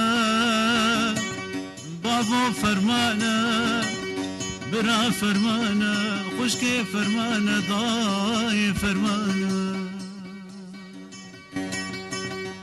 دديسا فرمانا الهر شار طرفي دنياي آقرا كي زوري زور قرانا دديسا دبيجن فرمانا هاتي سري ملتي ازيد خانه هوارو بيلو ما بيج فيكن مجيانا ددي صاد بيجم قلي برا أبقاورن أبن إنسان لش آدم ونش حوانا بني فرمانا ضاي فرمانا برا فرمانا قشكي فرمانا ضاي فرمانا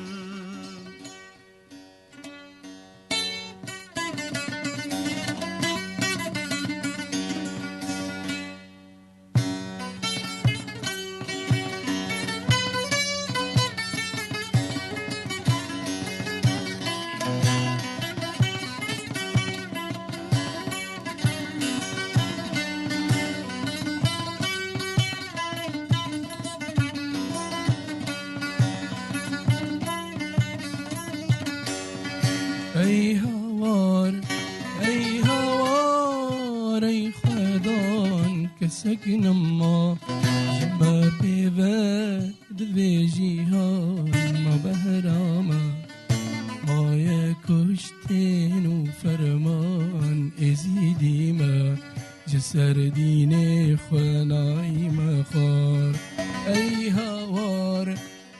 هوار ای خدان که سکنم ما جمع پیوه دوی جیهان ما بهراما مای کشتین و فرمان ازیدی ما جسر دین خوازنای مخار رشمدكن وكا قري برشي وهار نابرسن إن المازن وزاروكا قوفخن وكا آفي خينا ما يزيدي ما سرديني خوازناي ما أي هوار أي خدان كسكن ما جمع بباد في جيهان ما بهرما ما يكشتن وفرمان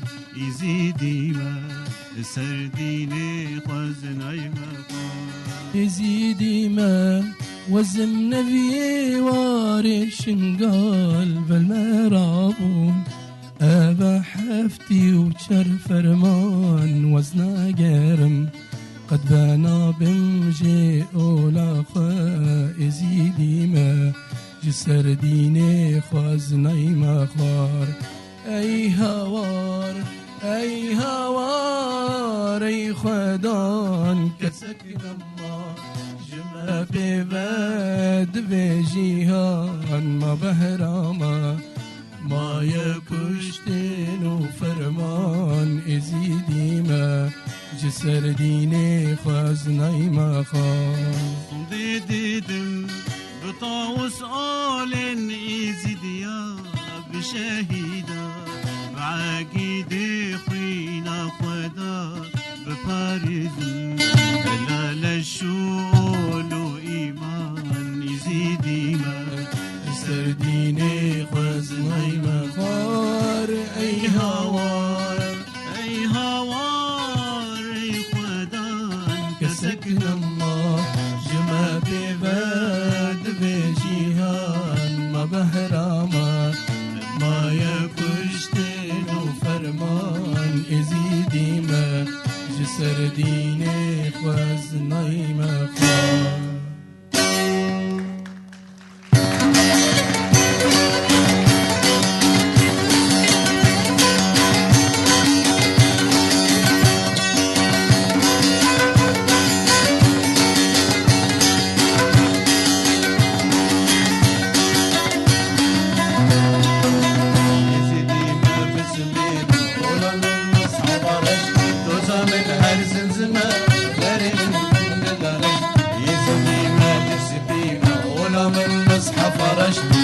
من هرزن زما بري من تللالا يزيدي ما بسم بيلم بمرم أولا ونايل وكي دريا ببيلم مكو جامر وكنش يزيدي ما بسم بيلم بمرمولا خوانا هيلم وكي درياز بيلم مردو جامر وكلاش يزيدي ما جلس بيما ولا من مصحف رش دوزا من هر زمزمة باري من تملل علاش يزيدي ما جلس بيما ولا من مصحف رش دوزا من هر زمزمة باري من تملل علاش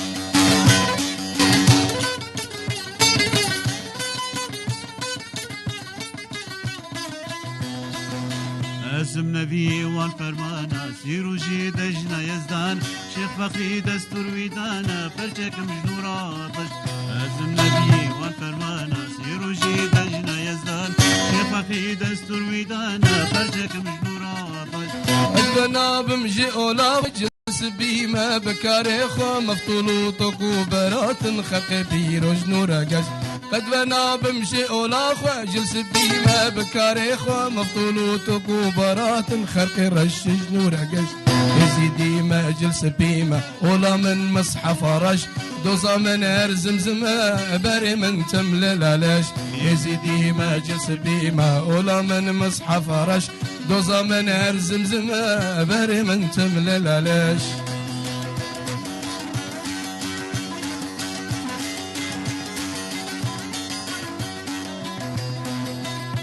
ورسمة بابو قالا باتزمي دجن وصرصال دفو شباب وقوالا صندام بمسحة فرش ورسمة بابو قالا باتزمي دجن وصرصال دفو شباب وقوالا صندام بمسحة فرش بنقري الهمي مالا طاوصولا ما كبنارا بيران يجي خبردانا وكشرا مال شغرش قوذن قرية الهمي مالا طاوصولا ما كبنارا بيران يجي خبردانا وكشرا مال شغرش يزيدي ما جلس بيما أولا من مصحف رش دوزا من هر زمزمة بري من تملل علش يزيدي ما جلس بيما أولا من مصحف رش دوزا من هر زمزمة بري من تملل علش بري من تملل علش بري من تملل علش.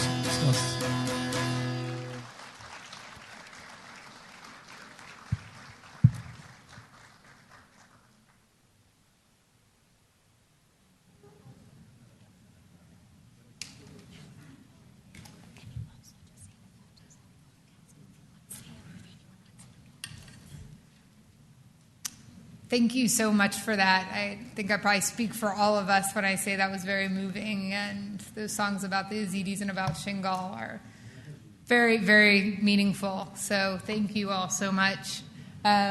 We are going to now, one thing to mention, the photographs in the hallway are for sale. So if there's one that you like, please just let us know, and we can direct you to the vendors, the photographers. We now have Sherizan Minwala, who's a human rights attorney here. Monique mentioned her earlier. She's been doing a lot of work with Yazidi women and women in the Kurdistan region for 10 years, legal access work, protection, human trafficking, and she's going to speak a little about her work and then introduce Dr. Mirza Dinay, who is leading the German resettlement program. So here's Sherizan.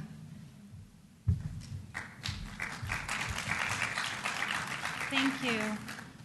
Thank you to the American University for holding this event, and to IRIS and the Center for Gender and Development Studies for bringing this incredible group of people together. And congratulations, Choman, for the launch of your center. It's a very important initiative for this university and for Kurdistan. Before I start, I just want to take a moment to remember that as we're all sitting here today talking about Sinjar, there are thousands of women and children who are still in captivity, who are facing incredible violence and suffering, and their rescue should be our highest priority. They face an incredibly aggressive, militant, patriarchal, extremist group, and the violence that they are subjected to, we all know, is horrific. What I'd like to do is just take a few minutes to talk about the role of the media in reporting on the story of Yazidi women and girls. Monique made a really important statement this morning in saying that the journalists are a key weapon in the fight against Daesh, and I couldn't agree more. If we didn't have the media reporting on this story, we wouldn't know what was going on. we wouldn't be able to hold people accountable. It's important to tell their stories and tell the truth. But what I want to talk about also is not just telling the story, but how do we tell the story? So we're telling the story of women and girls who are incredibly traumatized. When they come back to Kurdistan, they have suffered incredible violence. They think about what happened to them all the time. They have flashbacks.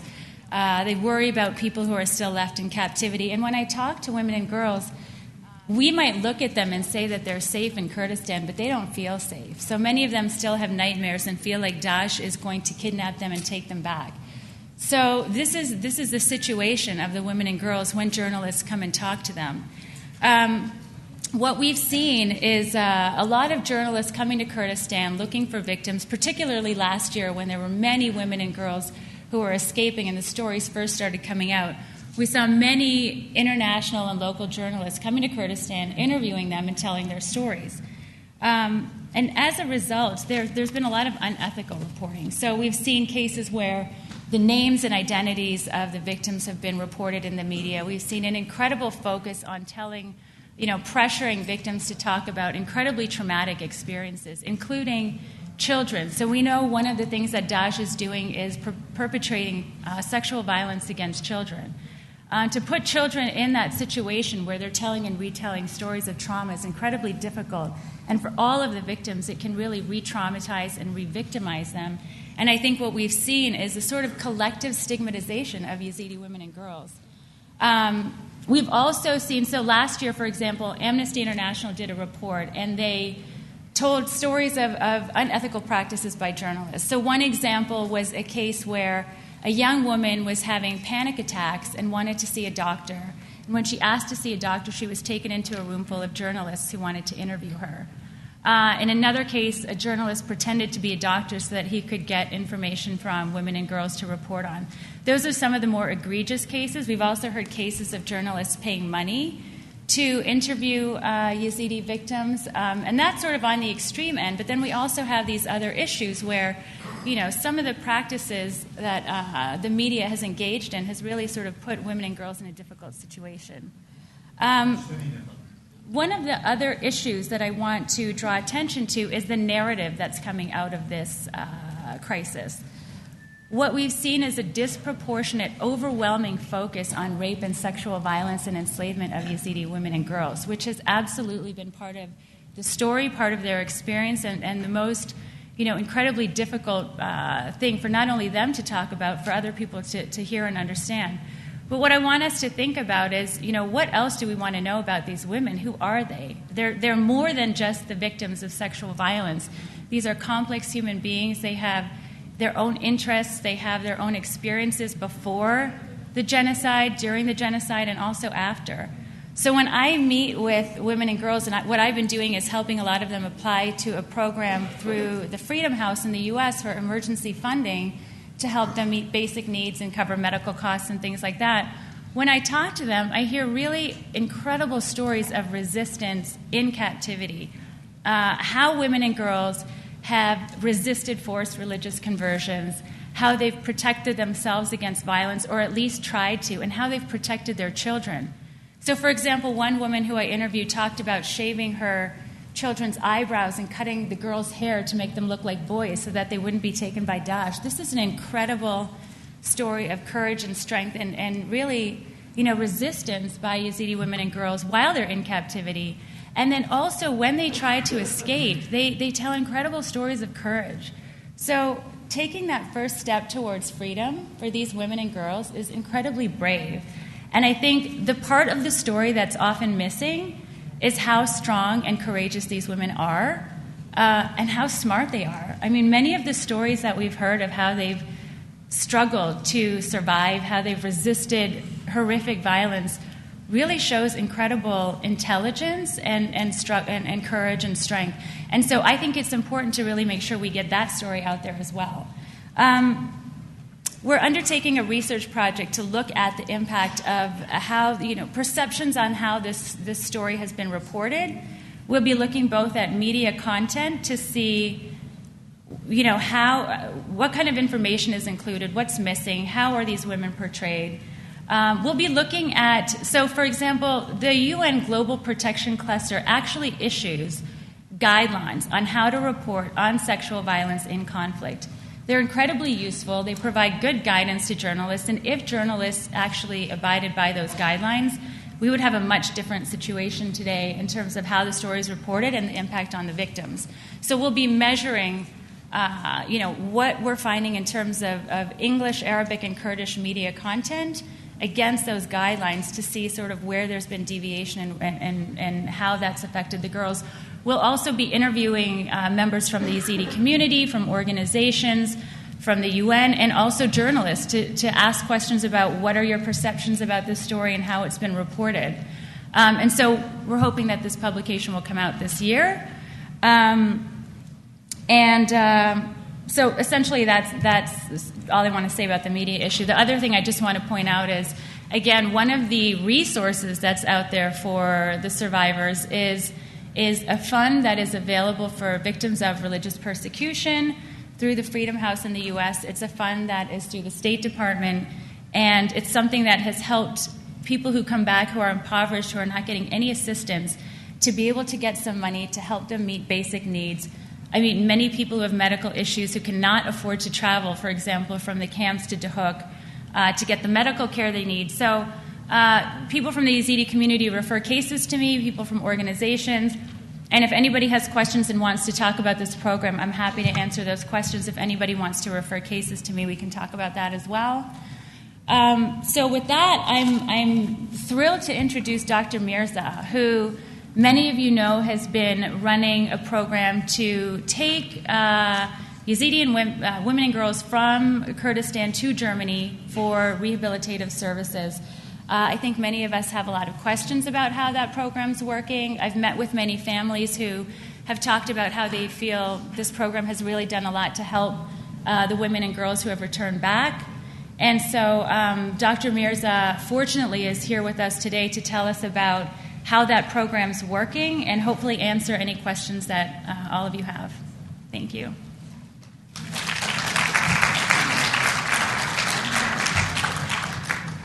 So thank you very much, Sherizan, for the introduction. Thank you for this nice invitation.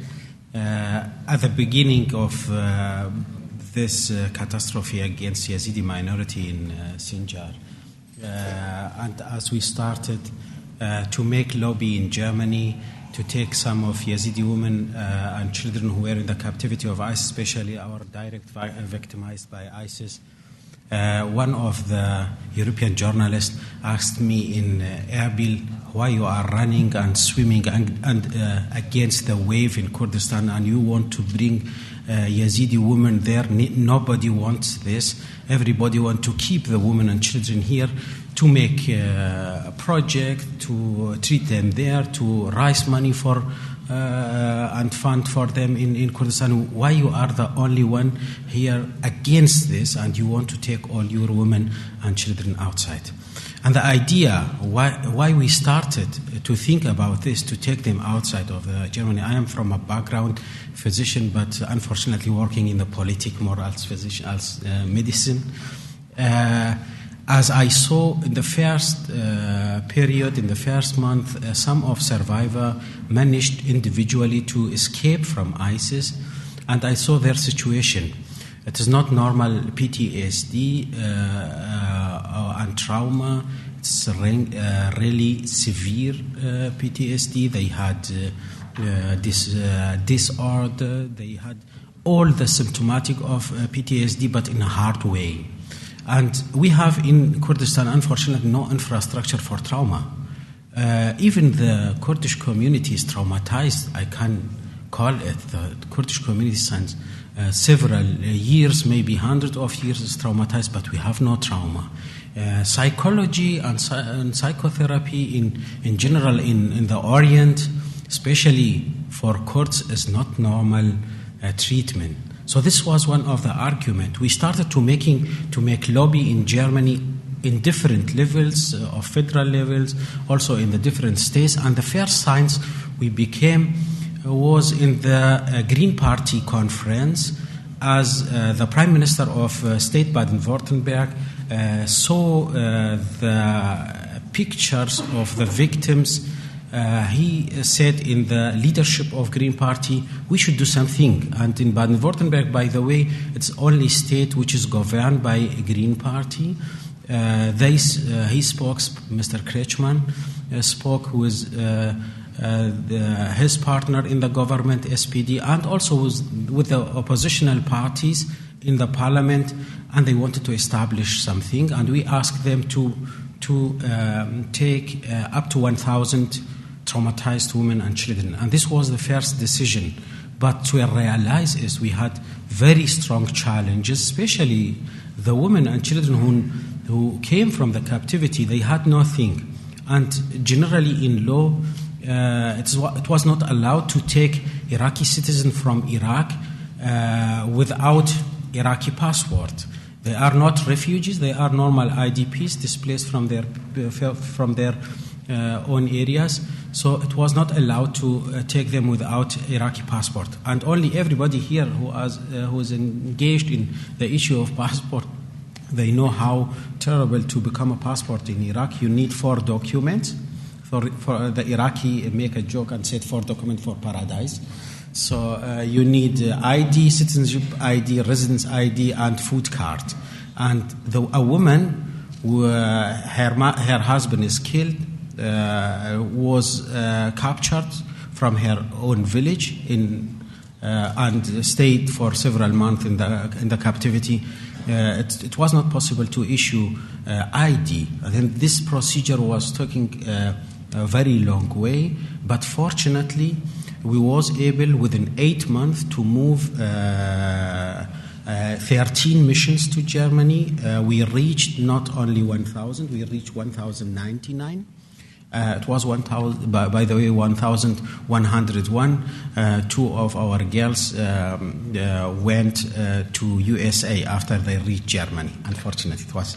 We told the US colleagues, you should take them from Iraq, not from us, because we cannot replace their places. When these, by the way, it is a governmental project, so it was also agreement between State Baden-Württemberg and KRG, but State Baden-Württemberg was operating the whole procedure. I am head of a German-based organization called Luftbrücke Iraq, or Airbridge Iraq. We are working in Iraq since 8 years, helping Iraqi children and terror victims from different areas and regions of Iraq. And we was working in Iraq on behalf of the state Baden-Württemberg to select the cases, to register them, to prepare their background, and prepare the electronic files for them. And one victim has in our office between 22 and 27 pages as a report, medical report, psychological report, different psychological tests and medical tests, also the background incidents, different history background, familiar and histories. The next partner in this project was IOM, which was responsible of the movement between Kurdistan and Germany. When the victims reach Germany, there is another institution responsible of them, which is governmental institutions, municipalities directly. So our victims are now divided in 22 cities or municipalities. And these are responsible of them. The victims becomes as Iraqi citizen, the residentship for 2 years with the option of permanent resident, with the full financing by the state's government, directly operating by the cities.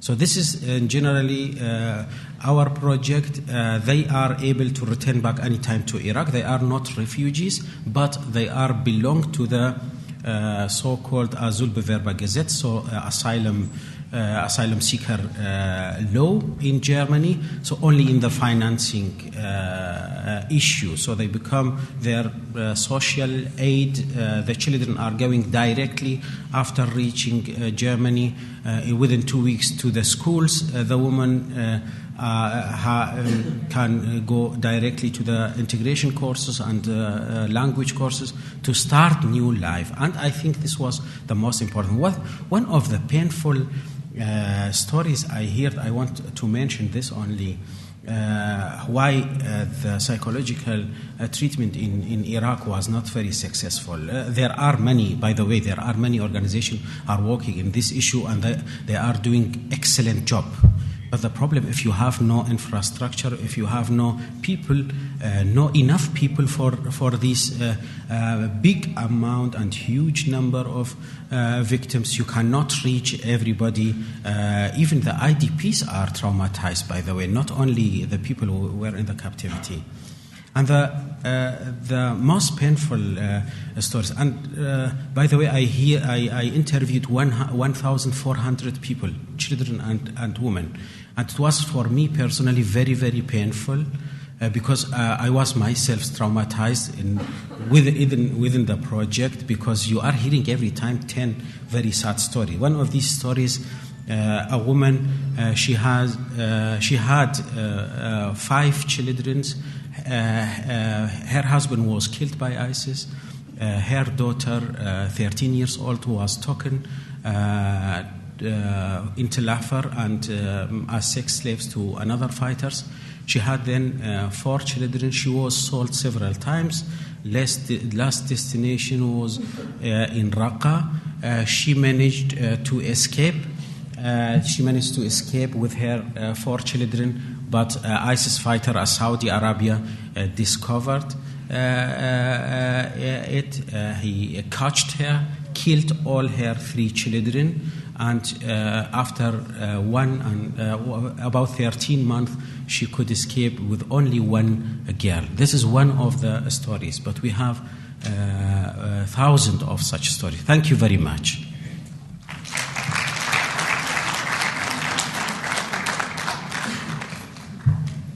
Thank you to Sherizan and to Dr. Mirza. We're going to start panel 3, and this panel is focused on reconstruction. If you're on panel 3, if you could come to the front, that'd be great. Thanks.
Okay, I think we're all mic'd up and ready to start. Thank you very much to the organizers of this absolutely wonderful event, and thank you to everybody who's here, as well as the panelists. You know, in covering this catastrophe, there have been two things that have stood out. One is how the tragedy of what has happened has been magnified by the inability of the region, the country, and the world to actually deal with it. And in my mind, some of the starkest images of my career are survivors of the Cucho massacre living in an unheated construction site in Zaho for months after they were able to escape.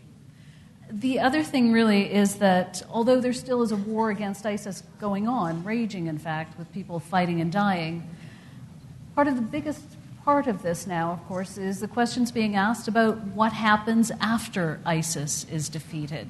How will people be able to go home again? Will they want to go home again? So we're going to start with Professor Christine Allison, who is the Associate Professor of Kurdish Studies at Exeter University, and she's going to take a historic view of this. Christine? خوشگو برای دلال از گلک خوشحالم از گلک سپاسیا زانکوی امریکی سلیمانی دکم. I'm very happy to be here, and I'm afraid that I'm going to speak in English because you don't want to listen to 8 minutes of my funny Kurdish. Now, I'm going to sort of take you quite far from this immediate context that we're talking about, because I've been asked to speak about examples in history where Yazidis have faced this kind of violence and crimes against humanity before, and to see if we can take any lessons for the future from what has happened in the past. And I'm not going to speak about 1838 and Mir Prince Ali Beg, who was killed. And I'm not going to speak about 1892, about Ferik Pasha, because these are all examples that our Yazidi friends here know very well. So what I'm going to talk about, actually, is the Yazidis of the Soviet Union, because I think that they show us some very interesting lessons from history. Now, I'm sure that all of you know that during the period of the Soviet time, in Armenia and Georgia and Azerbaijan, but mainly in Armenia, there was quite a large community of Kurds. They were classified as Kurds, and some of them were Muslims, and some of them were Yazidis. And you probably also know that there was a very important amount of cultural production going on in Kurdish in the Soviet Union. There were novels being written, poetry, plays, journalism, ethnography, all sorts of written media, radio. And what you may not know is that almost all the famous people that were engaged in this cultural production in the Soviet Union were Yazidis, almost all of them.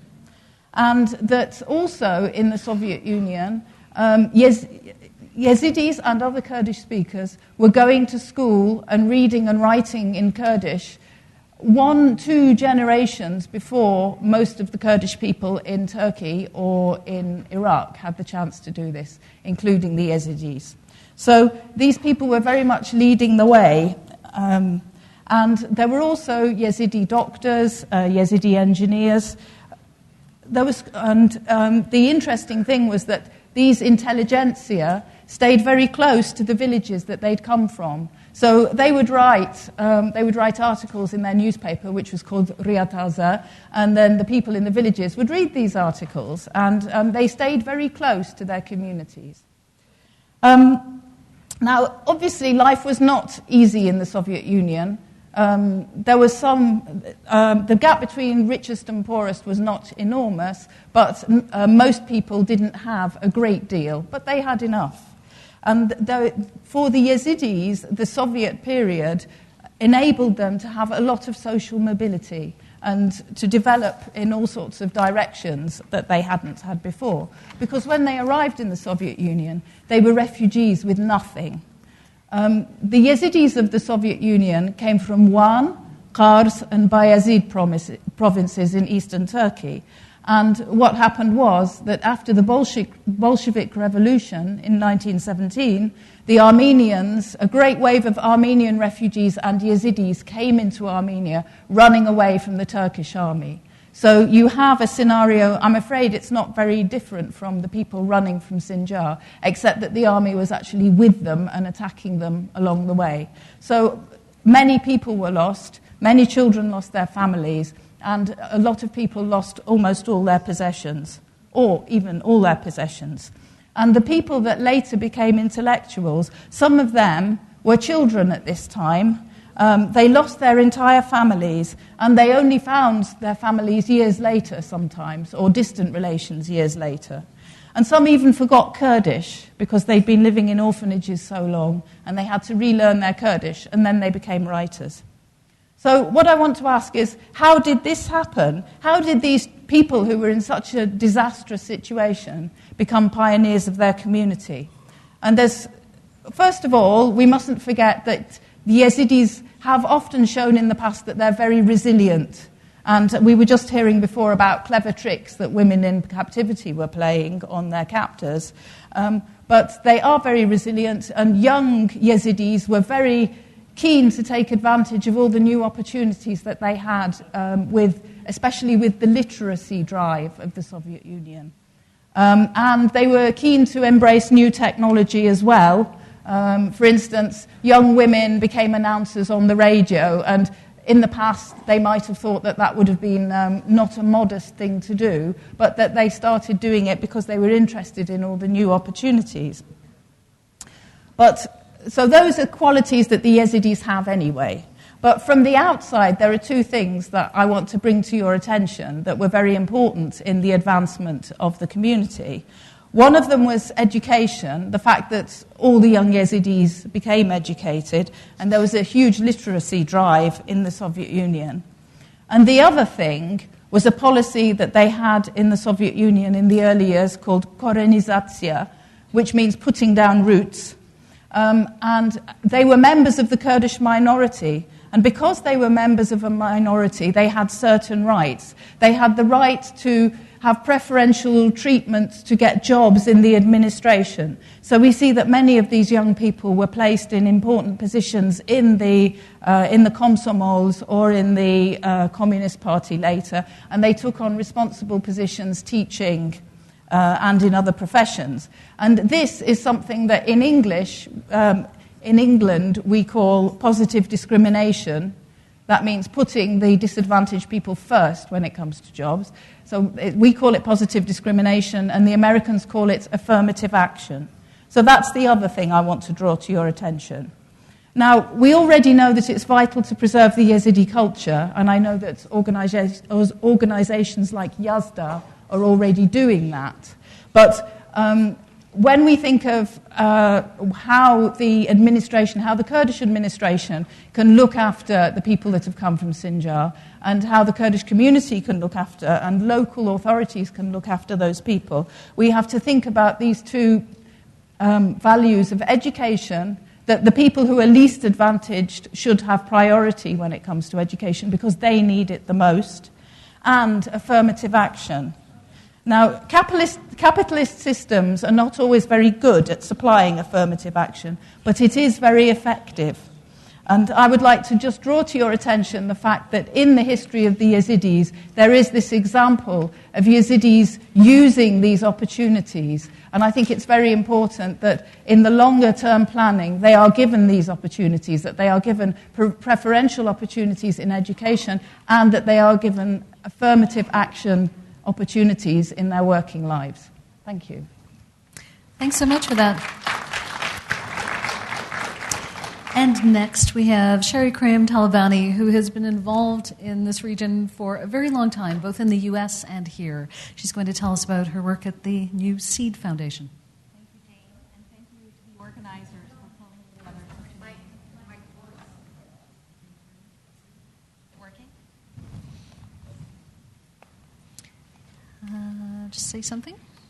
Testing.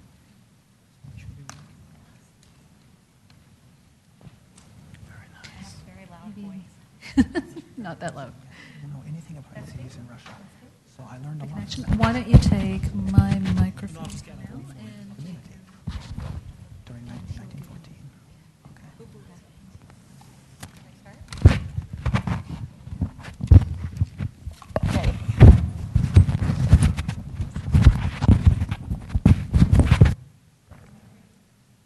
Is that working? Great.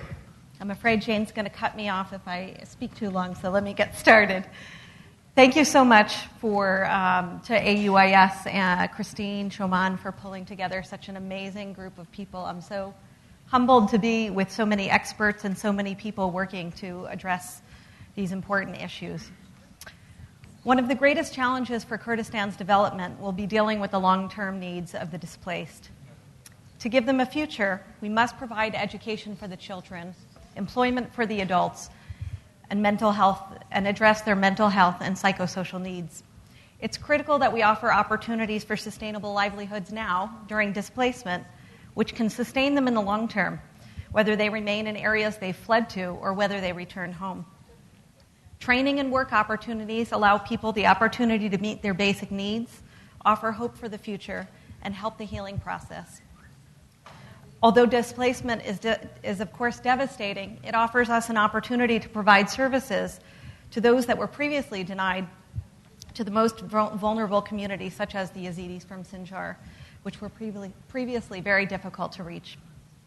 I'm going to talk about why, where possible, a comprehensive, integrated approach to care can best serve the needs of the Yazidi community, and how we at SEED are implementing this approach. Our goal is to help this community heal from violence and trauma, rebuild their lives, and help them become healthier, more resilient, and contributing members of our society. There are so many challenges. The long-standing marginalization of the Yazidi population has resulted in extremely low levels of education and skills, specifically literacy, which poses a tremendous challenge. Many were farmers and have lost their land, and since the entire community was affected, extended family is often unable to help each other. In such circumstances, people are desperate and vulnerable to exploitation and abuse. Child labor and early marriage are of serious concern. The remote location of many of the camps make income generation difficult. Trauma and other mental health issues can make work even more challenging. Finally, given the persecution against the Yazidis based on their religious beliefs, it's so important that they and other religious minorities feel like they have a future in this country. Promoting tolerance and acceptances of the differences in society through raising awareness of the religion, culture, and traditions of minority groups is absolutely essential for social cohesion and the well-being of all of Kurdistan. At SEED, our programming has been designed bearing all of these factors in mind.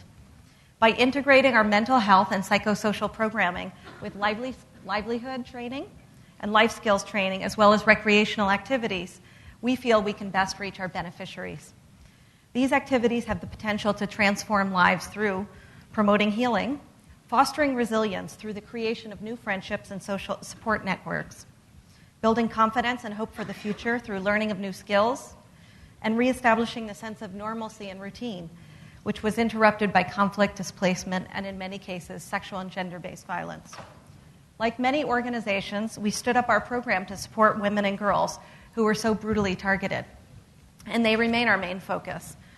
But this conflict has impacted both men and women. And to see the recovery we're seeking, both need to be attended to. This requires well-designed programs based not only on the current conflict, but on an understanding of the culture, socioeconomic issues, and the challenges of this community. Programming must also be based on direct and ongoing consultations with participants, taking into account the different needs of both genders across all age groups, and as well as the changes to the family structure that have occurred. While Yazidi men have traditionally borne the largest responsibility of providing for the family, with so many men still in ISIS captivity, thousands of men murdered, and many fighting on the front lines, there are now many female-headed households where women, in the most difficult emotional circumstances possible, must be the primary breadwinner. Women are vulnerable for exploitation while trying to meet this new responsibility. Building women's economic strengthening can reduce the risk of GBV associated with economic deprivation and unsafe forms of work. Women desperately need access to livelihoods to provide for their family and build safety and resilience. It needs to be culturally accepted activity that empowers women and doesn't create other vulnerabilities associated from a new income. Given that many women and girls suffer restrictions on their movement, It's critical to figure out ways to reduce barriers for their participation.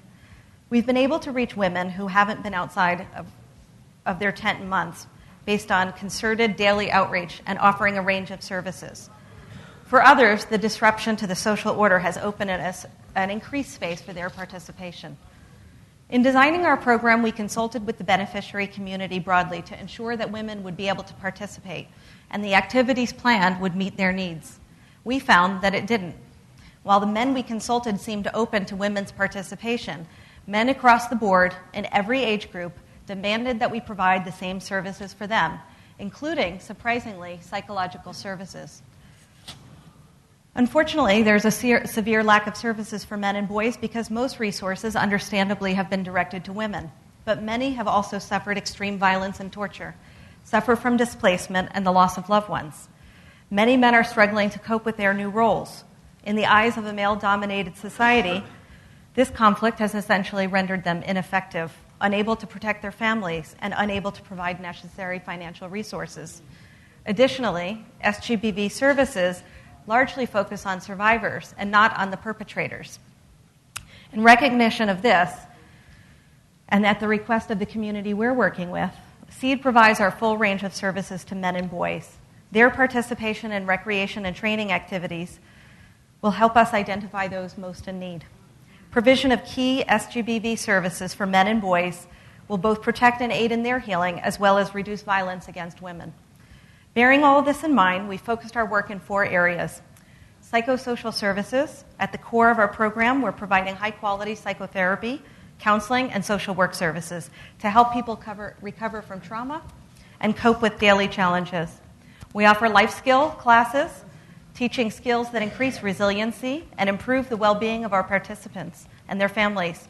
We're offering classes in nutrition, hygiene, family health, human rights, and soon computing skills. Our classes are designed to raise awareness among men and boys of healthy, positive practices that promote individual and family well-being. With our livelihood program, we are working to equip vulnerable people with skills they need to have a sustainable income. Our agriculture program for women is designed to teach or improve upon existing farming skills to help them meet basic needs and support safe employment elsewhere.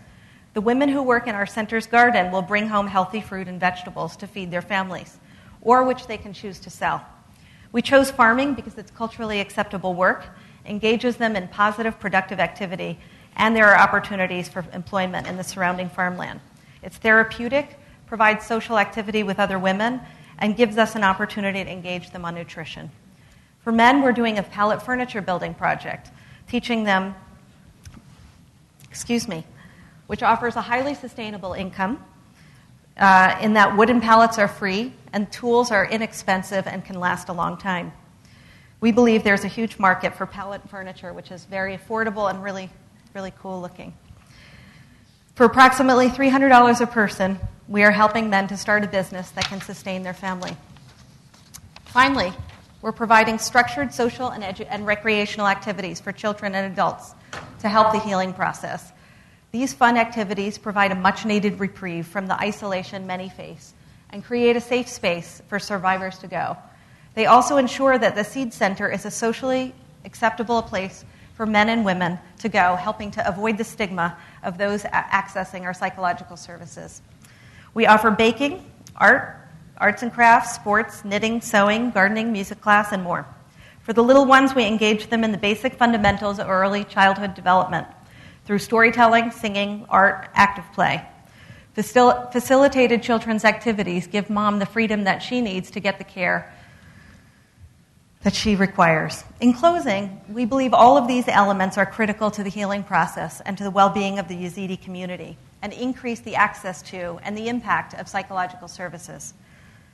In all of our activities, we are looking for the long term and aiming to equip those we serve with the skills that will be of value wherever they go. Wonderful. Thank you so much. And next, we are very lucky to have Judge Qasim Rafu. He's the judge of the Suleimani Court and with the Sinjar Charity Association. He's also from Sinjar.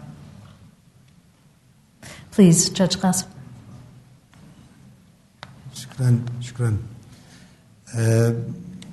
نازانم بە سۆرانی یان بە عەرەبی یان بە بەهدینانی نازانم کامیان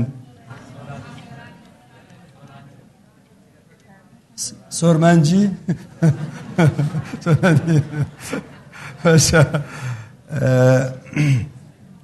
قسەکردن لەسەر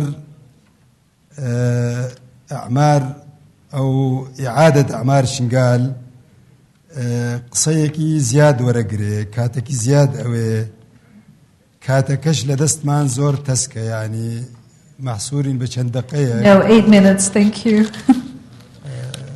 بەڵام ئینسان کە بەحسی واقعک بکە لازم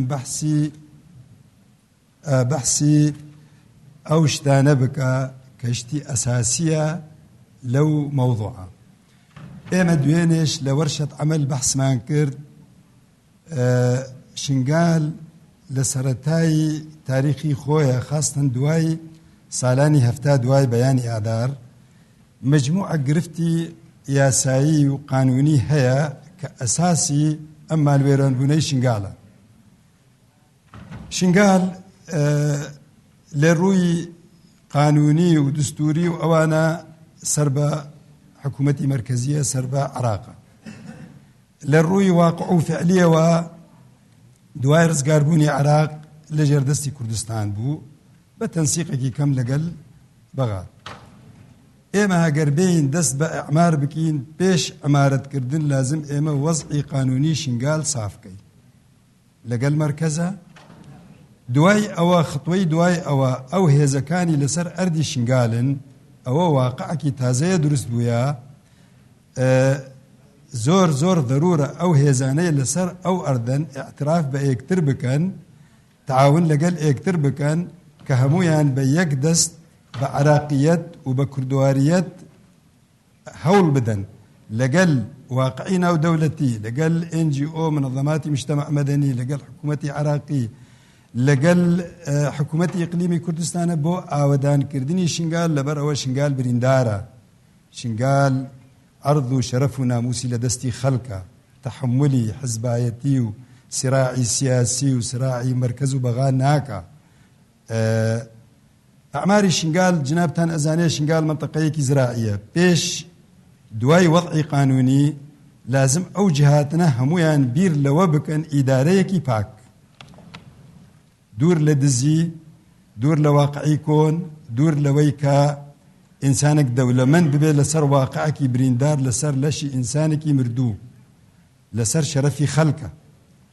ئیدارەیەکی پاک کە ئەو ئیدارە ئیش بۆ خەڵکی ئەو منطقە بکە ئەو خەڵکانە ناچار کە بگەڕێ بۆ شنگال یعنی من ناتوێنم بە زۆر کەس بگەڕێنم بۆ شنگال بەڵام من ئەتوێنم ناچارکەم بگەڕێ بۆ شنگال بەچی ناچارکەم بە دەربرینی موچە بۆ شەهیدەکان بۆ مەفقودەکان بە ڕزگارکردنی بەشی خوارەوەی شنگال ئێستا خەریتە یەکەم پێ بوو بەداخەوە فریا نەکەوتن کە لێرە عەرزی بکەن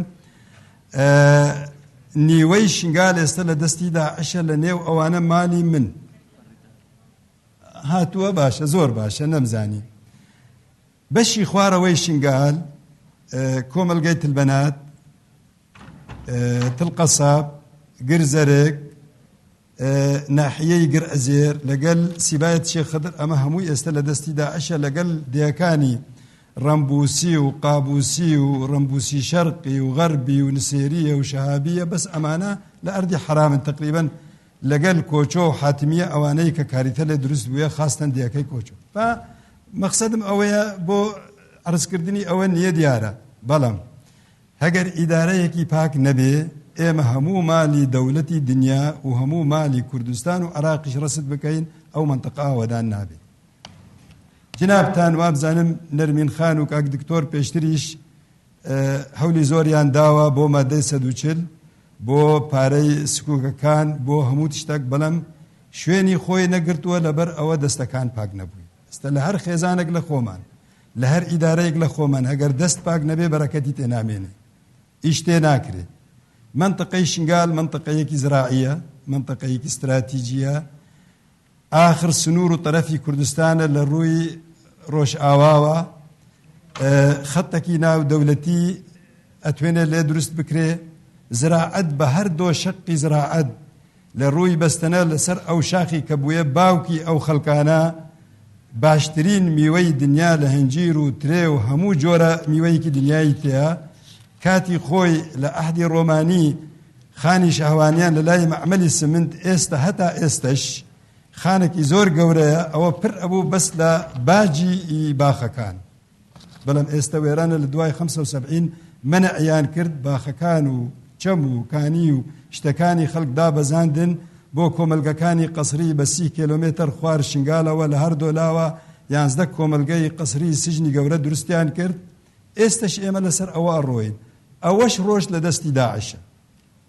بەڕای من ئاوەدانکردنی شنگال زۆر هەلەگرێ قسە زۆر ئەتوێنین قسەی لەسەر بکەن لە هەموو ڕۆکەوە بە لە ڕووی دروستکردنی بەنداوی بچووک لەسەر ئەو گەلیانەی کە لە شنگال تێنە خوار لە ڕووی خاڵێکی سنووری لەوێ لە ڕووی ئیسلاحکردن ئەو داعمکردنی مەشروعی ڕێی جزیرە کە لە ئەردی ئێزدیەکان بگرێ هەموو خەڵکەکان لە دەستی خۆیان بژین اعتیماد لە دەستی خەڵکیان نەبێ لە ڕووی زراعەتەوە لە ڕووی ئەو زراعەتە هەگەر ئاوەدانمان کرد معاملی تەحویلی کە ئینتاجی ئەو زراعەتە نەڕۆ بۆ مووسل جارێکی تر نەتوێن بێ بڕۆ بۆ مووسل لەوێ استقلال بکە شوێنێکی زۆری گەورەی تەماتە و پیاز و زەیتون و هەموو شتێک لێ دروست ئەبێ یعنی بەڵام خاوەنی نییە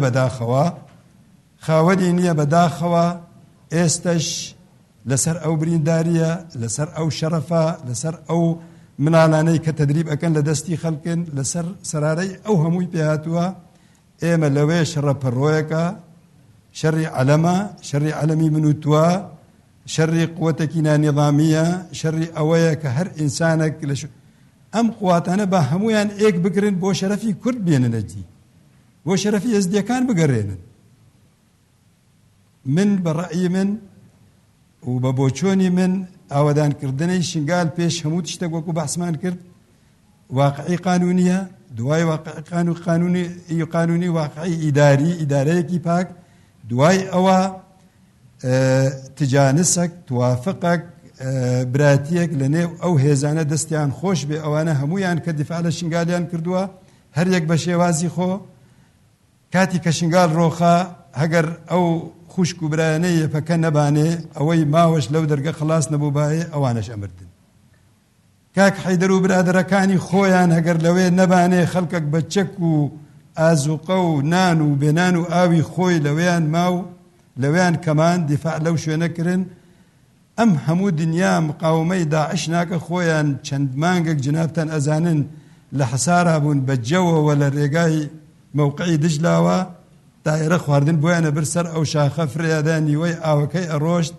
یان ئارد لە منطقەی چلمێران دابەزی منطقەی شلۆ دەوری 50 کیلومتر لێ دوورە جنابتان ئەزانێ درێژەیی شاخی شنگال 72 کیلومترە پانیەکەین لەگەڵ بەرزایی و دابەزین لە بەعدە شوێن 50 کیلومترە لە بەعدە شوێن 45 یعنی کەس هەبووە یعنی یەکێکیان تێلەفۆنی من کرد لە کاتی خۆی ئەلێ هەگەر داعش زانی با واقعمان چییە بەزایی پێمانە هات یارمەتیمان ئەدا لێرە دانیشتووە و پیاوە کوڕی شەهید بووە بەڵام ئێستا فرسەت هاتووە پارەی دووەل مانحە ئیمکانیاتی ئیقلیم کوردستان ئیمکانیاتی دەوڵەتی عراق بێخینەگەر بۆ سارێژکردنی برینی ئەم خەڵکەی کە شەرەف و ناموسی لە دەستی مجرمترین قووەتی دنیاە بۆ پارێزگاریکردن لەو گۆڕە بە کۆمەلانە هەتا ببن بە توراتێک دوو بەیانی هەگەر لە سەردەشتێ لەسەر شاخی شنگال مۆنومنتێکی وەکو هەڵەبجا دروست بکرێ ئەبێ بە ئەکبەر مەورد بۆ شنگال لە ڕووی تاریخی و سیاحە و ئەو شتانەوە هەموو خەڵکانی دنیا ڕووی لێەکە. Judge Qasim, thank you so much. That was so interesting. I've lost track of time. We'll get to your other points and questions, I hope. So I first met Nawaf Ashur a year ago when he graduated from this institution, and he gave a really inspiring and amazing valedictorian address about how difficult it was to get an education for someone in a rural Yazidi village. And that was before ISIS. So please tell us what you're doing now. Hello? Yeah. So, Language should I speak then? English, okay. So, welcome everyone, and it's a good chance for me to meet all of you. بكرمان جيجي هون همو بخير هاتن خلقي مي شنغالي خلقي مي بعشيقة قالك بخير هاتن بالعربي نرحب بيكم أنا شخصيا كلش فرحان أني موجود قدامكم ودا أحكي هذا الحكي. So let's start with the things in Sinjar. If we talk about Sinjar, we should not forget that before Daesh came to Sinjar, before the attack, Sinjar was not a perfect Sinjar. So the Shingali person, the Sinjari person, the Yazidi person who escaped from ISIS, came to live in a camp in Duhok, in Sulaimani or somewhere. He was not like a perfect person psychologically, socially, and in terms of education also. At that time, he needs a lot. There was a lot to be done to get him to the level that we are right now discussing. One of the things we, at that time, and I am focusing on the education. In 2012, there was article by IOM. I know this article because I'm also working with IOM. So there was article about IOM, then a survey about the rate of education in Sinjar among the Yazidi. So the rate of illiteracy among women in Sinjar, it was 92%. Like only 8% of Yazidi women before that, since 2000, like from the beginning till 2012, they had the access to education.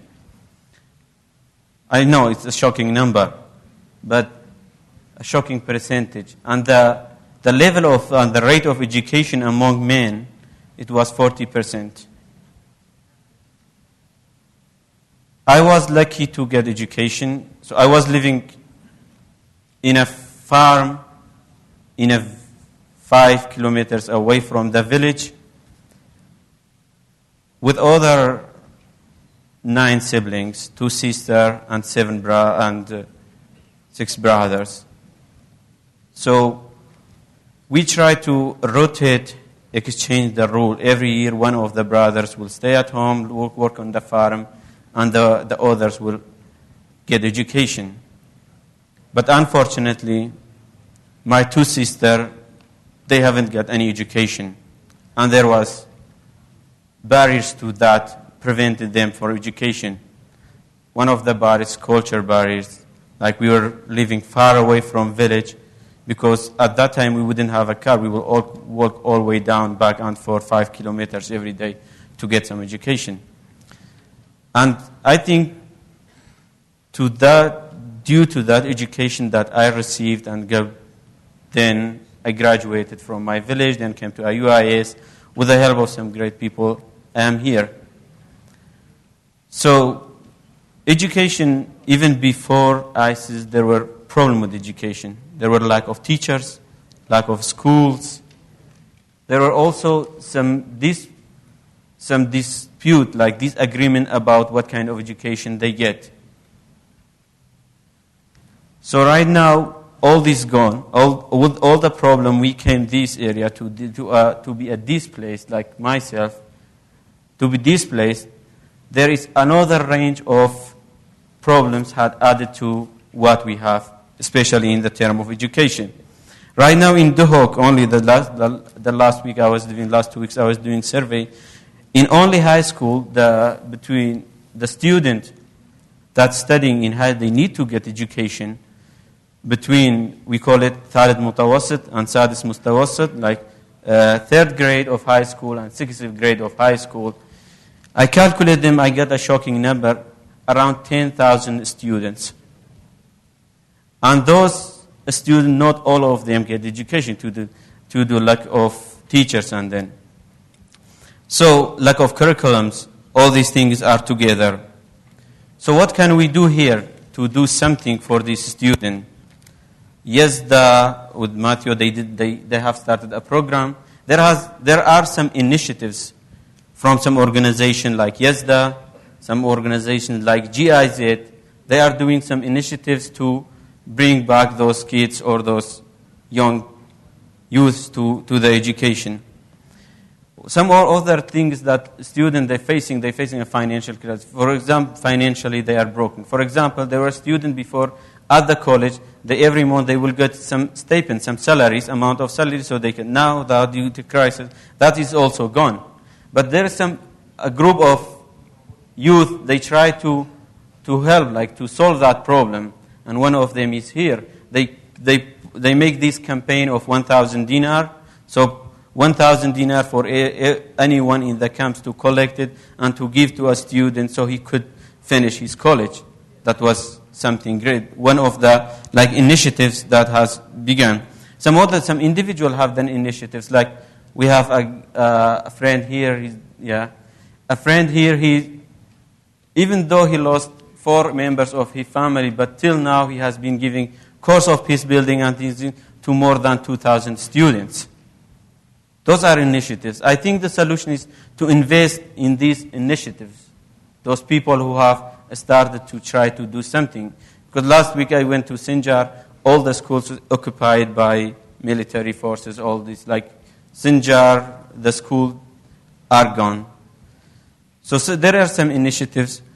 I had another idea to start with, as long we are living in some displaced area and very far. So I was thinking about some bus schools. Some bus school that could travel between the different camps or different places and give some education.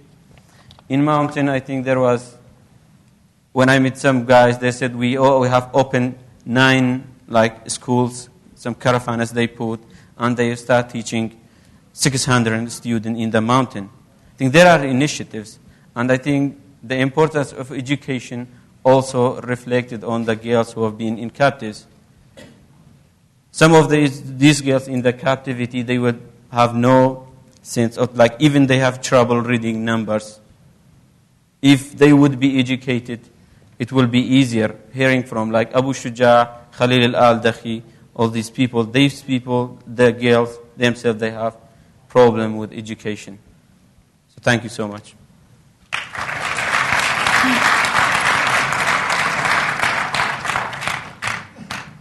Thank you very much for that. And finally, we have Matthew Barber, who is the Executive Director of one of the leading NGOs working with the Yazidis, YESDA. Thanks so much. Can you hear me? Hello, Suleimania.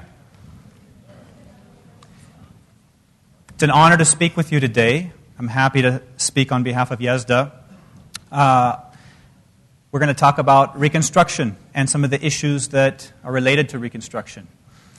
After the city of Shingal was liberated from Daesh control this past November, we at YESDA noticed a surprising trend. The number of Yazidi families immigrating to Europe began to sharply increase, with families leaving in higher numbers than had been the case prior to the liberation. The displaced Yazidi community had waited inside camps for 15 months for this liberation to happen. So what could explain this sudden change? Well, several aspects of the liberation were discouraging for the Yazidis. First, after the city was retaken, Peshmerga pushed south to take control of Qabusi, a Kurdish Muslim village whose inhabitants had chosen to remain under Daesh rule despite the opportunity to leave. Now, some of the Muslim families in Qabusi had helped the Yazidis escape to safety from Daesh on August 3rd, but other people had collaborated with Daesh. So Yazidi leaders in the Peshmerga made it clear to the authorities that prior to the evacuation of Qabusi's civilians in November, an investigation needed to be conducted to determine who was complicit in assisting Daesh in the area. But this did not happen. Instead, the Peshmerga were tasked with evacuating Qabusi's residents to Duhok. Now this led to internal conflict between Yazidi and non-Yazidi components within the Peshmerga. In a way, this situation brought back the memories of August 3rd, after which it became clear that justice for the Yazidi community was not a priority, as until now, no prosecutions of military commanders who deserted and left the Yazidis vulnerable to genocide have been conducted. But after this, the problem deepened when attention turned to the large flocks of sheep kept by the people of Qabusi. Now, many of the Yazidis that had been driven from that area, south side of Shingal Mountain, they were sheep farmers. And after August 3rd, their sheep were rounded up by the people of Qabusi. So, Yazidis pointed out to the authorities that much of the sheep belonged to them and should be returned. They requested that it be properly investigated and that sheep be appropriately distributed to those who had lost everything and been expelled. Instead, Peshmerga were sent to transport these sheep by the thousands to the families that had been brought from Qabusi to Duhok.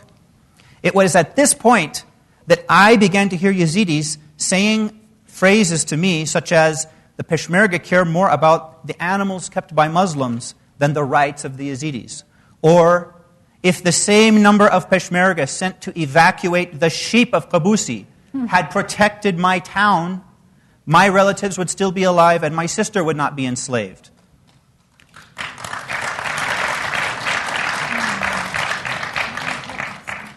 Now, beyond these examples demonstrating the low priority assigned to justice for the Yazidis, the liberation was itself a disappointment in that it didn't free most of the Yazidi areas on the south side of Shingal Mountain from Daesh, as Hakim Qasim has mentioned.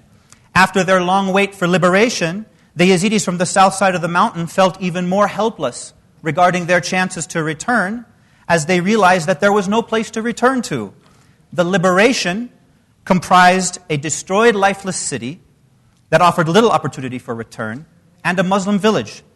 The major Yazidi areas, such as Siba Sheikh Khidr, Tel Azer, Kocho, Hatamiyah, Tel Banat, and Tel Qasab, they remain under Daesh control today. Now, this security problem is only one of three factors that prevent families from returning and restarting their lives. The other two problems are a lack of return of services and the absence of a reconstruction effort. On the north side of the mountain, security situation is better. It's been free of Daesh for over 13 months. Families have been returning in small numbers since December of 2014. This past December, Yazda conducted a needs assessment of Yazidi communities on the north side of Shingal Mountain, where we counted close to 1,000 families that have returned. This number is likely larger today as the numbers of those returning increase every day.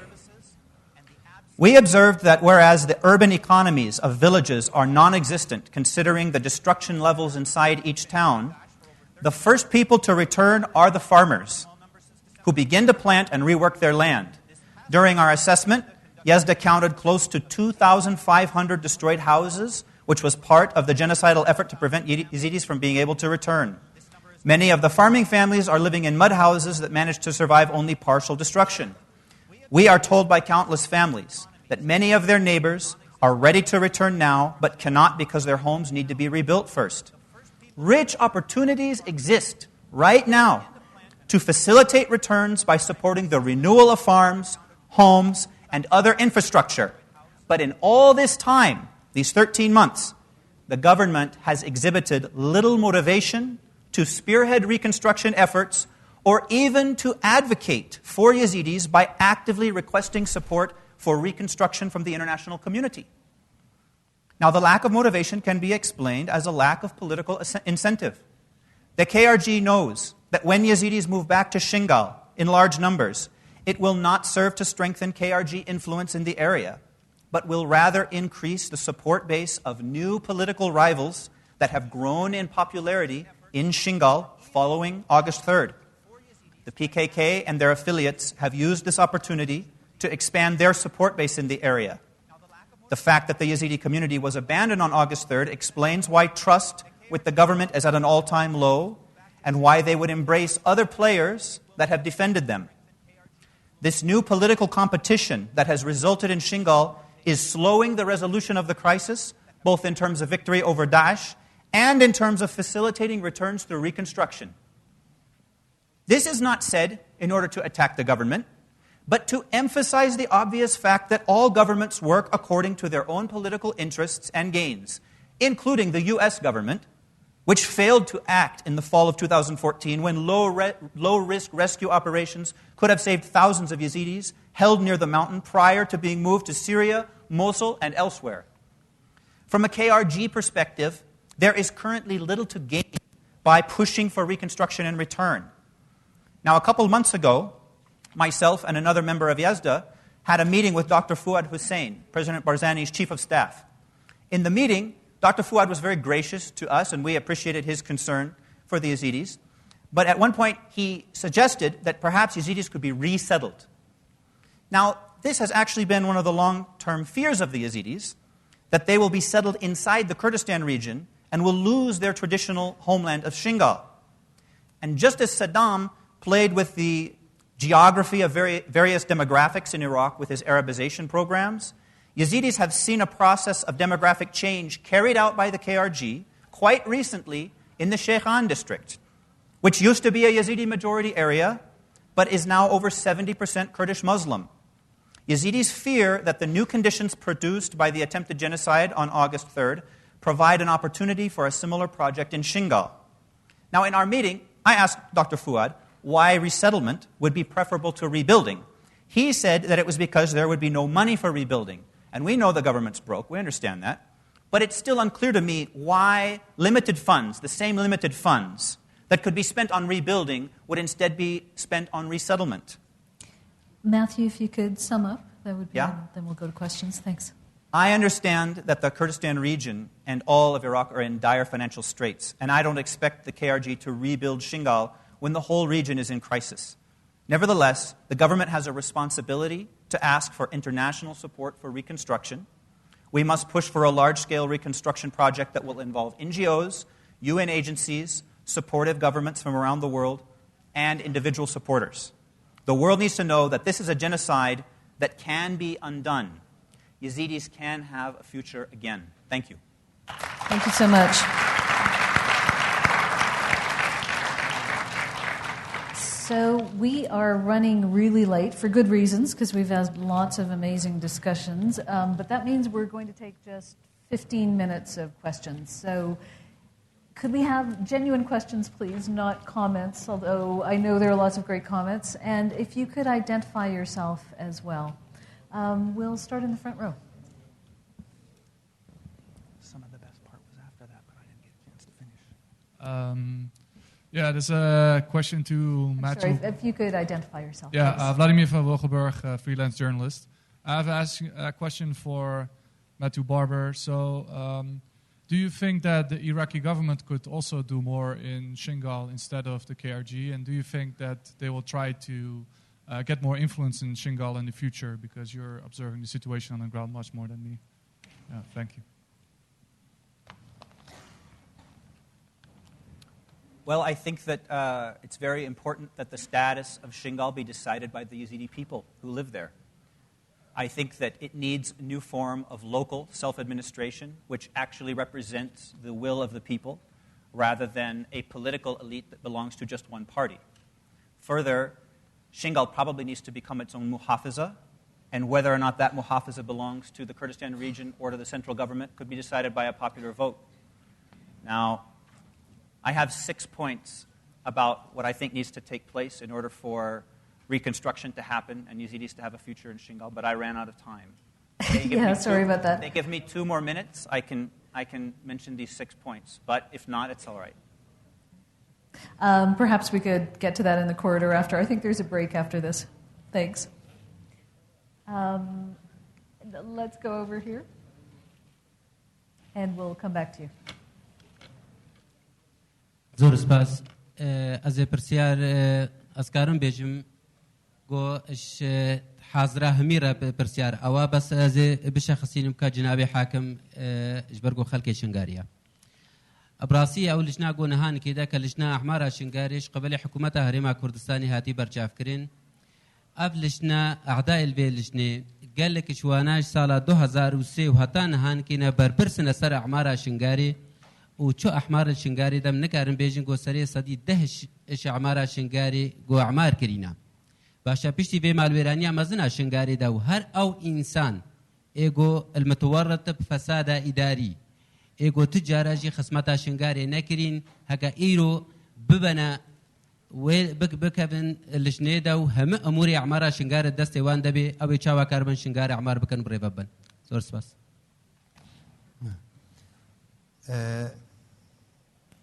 تقريبا يعني قصيها تكرن جوابك بوبو أو سؤالش يعني بالرأي من لجنة أعماري شنقال المفروض بحث إداريكي باكمان كرد استواقع حالي إما إداريك من هي لا حول ولا قوة أو ينداناوا المفروض أعماري شنقال لدستي خلقي شنقال بهم جارة بهاوكاري إقليم ومركز ودولي مانح منظماتي كدعمك بس بدستكي باك دستي أو خلقي تيبي أو خلقي كليوي ماوا مثلك عربي أهل البكا أدرى بشعابها يعني خلقي لو أو شو إذا ماوا ببينانو أو لمن باشتر لو يزاني من يعزز على اللي راح حاكمهم رنقم الناس أنا شي لوي روداوا بتواوي أو خلقاني كلوي ماون لهمو جهات كان ما بستم أوابو لا تعاون لنيويان كأو خلقانا أو قواتانا أو برزاني كباريزغاري لو شوينيان كردو بكردواري بروحك برايانا بشداري لأعماريش بكن لقل إدارة بخوي نبي شخصك قاسم بتنيابي يعني علي بتنيابي يعني فلان والله أنجومني ناحية فلانة كاتي خوي انتخاب كراوة أو انتخابش إما زاني شون كرا يعني من خوم لويبهم لانتخابك قايمة بكوستر لتلعزيرة هنان هوية بعاج لجرفاني بو لا شنقال دنقيانا دا بس أوانا ماون خوم الدنيا نية إنسانك هقروابي باوكو سعودية ولي لأحدش ديار بكن باشترا براستي تازة بتازة واقعك درست بويا باتشكل وانا درست كان لها مو جهاتك من رأي من بوشوني من وكو تاككي كرد وكو إنسانكي عراقي لواقعي موجود لويه تشتاق بيتا درست كردن بو أمار بعدالتك إخوة. Thank you.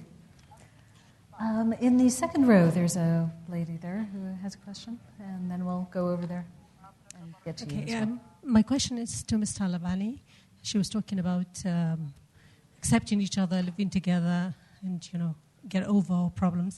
But what do we do about the Daesh amongst ourselves? Those extreme Islamists who are spreading rumors about the Yazidis are they're infidels, and we should not be talking to them, we should not be saying hello to them, and if they die, we shouldn't go to their, to say goodbye to them. What do we do about those people? And have you worked on those kind of level? Because I feel that the government is not doing very much about this, and I feel it's a very big threat. Thank you. So the question is, what does one do about those extremist elements within the Kurdish community who are spreading rumors about Yazidis? Well, first of all, the Kurds, having been a persecuted people for many, many decades, they've warmly opened their arms to the displaced of Iraq. And so I think there is a whole lot of humanity that already exists here. I think that there's a battle going on in all of the Middle East and the Muslim world that we have to be moderate people, need to be speaking out against this type of extreme fundamental views about their religion, about the hatred, about the sectarian, all of these. We've seen these battles across the Middle East growing and growing, and I think that Kurdistan has promoted openness and tolerance. Perhaps it's one of the more open and tolerant places in all of the Middle East. I think there's more work to be done, and I think the first thing that we could do is listen and understand the culture, welcome our brothers and sisters who have come, and partner with them to speak out against what's happening in our part of the world. Thank you. Thank you. And there's someone there in the middle who's had his hand up for a long time.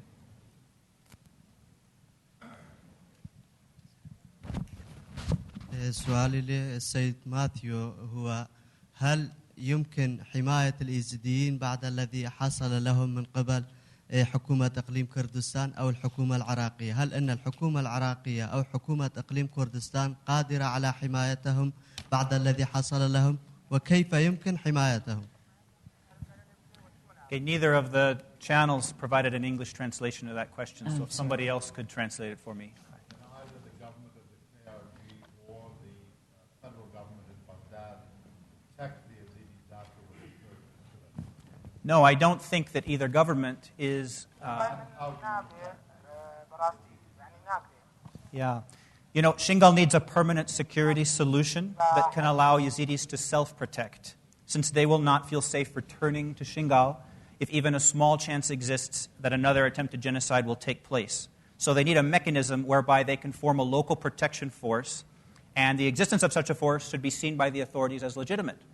So Yazidis who join independent militias should not be subjected to political persecution, simply because they're trying to protect their families and their homeland. Neither the central government nor the Aqlim has credibility or legitimacy anymore in protecting Shingal. If Yazidis are ever going to feel safe there, it's going to be because they're able to protect their own area.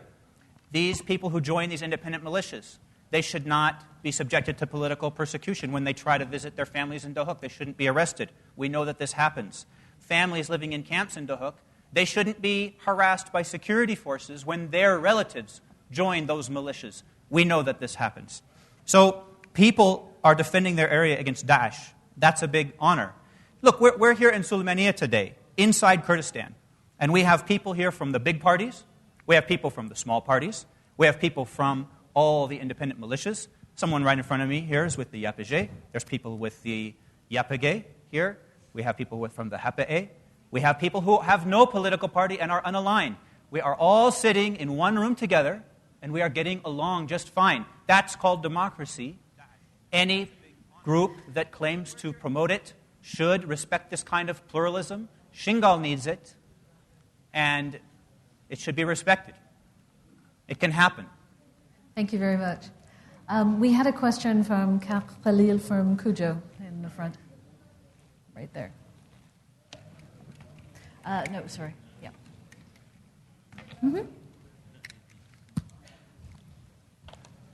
سؤال موجه إلى عيزدة. بعد تحرير سنجار وعودة كيف سيكون العودة وكيف أعود إلى سنجار وأهلي اللي قتل أهلي وأخذ عائلتي وأطفالي موجودين بالمنطقة كيف أعود؟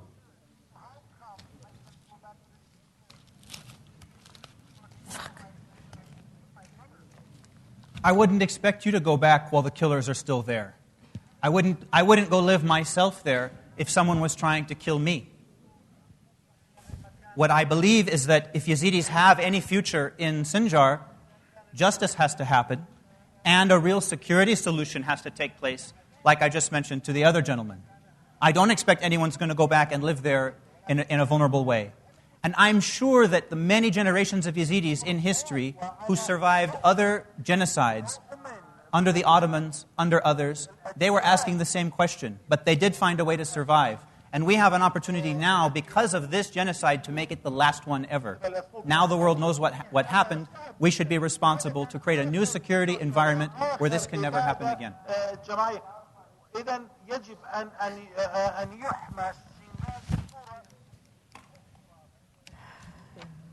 Oh. So sorry. Okay, I think I'm just negotiating whether we have time for one or two questions.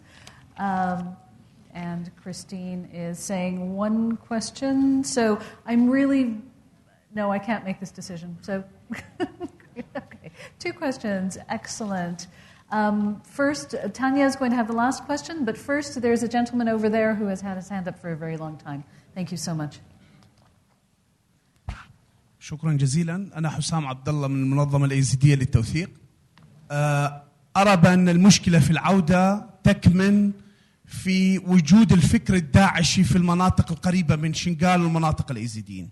هذا الخوف لا يزال يعني في داخل الأيزيديين تجاه هذا الفكر الموجود المتطرف في المناطق القريبة. في الجانب آخر هناك لدينا مشاكل داخلية في المناطق الشنغال والمناطق الأخرى. هذه أنا يعني أتفق مع ما تفضل به السيد القاضي بأنه يجب أن نكون يد واحدة ويجب أن نتعاون في مواجهة هذا الفكر لنحقق جزء من العودة. العودة لا يمكن أن تكون في ظل هذا الصراعات الداخلية الموجودة، الصراعات الأمنية، الصراعات السياسية، الصراعات الحزبية، والصراعات حتى على الاقتصاد، لأن شنغال منطقة اقتصادية غنية. إذن المشكلة من جهتين، مشكلة في البيئة الداخلية وهذه الصراعات، ومشكلة في البيئة الخارجية وهي الفكر الداعشي الذي يحيط مناطقنا في شنغال ومناطق بعشيقة والمناطق الأخرى. شكرا. Thank you very much. And finally, okay, wonderful. زۆر سپاس. بەڕاستی قسەی باش کرا، دەستەکانتان خۆش بن، بەس پرسیارێکم هەیە، پرسیارەکەش مۆجهە بۆ یەزدا، بۆ خات و کرستین، بۆ خات و شێریش. ئەویش ئەوەیە ئێمە باسی شوێنێک دەکەین تا ئێستا سەداسی ڕزگار نەبووتەوە، سەداسی زیاتر ڕزگار نەبووەوە. ئێمە باسی ئاوەندانکردنەوەی ئەو شوێنە دەکەین و لە کاتێکا کە دەزانین بارودۆخی حکوومەتی هەرێمی کوردستان و بارودۆخی حکوومەتی بەغدا لە ڕووی داراییەوە چەند خراپە. ئێوە وەکو یەزدا، خات و کرستین، خات و شێری، وەکو جامعی ئەمریکیش لە سلێمانی لە عێراق چیتان کردووە بۆ پەیداکردنی فەندێک بۆ ئاوەدانکردنەوەی شنگال؟ زۆر سپاس. I can answer that briefly and just mention what we've done. Last month, we did a needs assessment, like I mentioned, and we produced a 40-page report explaining to NGOs and any other interested supporters how people can contribute to reconstructing Shingal from their own pocket. It's very possible now for many people to get involved in supporting farmers who are starting their land again, to support rebuilding of homes. But like Mr. Haider mentioned earlier, there are questions about how a larger scale project, a scale that governments and the international community and the UN agencies are involved with, we think there should be an independent committee formed that can hold accountable and create transparency for the reconstruction effort.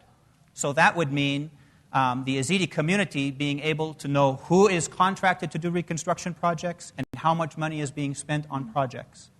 Otherwise, the whole effort will be shrouded with questions. This is something that a committee like this can be formed from the local people that represents all parties involved in the Shingal area. Everyone could be a participant, and everything could be open and transparent. That's great. That is very interesting. Thank you. It has been decreed. We actually do have one more question over there. پرسیارەکەی من زەحمەنە بێ بۆ شێریخانە. پرسیارەکەی من ئەوەیە، ئەڵێم زۆر سوپاس بۆ ئەو نمایشکردنی و ئەو هەموو باسکردن و ڕسێرچەی کە باستان کرد لەگەڵ لەسەر ئەفرەتە یەزیدیەکان و ئەو هەموو نەهامەت و نەخۆشی کە بەسەریانە هاتووە.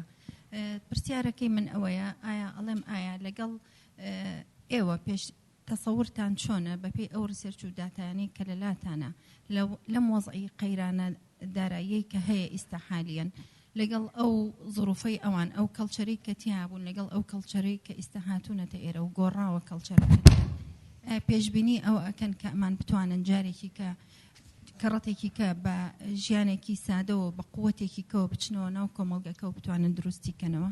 زۆر سپاس. Was that addressed to me? Sorry. Anybody specific that was addressed to? Okay, sure. Yeah, thank you for the question. Well, our organization isn't focused on the reconstruction of Shingal, but on the person here. And so our focus is how can we help these communities build the skills to make them better off wherever they are. So focusing on the livelihood and job skills that will take them if they decide to settle in Kurdistan or if they are able to go home. I can't speak to the reconstruction challenges and the security, but I certainly believe that it should be a priority in Kurdistan to build our capacity here to be able to serve this community, serve their mental health needs, serve the needs of employment, and certainly access to schools. Because if we don't get all of the kids in schools,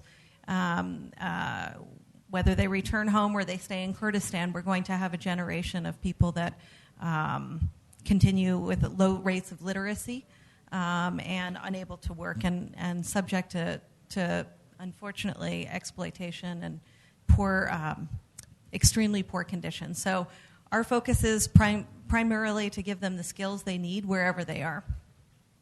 Jane, can Thank I you, respond and to her as well? 30 really seconds. quickly, sure. We think that one thing that would be helpful also for the reconstruction effort would be a law to prevent the sale of minority land to the majority. So people will be immigrating to Europe for a long time. We know that it's going to take some people a long time to come back. It's important that their land not be given away in the meantime.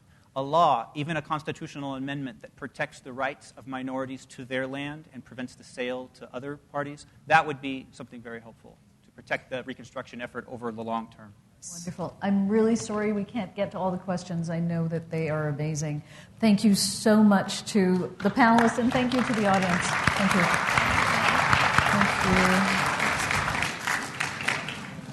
Thank you all. We have one more panel that is about reconciliation, social and political resolutions. So if you all could just take a 5-minute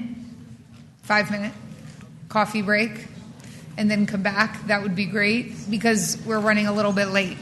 We want to get out of here before midnight.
I was going to behind her.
Ladies and gentlemen, if you'd like to please take your seats. Thank you.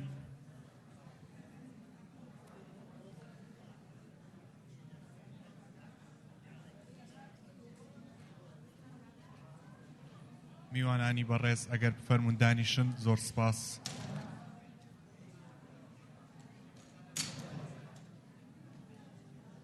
Ladies and gentlemen, if you'd like to take your seats, please. Thank you.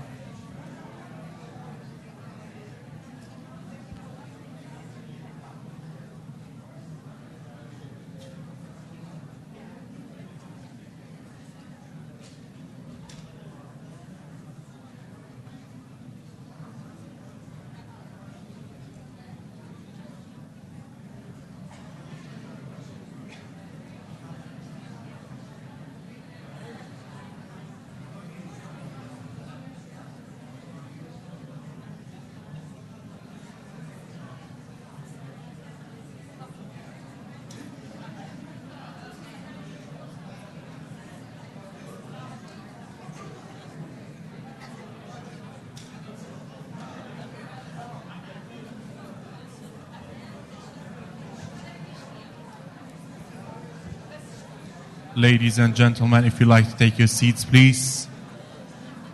Please take your seats. Thank you.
Ladies and gentlemen, if you'd like to please take your seats. Thank you.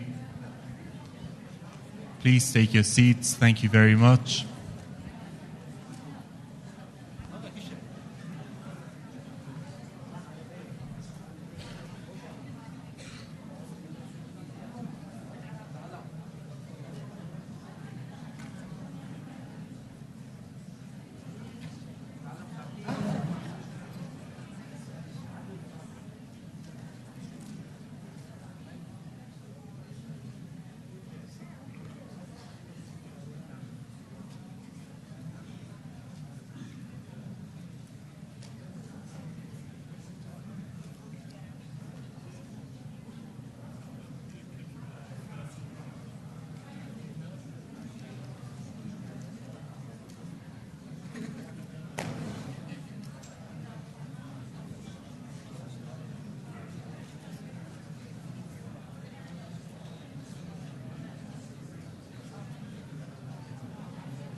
Okay, I need also can you get me a translating device?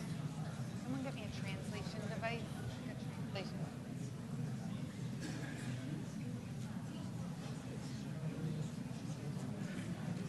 This one. Okay, thank you.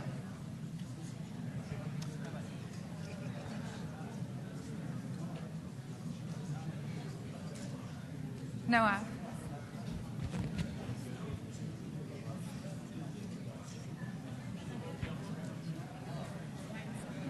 Okay. Hello. Hello. Yes. So we're gonna. Can you hear me? What we're gonna start. We're gonna start the last panel, which is going to be about constructive dialogue about moving forward in Sinjar. So similar to the last panel's focus was. Under what circumstances will people go back to Sinjar in terms of reconstruction, livelihood, education? This is under the same umbrella. Under what circumstances will people go back? Looking at Sinjar post-ISIS, but in terms of reconciliation, administration, political resolution. And I will say I think this is something that's very important. When I talk to Yazidis, Shingalis about, under what circumstances will you go back? What is preventing you from going back? This is something I've done a lot of work on. And one of the several points is doubts or pessimism about a political deal, a political resolution, political gridlock, whether that's between Baghdad and Erbil or whether that is between different parties. Another thing is about reconciliation. Yazidis hesitant to go back and live with their former neighbors. And also, administratively, there's a lot of talk about what Sinjar will be. Will it be Mahafid? Will it be Aqlim? Will it be under Erbil? Will it be under Baghdad? So I think that we have a wonderful group here to explore that from diverse viewpoints and perspectives. And we're going to start with a brief talk on the podium by Nasreen Abdullah, who is the head of the YPJ, the YPJ. And then we are going to move on to our panel, and I will introduce them one by one. And then we'll have a brief Q&A afterwards. Nasreen Khan. Farman.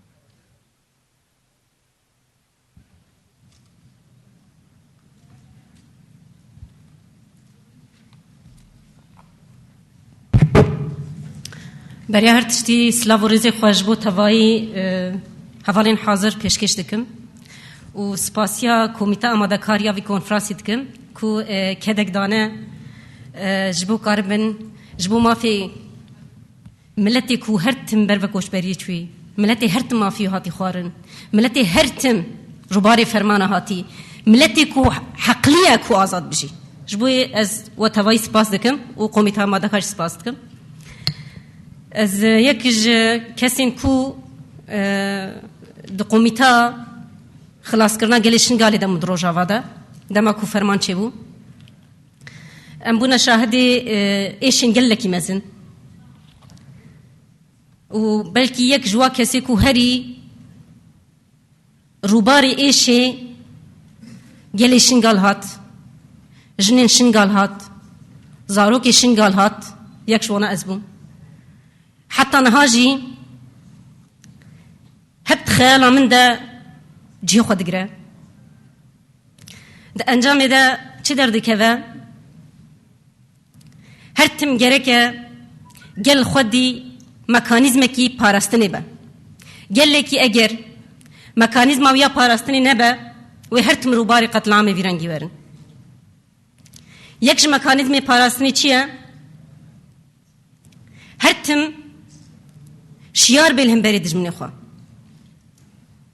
شیار به کو کی جاملی ده ایریش سروری کرن کاربی خوب بپارزی افناجی بزانبونی وگیره دایه منات یک تشتی کو ام کاربن وکه گلی کرد وکه گلی شنگال ام گرک خوازانه بکن هم بری دجمنی کو هر تم ناو ایشی که دیل هم بری من دو ده انجام ده جدرکت سیستم عنجا خفدو بپارزن جبونا وینا گرک یکش مکانیزم خو پاراستنی گل بخوشی به اگر روزا ما ایرو ده دروجاوای کردستان ده گل کاریل و داری خواب پاریزه و گل کار به خودیل خودر که به مکانیزم خو پاراستنی وگیری دایب آوا کرنا یا پکو یا پجه هیلشت کو گل ج قتل عام وری خلاص کر و از وی دبیجم جی اگر شنگال ده صد جنین پروردگیری هبان بلکی شنگال نکت باوی حالی ده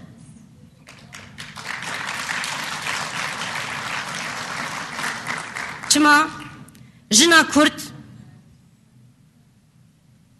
هر تم خودی کرامت بو 28 شورش کردار آبون و هر تم جنا کرد بجنبونا خوا هبونا خدا دیار کرن شخص جیبه هبونا خدا دیار کرن ریخستن بجی هبونا خدا دیار کرن و ایرو دروجامه ایرو ده ایرو جنر شنگاله راشنا سلاح او تکوشینا خواه پاراستنی دکن شرفا هری مزنجی اوه بلا دجمن جیوه نابزان بی هرچی قاسی ایریشی سرمجی بکه و هرچی قاسی بخواز بی مکوچبر بکه هگر چی قاسی بخواز بی مبکی جارین خواه و مدسوکی خود بفروشه جی لی اوی تجاری نکار بی کرامتا گل کرد شخص جنا کرده بکشه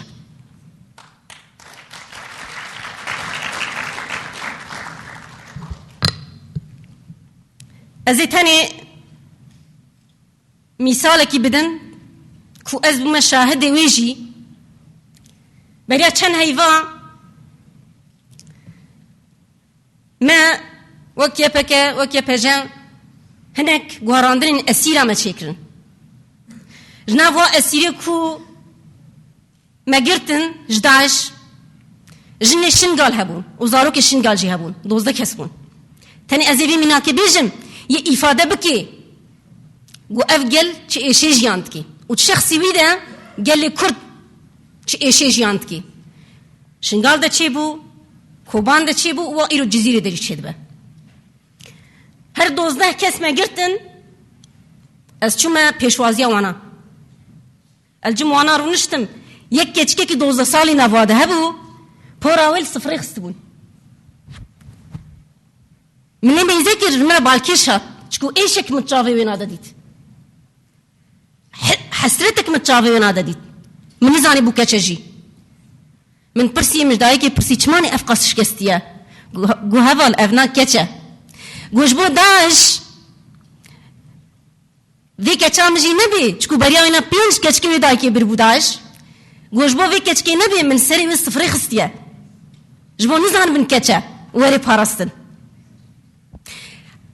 تشتي كوش بينا مانا تشي هذا عجبا عمري ويكتشكي ببي 6 سال او او کاری خوشی کابوسی خلاص بکه یه کاری به خوشی پیسکولوژی خلاص بکه جمو ما گل گرینگا امجاره که دیک شنگال عمارات های بدنا چیکرن آوا بکن جمو ما گل گرینگا گل شنگال کو کوچبر بوی بلاف بوی کو وگر جا که دی سر آخا خواه دا آخا خود بجی چکو کرامت مرد آخا مرد بشارتیا لسر آخا قمر مكرمة فقط تشتي هري جرين قرني نامن مقانيز ماوية خو باراستني هبا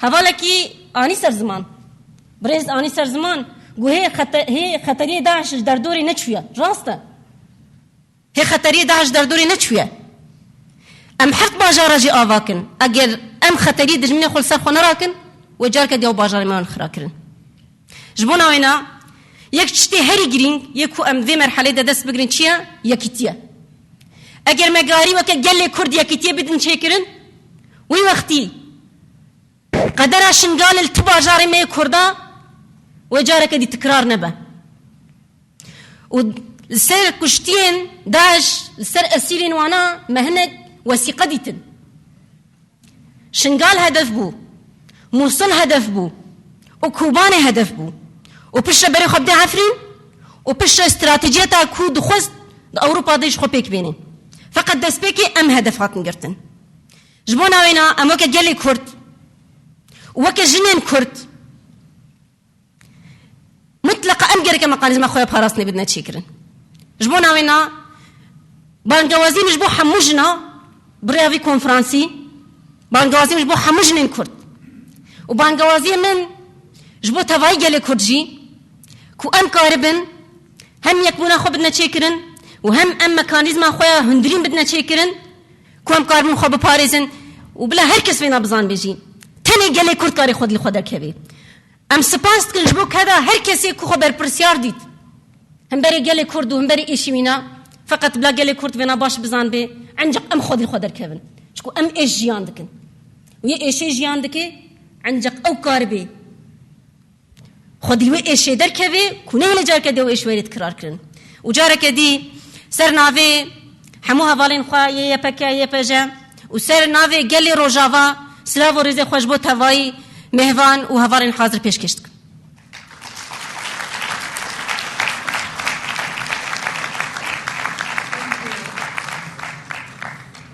Thank you, Nasreen Khan, and thank you for traveling this way to make that talk. I think there were a couple important themes.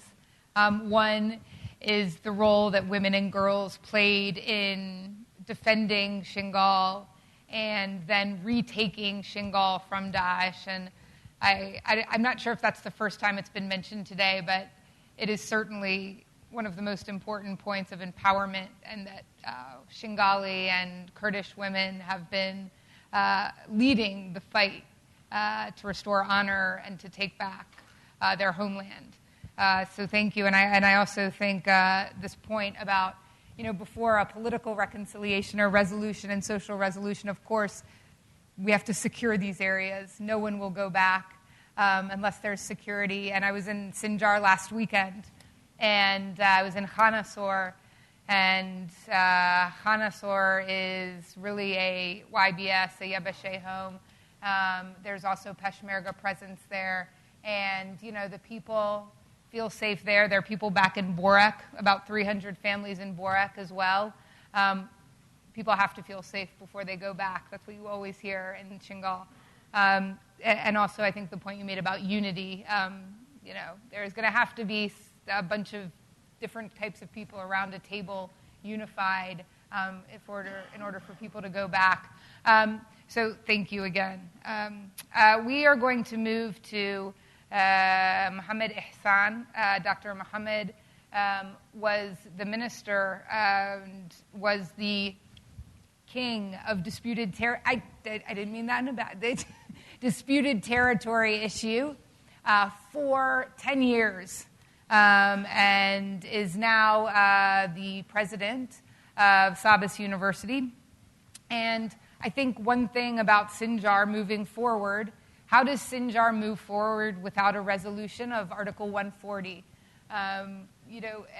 we still see Erbil, Baghdad dynamics playing out in Sinjar. So, Dr. Mohammed, if you could, or you're free to speak about whatever you would like, but maybe you could shed some light on moving forward in terms of the disputed territory issue and administration of Sinjar. Thank you, Christine. Evar Bash. By the way, I was not the king. I was public servant for these people. I was a servant and a slave for them. I spent 10 years of my life working days and night as a slave, going on, risking my life just to help people of Sinjar and all disputed areas. I'm proud of it. من با کردی قصه کم لچتاچی چند پوینتی که کم باشه چما کردی کی لبر او دورنی زمانه کی من بانگلیزی مصطلحاتی قانونی زوری تیابید. First, I would like to thank American University staff and all the members who organized such valuable conference, mainly Dr. Chouman and Christine. Today we are talking about a crime of crimes. Genocide is not a normal crime. It's a crime of crimes at the Museum of Genocide, which is Iraq. I can approve it for all of you that the concept of genocide started when Raphael Lemkin started to coin it. It started from this part of the world, with the first genocide in Iraq committed against Assyrians in 1930s. And I've done a complete research on that, and which I can confirm for you that Iraq is a genocide museum. Just I would like to make some points clear before moving to the main topic. سالی 1948 که معاهده جنوساید هات مصادقه کردن همویان وان دزانی never again واتیان دزانی بیانو جنوساید جاری کتر دوباره نابید بلام اثبات بو حادثه کان دوباره شبید بسیار اوه هینی یزیدی کان بو 74 جار دوباره بوده لقرنی 19 و تا استا ل 1700 کان تا استا 74 جار من دیم باسه کم بتواوی اگر باسی امانه کید نازانی بو خلق چون خلق بگریتوا اگر خلق گرا و جاری کیتش جنوسایتی کیتر هات دوباره کردن فالمصیبه يكون اعظم من ل زوربي برادر كان كلقل من بون ك ل 2010 وحقيقه وتم ام طبيعتي كلاني مشاكلي نمنا وشايا جنوسايدي كيتر لي بيابت بايما خومن آگدار كين خومن حاضر كين برواب كان which is crime never again it never became never again it became again and again لخلال مناقشه كاني كزور باسكرا لكونفرنسا كا من دمويه چند نقطه بس ديار كم برينداربون طلقيك يك ثانيه بلام ايش بون رزقار بون لبرين وقتي كي زوري بيچه ولا غلط امينه بالا بير نكين بيك طلقه دي تبرين بريندار بي يك ثانيه بيچه بلام تاكو خلوه برينه حاضر كيت خله نجات كيت برواب كفتري كي زوري بيچه وبريندارش امين وجاقابرين كش امينه لبر او زور با اما وانكن توقعاتي خلق برس نكين زور بيبلين قال داعش تواو معناته إيش كان تواو وانيا من توقع كم مرحلة ما بعد داعش دورنية مخاطر تربية لداعش أجر هندك إجراءات حقيقية هي خمان حاضر نكين بوي وكاربو نكين برسالي كتر كزور برادران باسكر كباسي مقابري جماعي كردو من لوابزانم يكيك لو كساني كالعراق كسك بقدر من كارنيكي دي لمقابري جماعي مقابري جماعي يكيك لزحمة ترين إيشاكاني تحقيقه هر جثيك تاكو تحقيقي كي تاو لسر كي 16 ساعت كاري لو دوه تيمي كي بروفيشنال هر جثيك تاكو بتواني بخيته برداد وري كي تاو 16 ساعت جثي بيوه زور عجله لجثات المقابري جماعي نكن زور تيك ندن باليتي كي تاو حمايتي بكن تاو بلام دسكاري تينكن دسكاري تيكردن كاري سيكي زور جوريه من 23 سال كارم كردية تاكو مقبرية كي جماعيم ديوة حقيقة لە کەیسی بارزانیەکان و بێ ئەو مەقبەرەی جەماعیش کەیسەکە هەمووی پێکەوە هیچ ئیسباتاتی تێدا نەبوو لەبەر کەیسەکە 12 وەرەقەی هەبوو بێ ئەدیلەی جینایی یعنی چی زۆر عەجەلە لەوە نەکەن زۆر چەند نقطەیەک هەیە بۆ مصالحە پێویستە بەس دەست لەسەر دابنم پێش بچمە مەوزوعەکەی خۆمەوە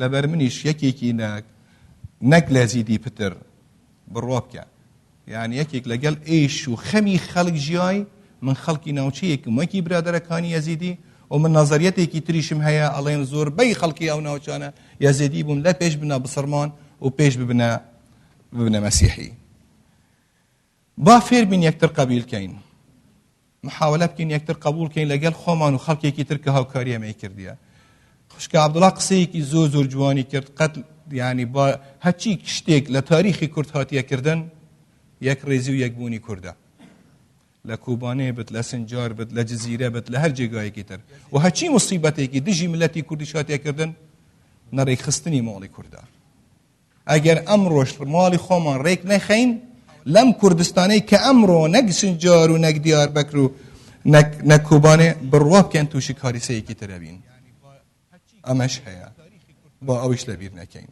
و قەت خۆمان قبول نەکەین ببینە ئالەتێک بەدەستی کەسێک تەمامەن بۆ هەر کەسێکی تر من دێم باسی کەیسی یەزیدیەکانەکەم بۆ ئەڵێم هەندێشت هەیە ئەگەر بە وردی باس نەکەین دوور نییە کێسەکە دووبارە بێت لەبەر من مێسێتەبی مێشکم کریتیکال تینکینگ کە من ئەسڵەن مامۆستای جامیعە و محامیمە بمە هەرچی شتێک کەیفم پێ نایێت هەر جێنوسایتێک لە دنیا لە 8 مەرحەلەیەکی تەواوی تێپەڕیت مەرحەلەی یەکەم مەرحەلەی تەصنیفە ضەحیە مصەنەفە مجرم دیارە ئەوەی لەگەڵ یەزیدیەکان جەریمە ئەکات خۆی ئەکاتە وەکیلی خوا بە ناوی ئیسلام حقیقت و ئەمە حقیقەتێکی زۆر وازەحە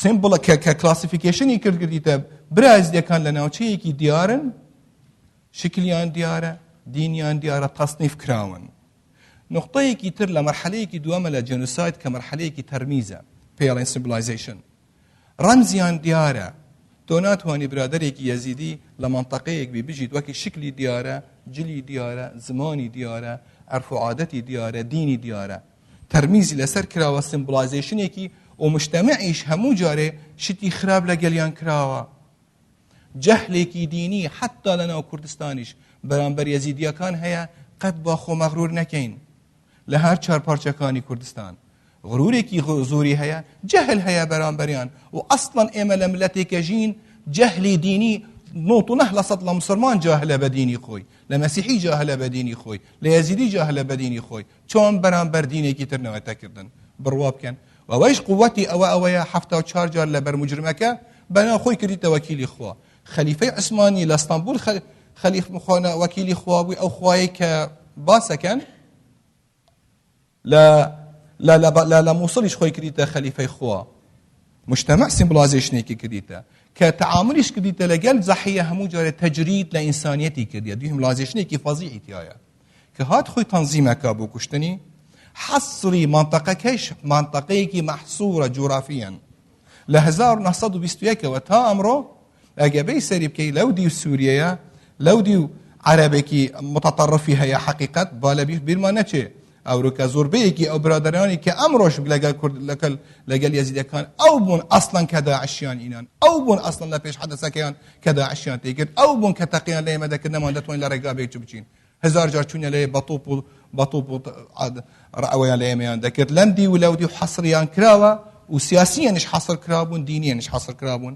ئەمەش نقطەیەکی لە ساڵحی ئەوە نییە تەنزیمێکی کردیە کە داعش هات بە هەیبەتێکی وای کرد دوو دەوڵەتی انهیار کرد بڕوا بکەن ئەگەر تەحالفی دەولی تەداخل نەکرد بۆ لە کوردستان بڕوا بکەن یەک ئەمڕۆ یەکێک لە ئێمە لەم کوردستانە نەمابووە نە خەڵکی هەولێر و نە خەڵکی سلێمانی و نە خەڵکێکی تر ئەمە هەگەر شتەکان بە وزوحی باس نەکەیت معنای ئێمە درۆ لە خۆکەین بۆ خەڵکێک نەڵێ ئەمە وای کرد و ئەمە وای نەکرد کە تۆ هەندێک جارگانی هیار دەست پێ بکات کەس نییە لە ڕێگا انهیار ڕابوەستێت ئەو کاتە من لە هەولێر بووم ئەو ڕۆژەی کە لەوێدانی تاکو لە زاخۆ گەشتیمە هەولێر ڕێکەکە هەمووی وانوای بوو هەموو خەڵکێک دەگەڕا بەرەو حدود کەسنجار چوو ئەمە زرعی دەبەر داعش خەوفێکی تەمامی کرد و داعشش من لەبەرە وەڵێم داعش made in Iraq داعش نكو داعش كي جهادي إسلامية بحثي كي متطرفة خبراي بحثها أوانيك بجاران جلي زيتونيان لبردكر وكسكوس كيان هبو أمرو بوين داعش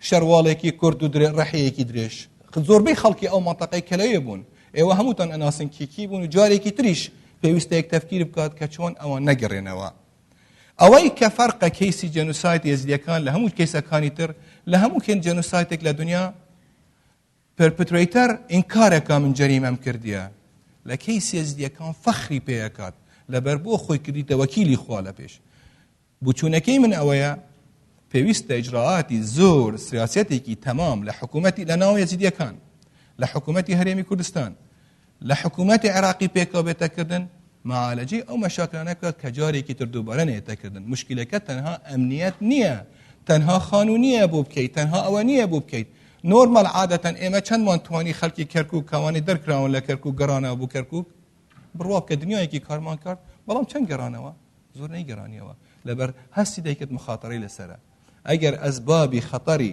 ئەساسیەکە ئەویش بەڕێک یامین شت بەڕێک بە یەکبوونی و ڕێزبوونی ملەتی کوردە لە هەر چهار پارچەی کوردستان پێکەوە کار بکەین پێکەوە قبول بکەین کەسێک برا گەورە برا بچیک نییە و ئەم کۆمیونیتیە نێت بەکارهێنان کە تۆ خۆت کردە وەکیلی خوا هەموو جێنوسایتەکانی دژی یەزیەکان هاتەکردن بە ناوی ئیسلامە بە ناوی ئیسلامە مسلمانەکانیان کردیە پاشان کە فکری قەومی عەرەبیش هاتە گەر فکری قەومی عەرەبی لەگەڵ ئیسلام ئەبێتە سەم کۆمبینیشنێکی حقیقت لێ دەرەچێت ناتوانێت تەقەبوڵی کەیت ئەمە تارگێتەکە هەمووی پێکەوەیە تەمەناکەین پێکەوە بتوانین کار بکەین ئەم ڕۆژانە لەبیر نەکەین ئەو خەڵکە لەبیر نەکەین کە یارمەتی ئێمەیان داوە لەو ڕۆژە خەڵکێکی زۆر یارمەتی ئێمەیان داوە قەت نییە لە هەندێک برادرانم بیست بێن و کەس کاری نەکردیە من زیاتر لە 16 کەس لە خزمەکانی من شەهید بووینە لەسەر سنجار بڕوا بکە سندیە و سلێڤانەیە و ئەوی ترە هەمومان پێکەوە موسیبەتێکی گەورەیە و قەت لەبیر نەکەین کوشتن بەتەڵقەکەیە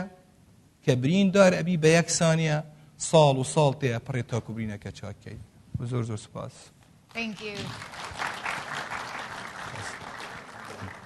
Thank you, Dr. Mohammed, for that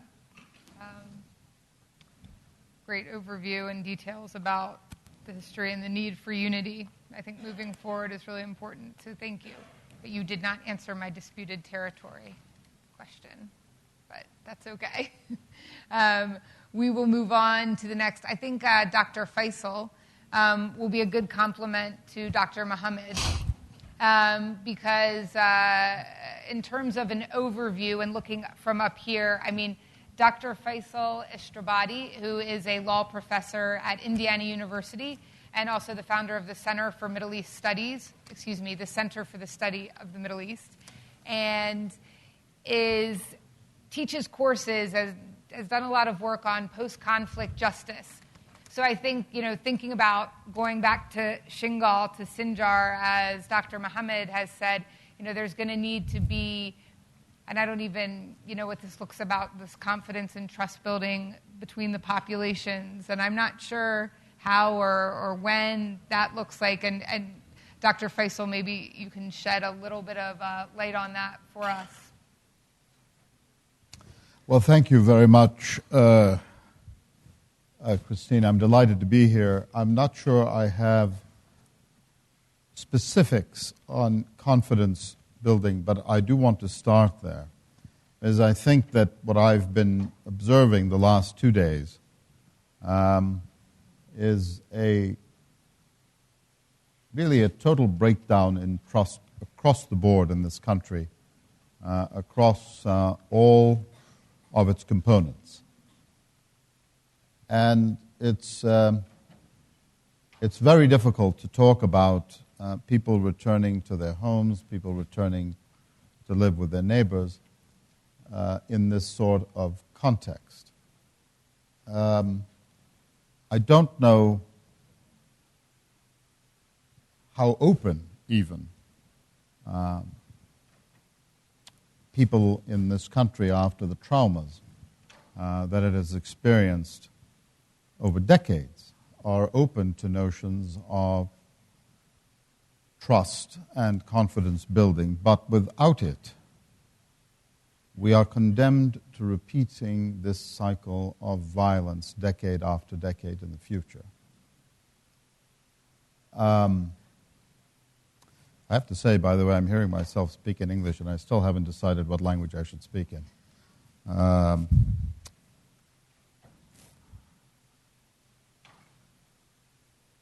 What we have lost over decades in this country is a sense of belonging to one another. We have become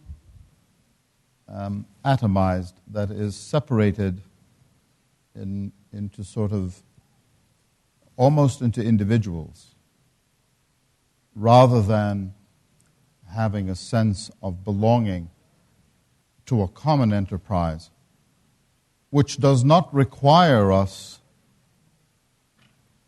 not to continue to be Kurd and Arab and Turkmen and Yazidi and whatever else, Shi'i and Sunni and Yazidi and so on, but to acquire, in addition to those identities, a sense, whatever it may be, of also belonging to something in common. And I truly do not know, and this is something which has occupied many of us, at least since 2003, if not before. I truly do not know how to build that sense of community again across this country. But if we do not begin to do so, I am afraid we are condemned indeed to again and again and again, as Dr. Ihsan talked about. I'm a lawyer.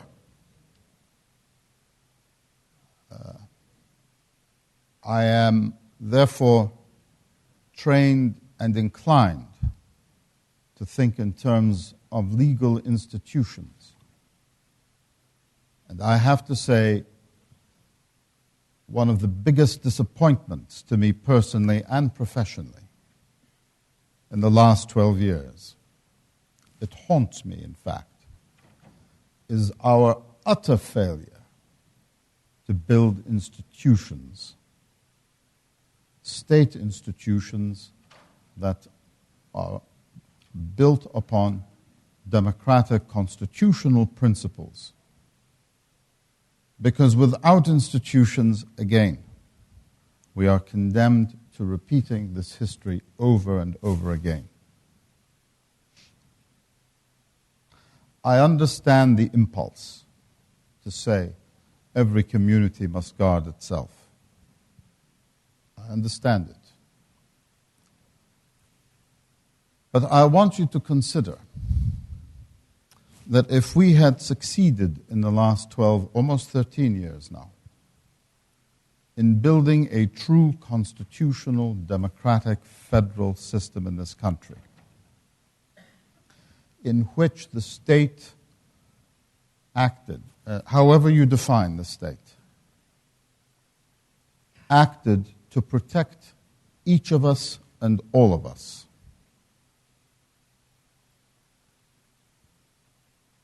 Would it not be the case that we would have not had the history, that's going to be awful for the translators, if we had had such institutions, would the state not have been able to protect us from what occurred in the last, just in the last year and a half? It's something to consider. But I also understand, and this is why I began with trust, I also understand that building state institutions cannot come without a fundamental of trust building.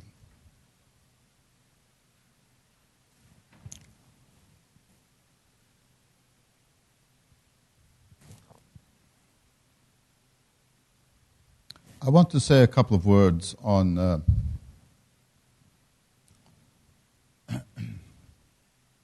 this is difficult to talk about because I mean, the field that I've done some work in is called post-conflict justice. Well, we're not post-conflict yet in this country, and we haven't been for 13 years as far as that goes. Nonetheless, a day must come when these events are memorialized. And this is actually one of the fundamentals of the field of post-conflict justice, whose scholars insist that there is an obligation for states to allow, for governments to allow the space for memorialization of events. That is to say, of memorializing the truth of what occurred. And the reason I want to talk about this in this forum now is because one of the observations that I have just being here in the last 2 days is that the ground of the truth of what occurred is deeply contested already.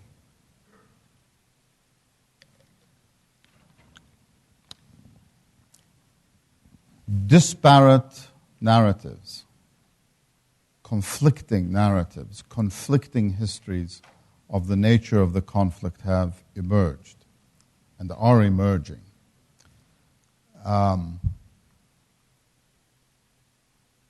Sometimes motivated by political perspectives. And so I want to take just this time, a few seconds, to say this is something that is not inevitable and is not desirable. I think the history of the events must, in the first instance, be driven by the narratives of the victims of the events. And that is something that civil society and non-governmental organizations ought to insist upon. Not to allow political considerations to direct the narrative, the history of what occurred. This will not be easy. Again, because of a lack of trust amongst communities.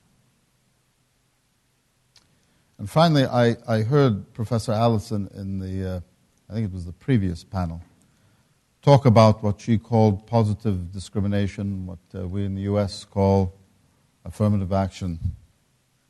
And I wanted to endorse her comments in that respect. Because one of the other principles that scholars who study this field insist upon with respect to victims are reparations, ta'widat, for the victims who have undergone unspeakable horrors.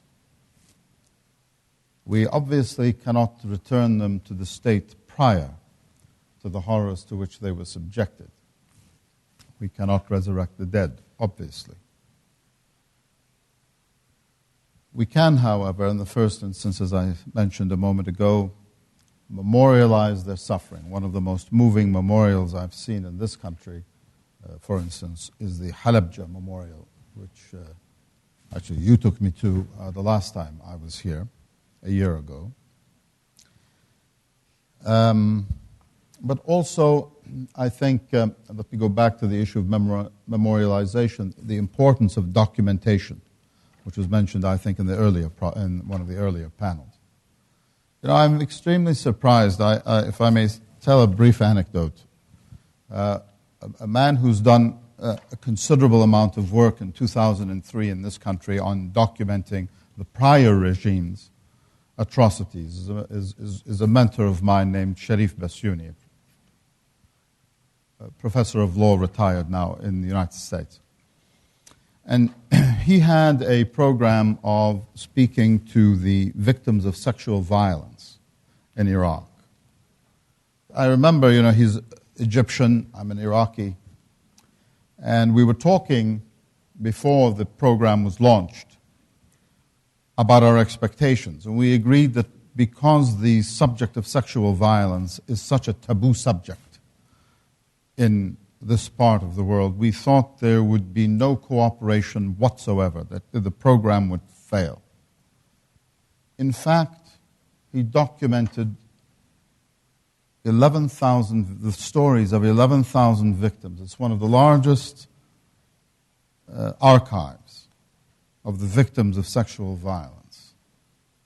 Which is to say, if it's done correctly, if it's done the right way, even in a country with taboos and as conservative as Iraq is, it can be done. We need to find ways of compensating the victims. And I think Baghdad and Erbil could perhaps engage in confidence building between each other, in engaging in finding ways of making reparations to the victims, to pledge for reconstruction, which will take billions of dollars that neither Baghdad nor Erbil have. It will require a tremendous international effort. But I think there's the will in the international community to participate in the reconstruction of Sinjar and other places.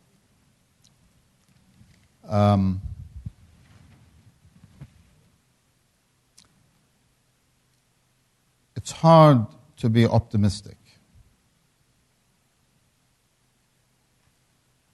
But if there is any room for optimism in this country, it is found in its people and not, I'm sorry to say, in its governments. Thank you.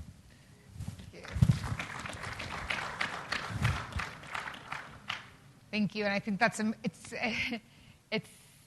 I think the juxtaposition of these talks kind of tells us about the challenges that face us or face Iraqis, Kurds, Yazidis in terms of the high level of fragmentation we've seen and the necessity of local reconciliation and national reconciliation, regional reconciliation, provincial reconciliation moving forward. So thank you. I think since we're kind of up here and moving at kind of a provincial and then local level, Kak Jamil Khidr, who is the head of the Yekate office, the PUK office in Shingal or Sinjar, maybe could then bring us a step down in terms of what he sees in Sinjar administratively, in terms of political resolution, in terms of reconciliation. I know you're out there in Dohuk, in Sinjar, and maybe you could share with us, your thoughts on moving forward.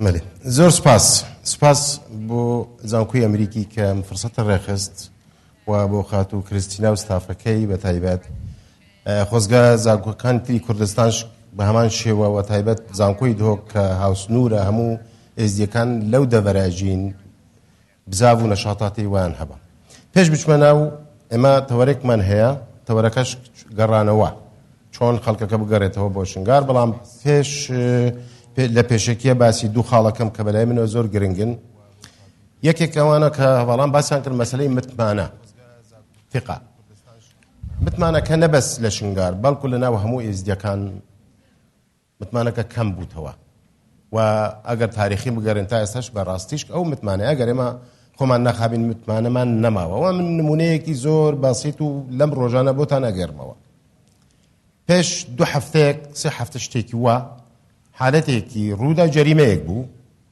یەکێک سایق تەکسی بوو سێ کەس خەڵکی دەڵێن سوورین یان شنگارین ئێزدی و ئەوانە تێکەڵاون جەریمەیەکیان کردووە من هەستم لەناو خەڵکەکە ئەترسا جەریمەیەکی کراوە بۆ پارە بۆ شتێکی وە قاتع تڕق بووینە بەڵام ئەترسا ڕنگدانەوەی لەسەر خەڵکی ئێزدیا بێت خەڵکی بێتاوان بکەوتە ئەو داوا ئەو مەسەلە ئەمە مەسەلەی متمانەیە ئەو متمانەیە نەماوە هەمومان نەمانمەوە نەک لە شنگار لە هەموو ئەو دەڤەری کە ئێزدیەکان تیاژی یەک شتی تر ئێمە باسی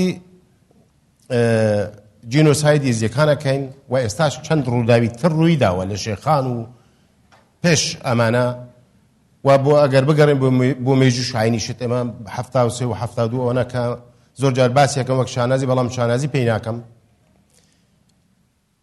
ئەمە ئەگەر معالەجە نەکرێت لە ڕەو ڕیشاڵەوە ئەمانە هەمان شت دووبارە ئەبنەوە دوێنێ قاعیدە بوو نەسڕەیە داعشە بۆکۆ حرامە تاڵیبانە و بەدەهان ناویتر بەڵام هەمان مێشک هەمان ئەفکاریان هەیە ئەگەر وەک نەخۆشیێک و نەخۆشیەکەش وەک سەرەتانێک نەوع سەرەتانەیە بە برینەوە دەست قۆڵێک کە دەستێکی بری و چاکە بێتەوە ئەمە لە ڕووی فکریەوە لە سەرچاوەکانەوە معالەجە نەکرێت ئەمە بەدەهان جاریتر و دووبارە ئەبێتەوە نەک بەس لەسەر ئێزدیەکان خۆی هەر مەسەلەی ئێزدی نییە ئەمە خاص لەسەر شنگار و ئێزدیەکانە بەڵام لەسەر شیعە زۆر کراوە وەک ئەوانەی ئێمە کچەکانیان براون و هەمان شت لەسەر لەگەڵ سنە ئەوەی لەگەڵ ئەوانە نەبێت خۆ بە مەفهومی ئەوانە مرتدن قتلیان حلالە شیعە ڕافزە اینجا معالەجەکە معالەجەی فکرە لە ڕووی فکرەوە ئەبێت ئەم سەرچاوە هەل بکرێت ینی ئیش بۆ ئەمە بکرێتن واگەدارم بە تاکید لە مصر لەم ئەخیرا کە سیسی ڕئیسی مصری قسە لەگەڵ جامعی ئەزهەر کرد لەسەر ئەم ئەساسە قسەی کردووە و لە پەروەردە وابزانم لە مەغرب شوانەیان کرد و لە مصر شویان کرد دەرسی پەروەردەی ئاینی لە مەکتەبەکانیان دەرهێنا چونکە هەر لە مناڵیەوە فێر ئەکەن فێری ئەم فکراکەن لە مێشکیاکەن و نەتیجەکەشک داعش و نەسرە و بۆکۆ حرام و ئەمانە لێ دروستە بن مەسەلەی گەڕانەوەی خەڵکی خۆمان خەڵکی شنگار بۆ شنگار من پرۆسەی ڕزگارکردنی شنگار بە دوو مەرحەلە تێپەڕیوە بەشێک لە 2014 ئەمەی ئەمەخیرە لە مانگی 2015 کە من یەکێک لەو پێشمەرگانە بووم کە بەشدار بووم لەو پرۆسەی ڕزگارکردنی سەنتەری قەزای شنگار لەگەڵ ڕێگای ئیستراتیجی لەوێ برادران باسێک لە سەداسی من ئەڵێم لە سەدا 40 خاکی شنگار ماوە ڕزگار نەکراوە تۆ گەڕانەوەش ئەبێت بە دوو مەرحەلە بێت مەرحەلەی ئەم لای شاخی شنگار کە پێڵێن شەمال نەحیی سنوونی و 4-5 جەماعی زۆر گەورە کە زەرەری زۆری پێ نەکەوتووە من لەوێم و ئەگەر ئیش بکرێت بەشێکی زۆر ئەتوانن بگەڕێن چونکە لەوێ لە هەردوو مەحوەرە داعش دوور کەوتووە خەتەری داعش لەوێ نەما بەڵام بۆ شنگار و ئەوانەی خوارەوە ئەمە ئێستا باسی گەڕانەوە بۆ ئەوێ ناکەین ینی بە دوو مەرحەلە چۆن بە دوو مەرحەلە ڕزگار کراوە باسی ئەوێ ناکە چونکە مەحاڵە ئێستا ببێت من تعمیری شنگار هەم ڕزگارکردنی ئەو بەشەی کە ماوە کە ئێستا ئەو برادەرە لە یەزدا خاڵێک باسی کرد من پێش ئێستا لی ترساوم ئێستاش لی ئەترسم کە ئەو بەشەی ماوە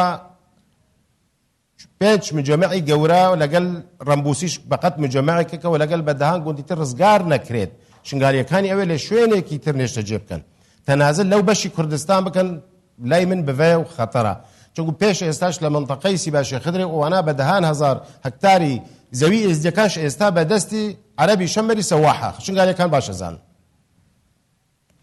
ئێمە بۆ بتوانین خەڵکەکە ئەوەی بەدەستمانە ڕێژەیەک لیان بگەڕێت تەمان لەم مەوسمە لە زستانە ممکنە مەحاڵە و دوایەوەش لە مەکتەب و ئەوانە لە کەمپەکان هەیە ناتوانن بەڵام بە قەناعەتیم بۆ مانگی 6-7 ئەگەر ئیش بکرێت ئەتوانین بەشێکی زۆر لە خەڵکی شنگار خاصن دەڤەری شەمال بگەڕێتەوە چونکە ئەوانەی قوبلەت زیاتر لەسەر شاخی شنگار کە زیاتر لە 1200 عائیلەیە لەوێ بە سێشت بەڕای من یەک خەدەمات پێشکەش بکرێت جادەی ڕئیسی بۆیە جادەکە باشە کارەبا گەیشتووە بەڵام خەدەماتی بەلەدی پێویستە خەدەماتی تەندروستی پێویستە و یەک شت زۆر مهمە لێستا لە کەمپەکان شنگاریەکان هاوکاریان پێگات ئەرزاقیان پێگات ئەگەر ئەو هاوکاری و ئەرزاق لە کەمپەکانە کە پێیان ئەگات نەگاتە ناو شنگارەوانە زۆر خەڵکەکە ناگەڕێتەوە ئەمە خاڵێکی زۆر مهمە بەلای منەوە ئەتو ئیش لەسەر ئەو خەدەمات بکەن کە خەدەمات پێش بکەن بۆ ئەو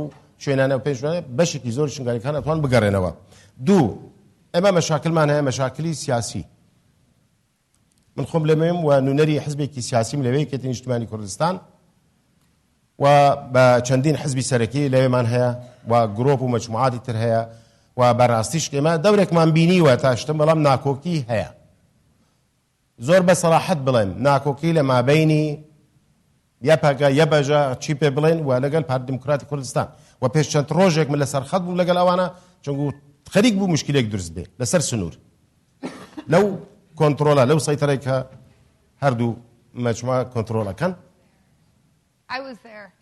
Sorry. نا لێرە ئێمە ئەبێت ئەوە چارە بکەین زمانی دەیاڕۆک و گفتوگۆ و دانوستاندن بێت بۆ حەلی مەشاکلی خۆمان نەشتێکی تر چونگو شنگار و شنگالیەکان تەحملی شتێکی تر ناکەن ئێمە بچین خەڵکی شنگاریەکان پێیان بێکتر بە کوشت بدەین محاڵە شتی وا قبول بکرێت هەر وەک ئینسان سەیری ئێزدیەکان و سەیری شنگار بکە حەقە دەست بۆ شتیوانە بین با دانوستاندن بە گفتوگۆ و مەشاکلی خۆمان حەلکەین با خەڵکەکە ئازاد بێت و خەڵکی خۆمانە و پلەی خۆمانە ئێمە هەموو پێکەوە بتوانین بەم شێوەیە خزمەتی شنگار بکەن بە هیچ شێوەیەکی تر خزمەتی شنگار ناکرێتن ئێمە یەک خاڵی زۆر بەڕێی من خاڵێکی زۆر گرنگمان هەیە ئەمەش وەک ئاشتەوەی کۆمەڵایەتیان سلم الاجتماعی بارەی پێڵێن لەبەر ئەوێ دوو بەشمان هەیە لەناو شنگارە قەزای شنگالە ئەوانەی کە لەوێ بوون و تێکەڵاو بوون لەگەڵ داعش مناڵم هەموو بەشێکیان تێکەڵاو بوون لەگەڵ داعش تعدایان کردو لە ئێزدیەکان کوردی خۆمانە کرمانجی خۆمانە لەناو شنگارە بەڵام لە دێهات و مجەمعەکانی تر ئەو عەشایری عەرەبی دەوروبەر ئەوانن کە ئێستا لێرەش باسییان ناکرد کالەوە نەجات بوون لە ئەوی تر باسییان کە ناسین دراوسێن پێکەوە نانیان خواردوە داوەت و داوەتەکاریە کردووە و لە ڕۆژی ئەخیرە هاتوون لەبەر چی خەڵکی شنگار زۆریان لێیان ئەوی تر بوو یانی وەک خەدعەیەک بوو کەلچەری عەرەبەکانی ئەو کاتە کە چۆ بە عەرەبی عەشایری نان لە ماڵێ خوار بە وەکەڵێنە زاد والمەلح ئەو شتە نەکرد بەڵام جیلێک پیا بووە جیلێک پیا بووە مێشکی شۆراوە جیلێک پیا بووە لەسەر ئەو ئەفکاران کە ئێستا باسمان نەکرد پێش ئێستا ئەوە شتە نازانێت کە یعنی خەڵکی شنگار زۆر خەڵک هەبوو کە دەرنەچۆن لە دەر ئێمە دۆستین کریڤین فلانی دەرناچن دەرنەچۆن هیچ لەسەر بەسەر ئێمە نە بەڵام کە هاتن ئەویان بەسەر کرد چون ئەو جیلەی کە تازە دروست بووە و مێشکە شۆراوە ئەوانە ئەو جەریمەیان کرد بە ناوی دین و بە ناوی خوا و بە ناوی خەلیفە و ئەوانە اینجا لێرە ئەوە زۆر مهمە بە قەناعەتی من لە ناو شنگارە ئەبێت خاصە کرمانجی خۆمانە ئەوەی دەست لەگەڵ داعش هەبێ و تەوسیق و شت لەسەر هەبێ ئەبێت بە شێوەیەکی یاسا بە یاسا ئیجرات لەگەڵ بکەن بە شێوەیەکی ثەر نا یاسا بەڵام ئەبێت دادپەروەری هەبێت فعلا ئیجراعاتی قانونی لەگەڵ ئەوانە بکەن لەگەڵ دراوسەی عەشایری عەرەبی بەم شێوە ناکرێت ئەگەر ئەو خاڵە خوا بکەم ڕاست نەبێک و ئەوێ بۆ عەرەب پێلن و بێن شنگاریەکانی قوبلەت لە شوێنێکی تر نەشتەجێ بکەن ئەوە من شتێکی زۆر گوناح دەرحەقی کوردستان ئەبینم دەرحەقی وڵاتەکەم ئەبینم دەرحەقی کورد ئەبینم دەرحەقی ئێزدیەکانش ئەبینم و کەی جرئەتی نازم کەی جرئەتیە بەو ئەوە تەنازل بکات شتێک لە شتێکی وا لەو شوێنە لەوێ حەلەکە چییە بە قەناعەتیم لە مابەینی عەشایری عەرەبی و ئێزدیەکان چۆن ئێستا لە کەرکووک کراوە لەوێش بکرێت ساترێک حدودێک سنوورێک دابڕێت و ینی حیمایە بکرێتن کۆنتاک لە مابەینی ئێزدیەکان ئەو عەشایری عەرەبی دروست دەبن تا کوشتن و کوشتکاری لەوێ دروست دەبێت بەمە چارە کرێت ئەگەر نا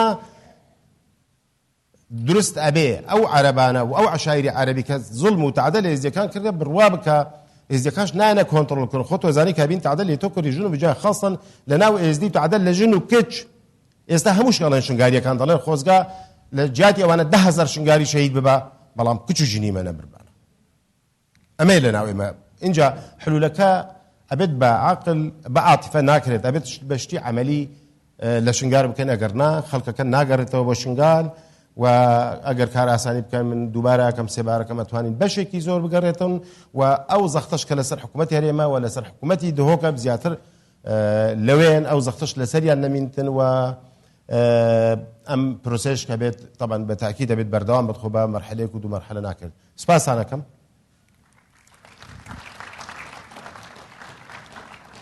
Thank you, Kak Jamil. That was very interesting, especially I think at the end. I reminded me of a point, and then I'm going to pass it over to kind of frame the next speakers. When I was out in Sinjar last week, it was very interesting. I mean, I talked to people from different parties and different sides, and when I was thinking back about what people had told me, Khalif's brother, actually, Khidr, Kak Haider, and some others, there was a lot of what they said was the same. I mean, there are obviously some differences on the vision of Sinjar for the future, administratively or whatnot, but a lot of what the leadership says, even if they're from different sides, is very similar about wanting secure Sinjar and international forces and more Yazidis in power in the security forces and in the local government. So I'd like to kind of hand it over now. Ustad Haider, Kak Haider, if you could maybe speak a little bit about, Haider is the head of the Hezbollah Palestine Yazid Khan, HPE, and has been in Sharafuddin and in Sinjar since August, actually before August 14th, 2014. And so I'll let, maybe you could share with us a little bit about the future of Sinjar. Thank you. زۆر سپاس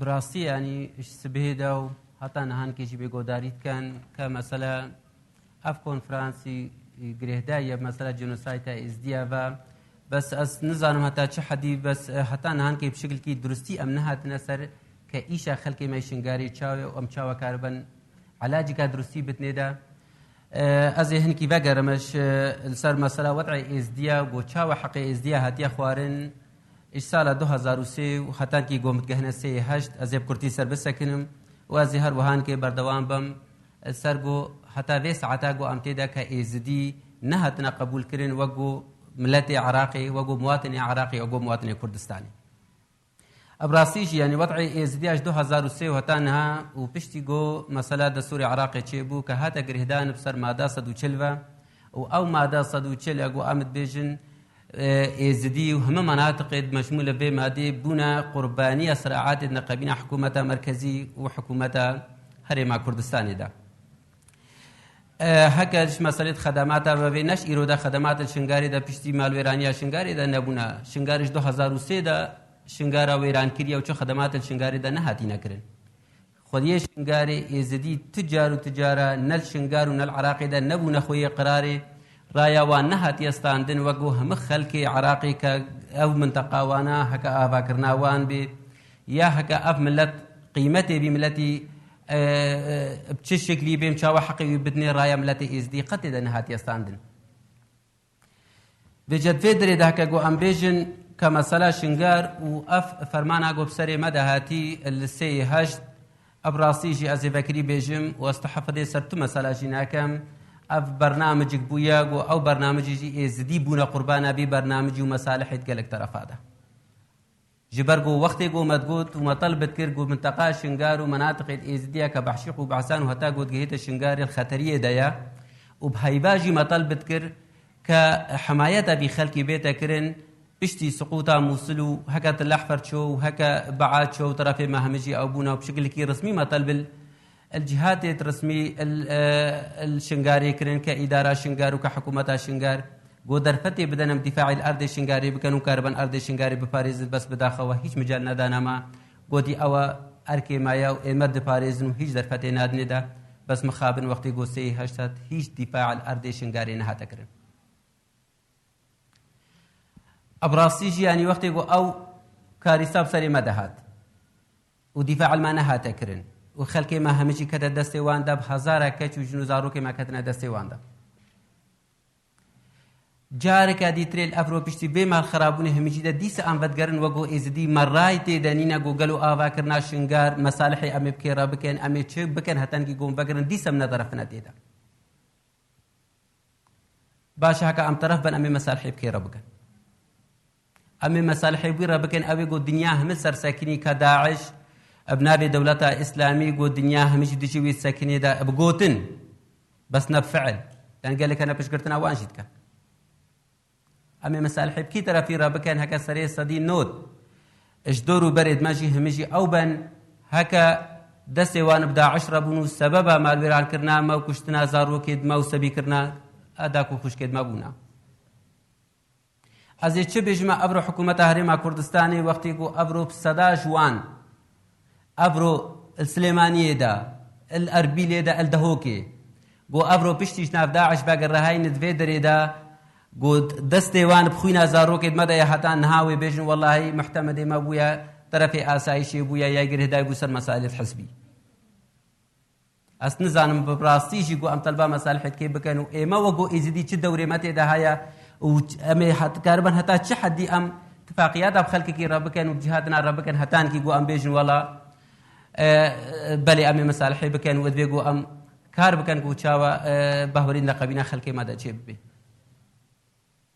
مخابن دوسێ مەرحەلە ڕەم دەرباز بوون ئەو مەرحەلە هەمەژی هاتە دیارکردنش دنیای ڕا کە مەرحەلە ڕزگارکردنا شەمالی وەختێ هژدەی دوازدە چێ بووی ئەس تاکیدت کەم و مبەری نهانکێژی تاکید کردیا یەک فیشەکش حەردان و هەتا گۆتت گەی خانە سەورێ نەتەقیایە مسافەتە 6 کیلۆمێتری بێگۆ داعشک فیشەکێ بتەقینێ ژێ هاتیە سەحەباندن و هاتیە بێژن وەڵاهی ئەردەی شنگاری هاتیە ڕزگارکردن ئەس نزانمە گۆ نهانکێ چ مبەڕی دەرینم هەتا سکارە بەم دەرەوێ خەلکی خۆ بکەم و ملەتی خۆ بکەم و هەمچ کاژی بکەم گۆز بێژم وەڵا مەسەلا ڕزگارکردنا سنوونێ چاغێ هژدەی دوازەل 2014 و هەر وەهانکێژی ئەزێ بەگەڕمە سەر 11 و 12 هەیڤا 11 کە چاوا شنگارت بێژن هاتینە ڕزگارکردن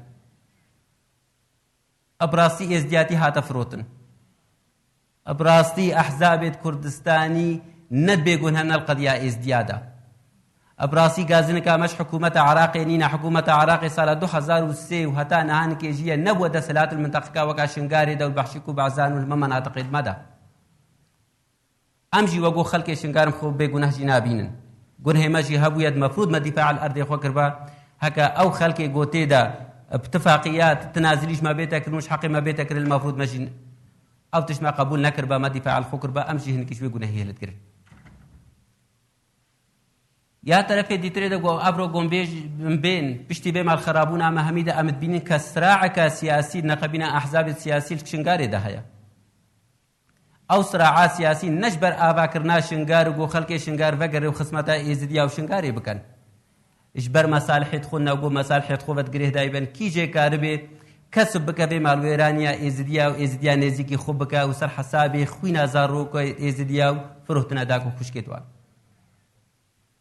مخابن پشتی ساڵکێ و ئەوە سکارم بێژمەتە ساڵک و ئەوە شەشەی لەسەر دەرباز بوون ساڵ و نیبک دەرباز بوون ئەم جارێکە دیترێ بەدگەڕن کە ئەفرۆ دیسە ئەو جیهاتێت ئەمنی بۆ بێن هەکە خەلکێکی مەبێژێ وەڵاهی تعادل مەبوویە یا زارۆکێ مەهاتیە کوشتن یا وەڵا قارک پێڕەچێ بوو گۆتی فلان کەسی هاتیە ئەف تعادل مکریە گۆ بێتە بانکدان و بێتە سجنکردن مخابن هەکەم ببینین وەختێ ئەم تەلبا ئاواکردنێت کەن هەکەمت بینن گۆ خەلک و منەظەماتێت مەتێن بدەهێت ڕۆژا ئەسبوعەک دو ئەسبوعەت سەر جسر سەکنێ سەر ئاوێت سەکنن حکوومەتە هەرێما کوردستانی کە وێ دەرفەتێ نادەوان منەظەماتە ئللا البن ئەجنداتێت وان ڕە دەرباز بن گۆ بێنە ئاریکاریا خەلکی شنگارێ بکەن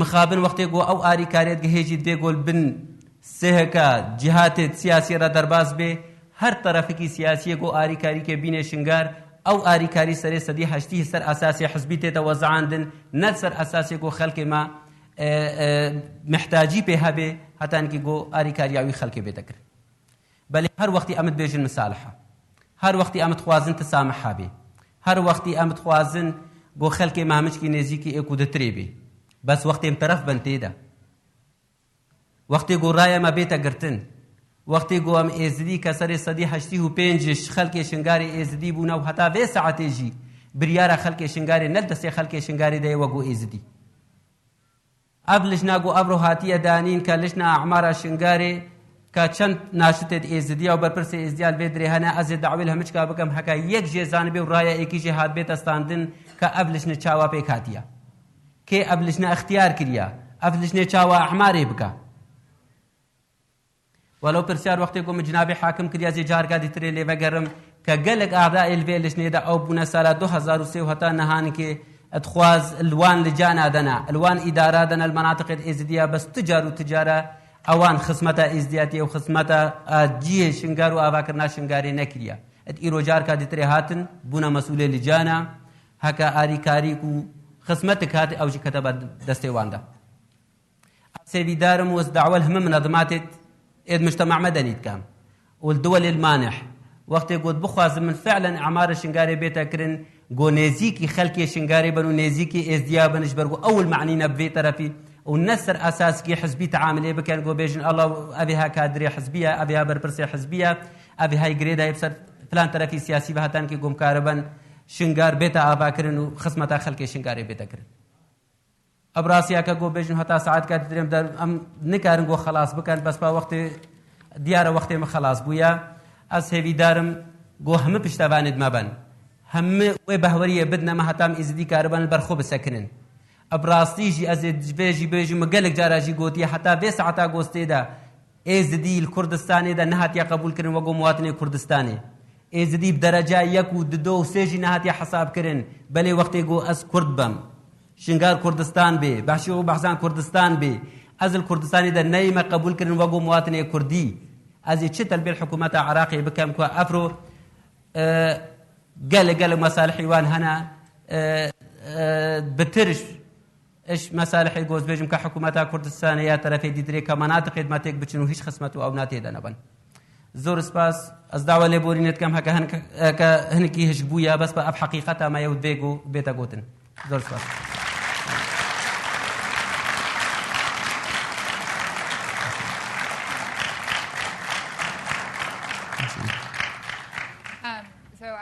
Just to kind of frame and then transition into our final speakers.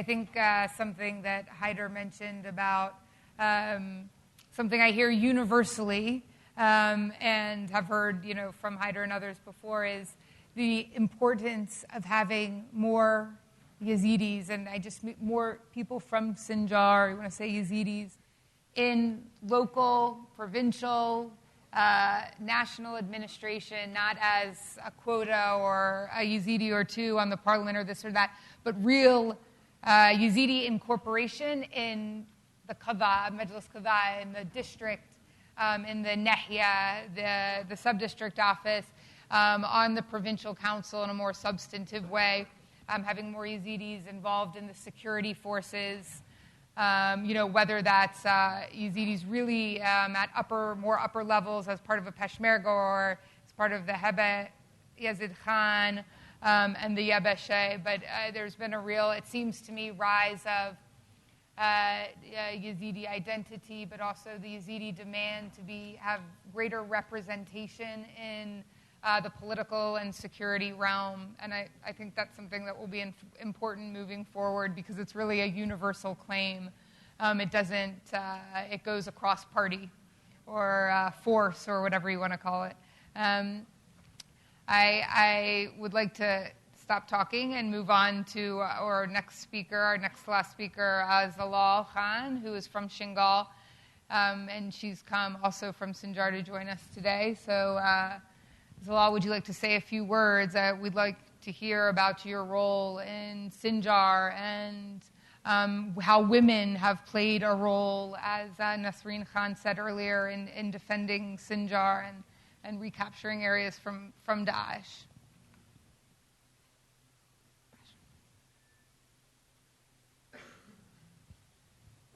دەستپێکێ وەک یا بەشە و ژنێ ئێزدی سلاڤێ ژنێ ئێزدی و یا بەشە و هەڤەڵێشان گاڵی هەمووە سلاڤ دکنێ بێ دەرێ ئەم دەستپێکێ خێراتنا هەڤەڵە هەموو دکن و ئەم سپاس دکن ئەم داوەتی vê konferansê kirîne wekî jin rolê ya beşê û wê çiye hem parastina xwe û çekdarî kirin û per berî destpêkê parastina jin nebû ji bo wê jî hev qas ferman hene serê zîdiya belkûn ho parastina wê heye jin kare xwe parêze kare gelê xwe axwe parêze no ji derva êrîş nikarin bîne ser gelê me zîdî ji bo wê jî em spasiyê jî ji bo hepekê bû ya beşê jî dikin هم ملی روش آواری کاری دانم دستای دانم هاتن قریدور باری کاریوان هاته وکرین ما پیغرا دستای دهاودو یعنی وقتی نتاوی ام دخوازن ام هموجی وەک هێزێکە نەتەوەی کاربن دەمە پێش شەنگالە ڕزگارکردن یعنی هەم گوندی شەنگالە گشتی نەهاتنە ڕزگارکردن یعنی پڕ گوندی شەنگالە دەستی داعشدا هەنەی ماینە ئەم دخوازم واژێ ڕزگارکردن یعنی ئەم چ قاس بێژی ما شەنگال ڕزگار کردیا وەک ژن ئەم نیکارن بێژی ما ڕزگار کردیا بەکو هەزاران هێژنێ ما و کەچی ما و زارۆکی ما دەستی داعشدا هەنە ئیش بەرم نیکارن بێژن مانەوە شەنگال گشتی ڕزگار کردیا ئەم ڕۆلێ ژنێ لە شەنگالدا پڕمەمە ینی تاریخێدا جارێکە من ژن ئاخە خۆ دپارێزە و هاتیە هێزەکە ژن هاتی ئاواکردن ئەف پڕ تشتێکی پیرۆزە ئەم پیرۆز دبینن یعنی وەکی ژن و پاراستنە ژنێ چییە الوێ دەرێ پەروەردەکردن و قەدەمی ڤەبوونە ئەنها بژین بخۆ ڕێڤە دبە وەک کەچ ئێزدی وەک کاربن ئێزدیە بپارێزن و هەتا نێ دیرۆکە خۆ و ئاخە خۆ پارێزن نها ژن لە شەنگالێ خۆ ڕێڤە دبە و قەدەمی ڤەبوون یعنی پەروەردە بینن بیرە بیر تەڤلە حەملا دبن یعنی دەما حەملەی شەنگالە چیربنیە دەرڤە چیربن بیرە بیر هەڤەڵی ژن دەست ناودا جێ خوا دگرن وەگیە بەشە و پرانی حملن هو ام دخوازن دم پیش ام حمله بکن هم کچ دست داعش دا جنه دست داعش دام درخن. Thank you.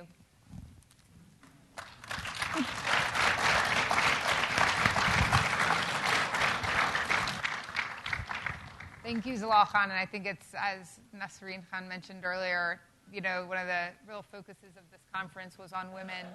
And so it's important to recognize the contribution that women have made in the struggle against ISIS.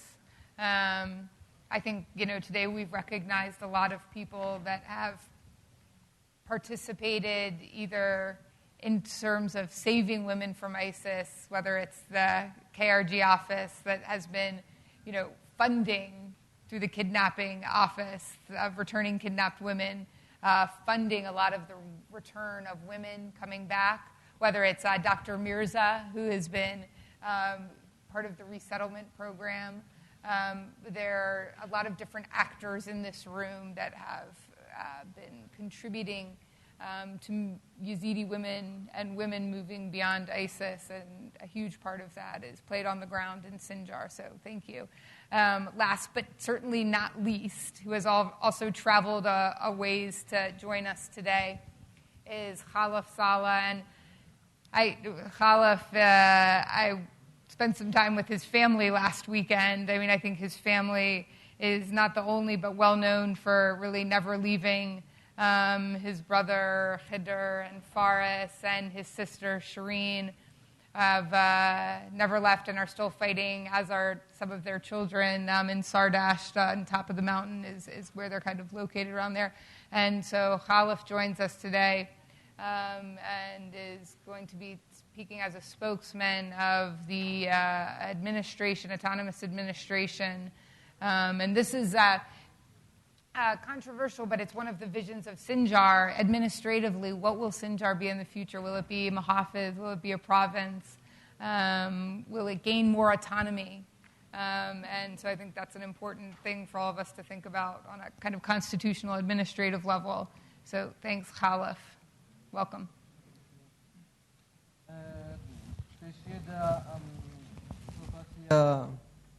University Amerikit كان السليمانية اف كونفرانس دار خستين كو غريداي ملاتي يزدي وإيشا ملاتي يزدي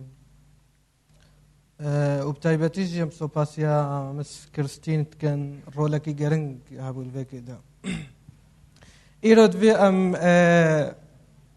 بشويكي جشتي مسألة أقليات الشرق الأوسط البرجاوي خدينا لكن بري خو بدني اف تطرف مذهبي وقومي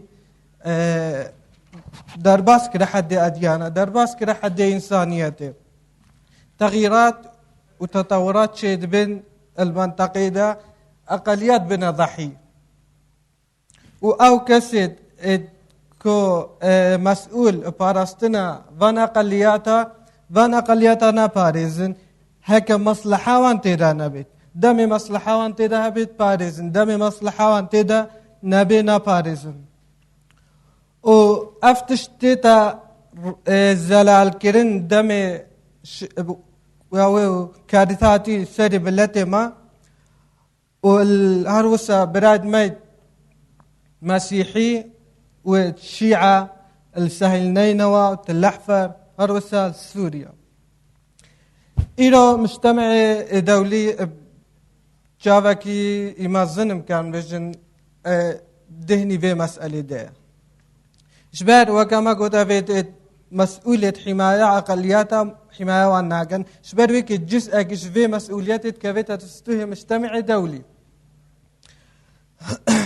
وهم قشتناوي بهورية باشتباهاتي سري إزديا هكا إزدي نا مسؤول بن إيش باراستنا خو إدارة وان نال دستوان دا بيت تمثيل وانا سياسي ناشوان بي إزدي نكارن المنطقة دا بعيش جبر مديد دمي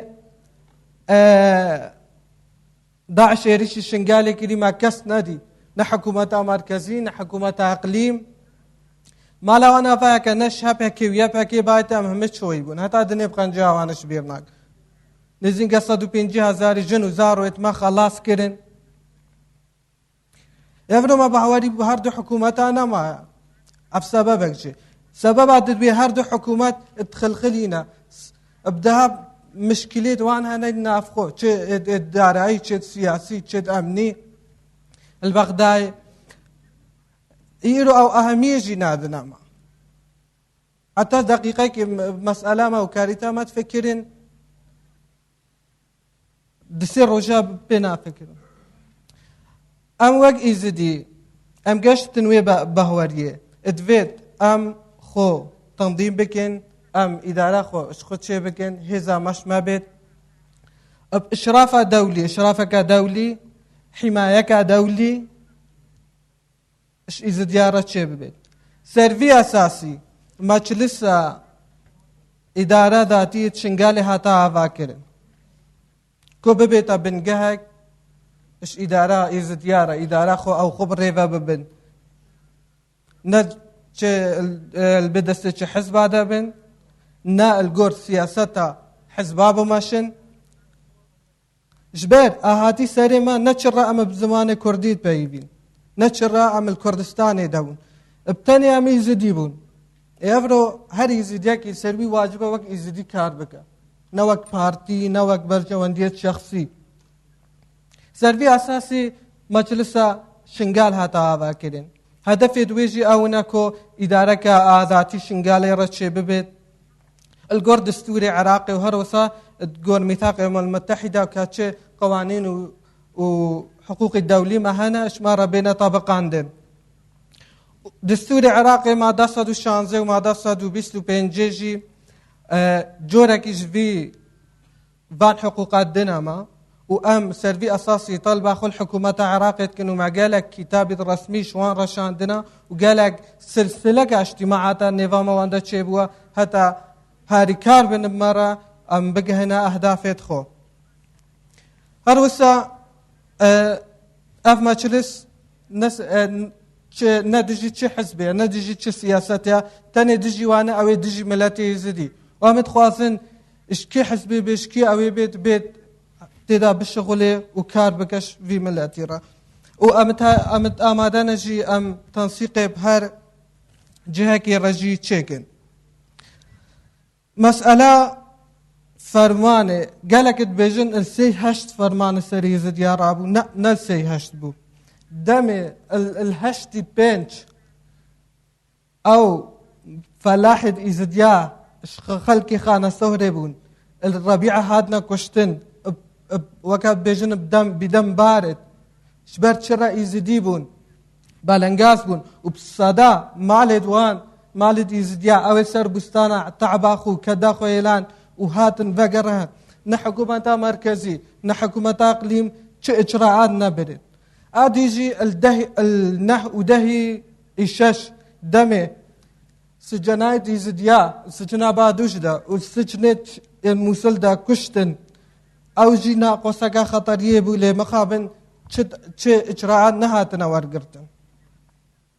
يا ابراهيم تش چه باوری مبان حکومت براستی جینا معه تاني مجتمع دولي معه مجتمع الدولة طلبة خل مجتمع دولي كان كوفان اويت ما داخواست چند داخواست ما هنا شمارة بجيبك ايك جينوسايد بيتا طابقان دت جهدك دولي بيتا بدل عندن اول دست داعش دار كافن مسببين بين حاسبان دن كاوكي مسببون بين حاسبان دن المحكمة كدولي شنقال إدارة كاوي تشب تقول ميثاق الأمم المتحدة وتقول دستور عراقي هيزا كايزديا تشب بيزديا بباريس بيتا پرورده كرن شالية نتوي هز نتويفا نف دولتي بيتا تشكرين وافتشتت قالك جهات شب كوسوفو تشب وال قالك جهات شب افنمونا العالم ده تشب وجارة كادي أصدريش ناكم وخجينا مع سوباسياواتكم. Thank you, Mr. Skala. Thank you. I think this panel has been enlightening in the sense that it shows the deep mistrust and divide between a lot of local populations and the state, be that state in Erbil or Baghdad. And I think one of the huge problems I've seen in talking to people from Sinjar, the Yazidi population, and then talking to, say, government officials here or overseas is that the international community is hesitant to directly support a group or community, pick a side, if you will, and not go through Baghdad or Erbil. For fear of further fragmenting an already very fragmented state and population. So while the international community wants to protect minority communities, especially the Yazidis and others, there's kind of an issue with how far they will go with that. And I think that's something that needs to be resolved because it's certainly a demand of Yazidis. So why don't we take a couple questions, and then I know it's very, very late, and we are running out of time. So a couple questions. Yes, front row. And then I see Vladimir, Saad, and then one here. Yes, got it. Okay, so why don't we start here, and then we'll move here. We'll kind of move around a little bit. I have a question for Haidar Sheshel. My name is Vladimir, freelance journalist. How does he see the future? What should happen with Tal Afar and Mosul? Who should liberate that? And how does he see the future of the Yazidi villages? Does he see any time in short term that they're going to be liberated, those Yazidi villages like Kocho, those south of Shingal? Thank you. Great, thanks. Let's take a couple more. Maybe we'll just do one round of questions. Let's see what time it is afterwards. Do you have a question? So we'll go here and then here and come back there. شكرا جزيلا ست كريستين. تفضلتي بأن المجتمع الدولي ليس له رغبة بالتعامل مع المجموعات الصغيرة. نعم جنابك عديت الصراحة، لأن لا شك من 2003 ولحد الآن المجتمع الدولي جاء يتفرج على إبادة الأقليات الدينية اليزيديين والمسيحيين والصابئة المندائية من خلال التهجير والاختطاف والاغتصاب والنهب والقتل والتوقيفات والاستفزازات. نعم، ولكن أمام الله والإنسانية نطالب المجتمع الدولي تحميل ما يحصل لليزيديين والأقليات الدينية أمام الله والإنسانية. شكرا جزيلا. Thank you. So I think, and I could turn that kind of into a question in terms of thinking about international support and how that might work. Why don't we take a couple more? Dr. Mirza. We'll move here. Just kind of moving geographically. راسي برسيارامه بو همو پانليا چه استنگی هيا كو مجلسك گشتي اش همو هيزي كو شنگال دا حاضر همو پێک ڕەچێکن چما مەسەلەن پەکەکێ مەجلیسەکە خۆ چێکە قایمەقایمی لێ دەرێ بتر پارتی کۆنترۆلکە کاک حیدەر و گروپە هەیە چما هون هەموو پێک ڕە گروپەکێ چێ ناکەن ژ بۆ خاطرێ هەمیشە لێ ئەولەکاریەڤە هەمیشە لێ مەدەنیڤە هون کار بن هاریکاریە بکەن چما 10 مەجلسن يعني ئەوێ لێ دەرێ سپاس بۆ هەموو کایە پرسیار بۆ هەموو کایە about the council. That's 3. Why don't we do these 3, answer, and then we'll do one more round, and then we'll close it out. So I think we have a question about Mosul and Tel Afar that was directed to Haider, and then a question more about the chance, whether there will be any international protection or international support for Sinjar, for Yazidis. And then a question also about the council. So let's just answer these and then we'll take a couple more. Maybe you can start. بله سپاس براسیجی مسئله آگو تحریر کرنا آگوندت ایزیدیه که مسئله تلحفر و موصل دست پی بکم بله اوی گله کی سهل بیلدیت نامده و نهانی که جی او مناطقت گو ما تابعی شنگاری گل دست داعش ده او قوة زیده داعش المنطقه ده نمایه هکد روجا 11 و 12 هیوا 11 هکوی وقتی ده اتفاقی هبویا ادوی وقتی ده جی همه گندید تابعی شنگار و مجمعات همه هادنا رزگار کرن جبر قول وقتی ده هیچ قوة داعش الوان مجمعات ماجده و خطار كيد جهيده بعاجي قوتك داعش اگو شربك الوچه قوة بسكني نبويا بل بس با غريه دانا بمساله مواعيد با كان جار كادي تري موعدك تيدا دانين او موعد جي هل بتنسيق بشي شكليه ايمان زان بس هي دارنغو اونا الوقت كي نزيك دبي كمساله موصل وتلاخر تسبي بكاتاغو ارد مد تريجي بغري. Thank you. And maybe yes about the idea of international protection or international support. Since this morning there has been خلي أجاوب بالعربي من الصبح إلى الآن أكو اعتماد على الأجهزة الدولية. سمعنا أنه نلجأ إلى المحكمة الدولية والآن دول آخرة. مع الأسف يبدو أن المحيط الدولي صراحة ما عنده أي ليس هناك أي رغبة بحماية اليزيديين أكثر من ما حاليا دا يحصل. هذا اللي أنا أشوفه. عندئذ يعني ما في دولة في الغرب أو الشرق اللي راح تدز جيش. كل ما هنالك أكو القوات الجوية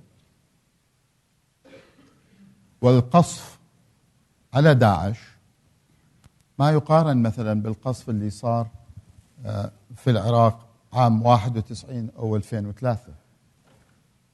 فهذه الحدود. أما الاتحاد الروسي أصلا مدى يقصف داعش، يقصف المقاومة غير داعش. هذا الواقع. المحكمة الدولية أكو موانع. ما أتصور أن الحكومة العراقية سوف ترفع الموضوع إلى المحكمة الدولية كما تفضل السيد سعادة القاضي رزقار أمين صباح اليوم، ولا مجلس الأمن، لأن أكو من سوف يمانع. عندئذ أعتقد الاعتماد على أنفسنا، ومهما كانت المشاكل ومهما كان عدم الثقة ما بيننا، ليس لدينا حل آخر عن ما أن نعتمد على أنفسنا، وأن كما تفضل السيد المتكلم علينا أن نبدأ حوار بيننا بعضا لبعض لحل المشاكل ولإعادة الثقة بيننا. كنت أتمنى لو دول العالم تهتم على المستوى المطلوب، ولكن نحن أمام واقع. Thank you. And I think there was a yes, Dr. Mohammed. At what's been mentioned by Dr.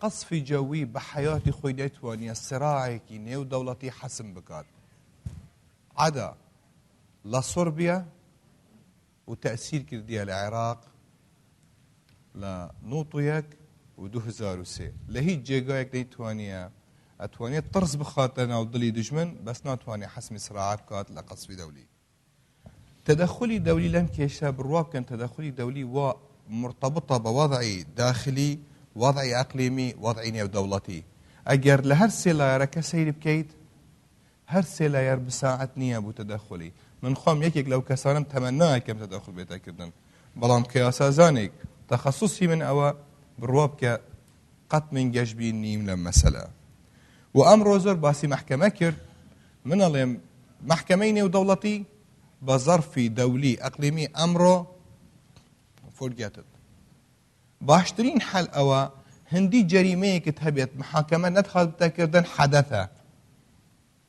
أم إبادة جماعية همي بيكو بمحكمة للاي هر ياسازانك حدثة وكو تيمي كتوبانية بيويستا إيما لرقاي برلماني عراقي إعادي اكتيفيشني محكمة جنايات عراقي بكين بو أم كيسة لبرملغينية محكمة كا وما متأكد ما مستارز قال لهم ما مباشر أزاني پێویستە کورد لە ڕێگەی پەرلەمانتارەکانی خۆیان پێکەوە ئەوە بکەین یان بێ محکەمە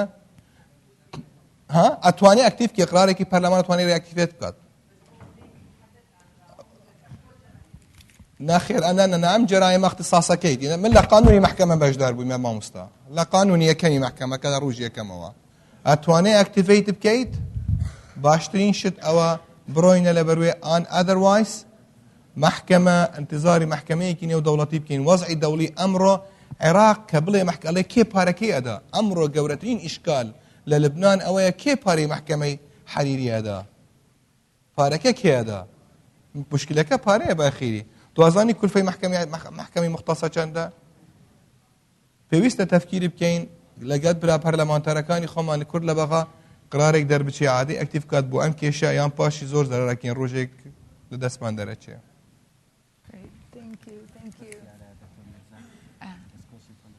Oh yeah, Dr. Mirza had asked about the council.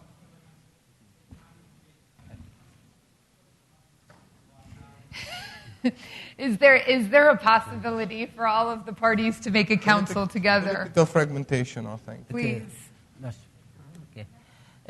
كاك دكتور توباش زاني يعني هكا أفرو شي مشلس به حتى نهان كيل شنگاري دا مرز واحترامش كاك خضرو برادر را وقت کو بحثا مشلس كرين هر مشلس كاك هاتي دانين حتى نهان كيل سر اساس کی حزبي هاتي دانين نسر اساس کی خلق شنگارو اس دي شنگار گوتي د جبريكا وقرار وان دستي وان دبي بل ما قال جارا دعوه كر وما دعوه هم اطراف سياسي كر الويدري وهم خلق خوي گو گرهداي بسر وان طرف سياسي كمجلس كازديا بيت دانين مجلس كدرستا ازديا و تمثيل ازديا بك كقوتك ازديا هبي او قوت بنابي قوتها ازديا بكو كارب دفاع الخبك بيجو غري داي بمصالح حزبيه هكا بسر بارتي بي كو بسر كتيبه بي او بسر بككي بي بس مخابن حتى نهان كما نكاري بقوم بغانا حلك امجي دعوت كما كاغود مش هيك مشكله نسبتش ما با اشترف ما با ما هيش مشكله نينا وام دعوجت كان كخلك مشنغاري وازدي مجلسك خوابي نبس الشنغاري العمومي ازديا مجلسك هبي بس او مجلس سر اساسي درس بيت دانين السر اساسي كفاءات ازديا بيت دانين وكا مجلس ازديا بلندا قنان كي بحث كان كأبا دو هيبا سي هيبا بيفا مجموعة قانونية ما بيفا مجهول بون هتاني كي نظام داخلي وينا دين وقت جاهز كرن ند مصالح هن طرف هذا بون رفض كرنو او نهات قبول كرن اجا امام دعوت كان كاو مجلس ازديا بي هدف او مجلس او بي خصمتها ازدياتيه بك تشاو كارب دفاع مصالح الازدياتيه بك. Okay, yeah. On Mr. Haider's speech on بەریمی ئەم مەجلسامەنا نەپەکێکە ئەگە پەکێکە بازم ناوی پەکێکی پەیوی بم ئادیژی هەکەمە سیاسەتەوان مەشان بایتم ئەف پەیوانەها مگوتی من ناگوت و دەریڤەکیریەژیش هەر کەسی بێڕە بێ تەفلی ببێت لێ تەفلی نابێت هون هەمە زانن ئیزدی وەک برێندارێکی ئەردێنە محتاجە هەر کەس دەستی خۆ بدەیت وڵا تەنسیقا پەکێکی ڕەنێڤامە و پەکێکیدا ئیرۆ ئەم نابینن شەرم و نە گونە چاوا ئیران دعما شيعة كالسوريا ولبنان وعراق شوا السعودية دعما صرنا الكا وتركيا السوريا وعراق وغير دارين دي والله وقتي محتاجة ما فيها بها تنسيق بهر كثيرة شيء كان بس أود ما بمشي هدف ما بمشي لبس أفرو أجا بشتاق أجا بيت النكاري أوي جيبك أكا إيج مساعدات أنا ما براي حيدر هيزا قاوي تشيبو تركا هيزا خدا آلي عراقي فتشيبو تركاوي هيزي داشبر بشتاقنا بول بشدا أكا بشتاق هباي متأكيد انترنا إنها أوش مرة تشيبو هزارو هناك شرفاني ما هاتا قبول كرن خطوة بخطوة بس تجاراجي ناشغل وقت بارتي أكا سياسي. Okay, I think we're going to take a question from Narmeen Khan. Hold on, I'm sorry, 1 second. I think, yes. Please. We need to go. يعني أنا مرات أنه هناك بعض القرارات متخذة دولياً.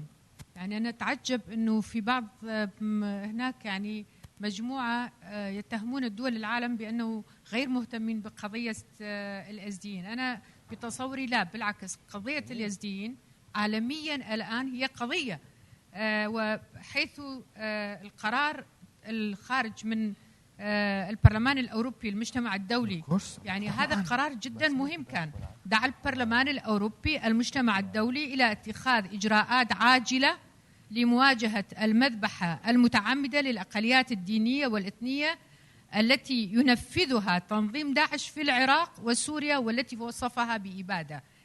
ويعني مدى أقرأ الكل همينا خين موا بشكيتريا خين موا.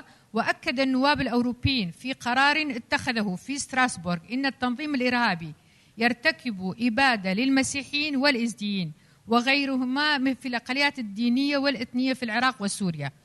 كما دان القرار بشدة انتهاكات التنظيم كلها، أيضا القرار أنه إرسال هذه القضية إلى المحكمة الدولية. يعني وهذا قرار جدا مهم، يعني قبل أيام صدر يعني من الاتحاد الأوروبي. يعني لهذا العالم مهتم بقضية سنجار وبإبادة الإزدين والمسيحيين معا، وأقليات اللي موجودة الكاكايين أيضا موجودين هنا. شكرا. And I think, thank you, Narmeen Khan. I think Narmeen Khan makes a good point about the international recognition and how important that is to the Yazidi case and other minorities by the EU Parliament. It's also been mentioned by some very sorry. So I think at this point, in terms of this discussion about political resolution and social reconciliation, I would say while clearly there are disagreements about how to go forth in Sinjar and their competing interests and competing parties, I will say again, and I at the expense of sounding or at the risk of sounding like too romantic about the situation, I will say that no matter what party or what person I'm talking to from Sinjar, they do have somewhat of a shared vision of the future in terms of more Yazidi representation, whether that is in Kurdistan, in Iraq, in Muhafiz, or whatever the vision is for Sinjar. There is a lot of shared goals. So I do want to bring that out at the expense of coloring over everything. And on that note, I really want to thank all of you. I want to give like a very special thanks to everyone that worked on this conference. And that includes Zaina Najjar and Shoman Hardy and Shireen and everyone at the AUIS staff. And I really want to thank all of our guests for being here. This was a wonderful day where I think like a lot of people from different communities came together. Survivors, people from Sinjar, from Dohuk, from Erbil, from Suli, from New York, from London, from Baghdad, to think about how to move forward, especially regarding Yazidi women. And it's so late, and you all have stayed so long, and I know so many more people want to speak, and there are so many wonderful organizations and individuals here. And so thank you all very much. And thanks. Oh, no, that's okay. And thank you. That's very nice of you. And I do want to recognize, of course, Idu Baba Sheikh, who has been sitting patiently all day, kindly, flexible, and he did want to, and we did. Yeah, I was going to say, and the closing remarks go to, last but not least. I thought you wanted to go home. That's why I didn't know.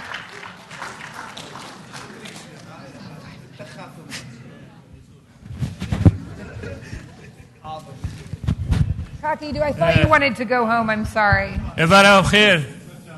Christine, enough. إبارة بخير. مساء الخير. Good evening. بالعربي يقولون ختامها مسك، ولكنني أقول مع الأسف ختامها ألم، حزن، اغتصاب، كل شيء مؤلم. أنا لا أتحدث إليكم عن الحب ولا عن المسك، أنا أتحدث عن تاريخ مع الأسف ملأه الدم والاغتصاب والسبي.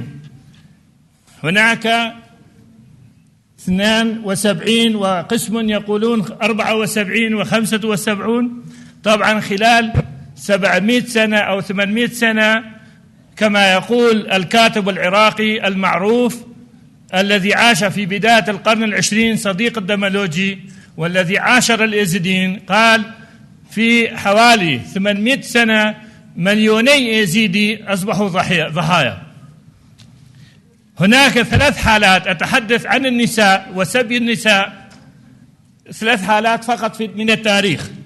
في عام 1832 أمير أو باشا رواندوس 7000 نساء وخطف ونقلهم إلى رواندوس وأهدى العديد منهن إلى العوائل، ولا زال الكثير من الشخصيات بافتخار يقول جدتي يزيدية وجدته من ذلك الوقت. في عام 1833 أيضا جاء حافظ باشا وشن بحملة على 38 شن حملة على سنجار، حوالي 40 فتاة رموا بأنفسهم في الماء حتى لا يصبحوا في أيدي أولئك دواعش ذلك الزمن. في عام 1892 عندما جاء الفريق عمر وهبي باشا وابنه عاصم عمر وهبي، فرت حوالي 30 أو 40 بنية أو فتاة إلى أحراش، فأمر عاصم باشا بحرق تلك الأحراش واحترقت هؤلاء الفتيات أيضا في تلك الأحراش. في الحملة الأخيرة مع الأسف من الصبح أنتم سمعتوا إلى الكثير من هذه الأحاديث، ولكن أنا أذكر لكم بعض الأشياء، لأن إحدى الفتيات الناجيات تحدثت ولكنها كانت مسكينة وقالت فعلوا كل شيء ولم تذكر التفاصيل. يا إخوان، هؤلاء فصلوا الفتيات عن عوائلهن، وإحدى الفتيات تقول أول ما جاء داعش إلى مزرعتنا عزل الرجال عن النساء، ونحن سمعنا صوت الإطلاقات وهم يقتلون أعمامنا وإخواننا وأبهاتنا، وعزلوا النساء في غرفة وصبوا البنزين حول الغرفة لكي يحرقوهم، وأركبوا حوالي 14 فتاة في سيارة، فتاتين إحداها عمرها 14 سنة والثانية عمرها 15 سنة، من خوفهم أرادوا أن يفروا ويرموا بأنفسهم فقتلوهم في الحال. هم اعتدوا على البنات، الاغتصاب، الاعتداء، الضرب، خلط الماء أو خلط البنزين أو النفط الأبيض بالماء وإجبارهن على استحمام أجسامهن، تعرية العجائز كاستهزاء واستهانة، حاشاكم التبول على العجائز، وقتل النساء اللواتي أكبر من 45 سنة. وأهالي سنجار يعرفون كانت امرأة تعيش على الشارع، هذه الامرأة قد فقدت ابنها في أتصور قادسية صدام، ففقدت عقلها وكانت تعيش لنفسها منعزلة في غرفة واحدة. جاءوا هؤلاء حتى قتلوا أحرقوا تلك الامرأة التي ربما تتجاوز 50 أو 60 عام، أحرقوا تلك الامرأة في ذلك الكوخ. ولهذا كما انتحرت بناتنا في القرون الماضية، في هذا القرن أيضا انتحرت أكثر من 25 فتاة وهن بأيدي داعش.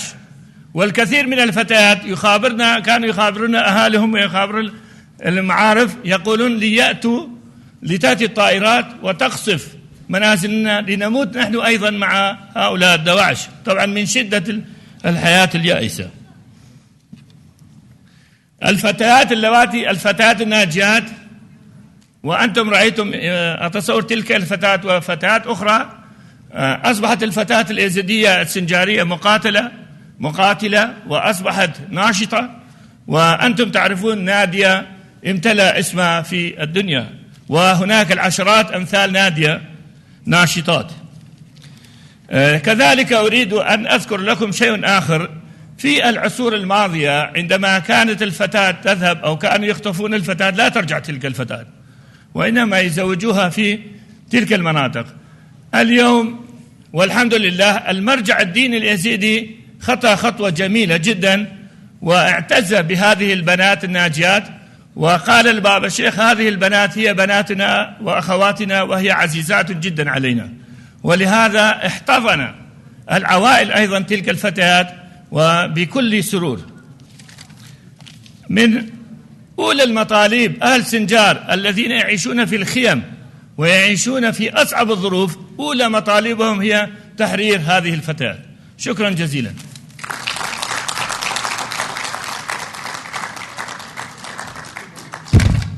And I think it's very suiting that Idu Baba Sheikh closed this evening. That is actually the last talk. So we may all go home or go wherever we're going next. Thank you all very much for coming. It was a wonderful, wonderful event. Thank you all.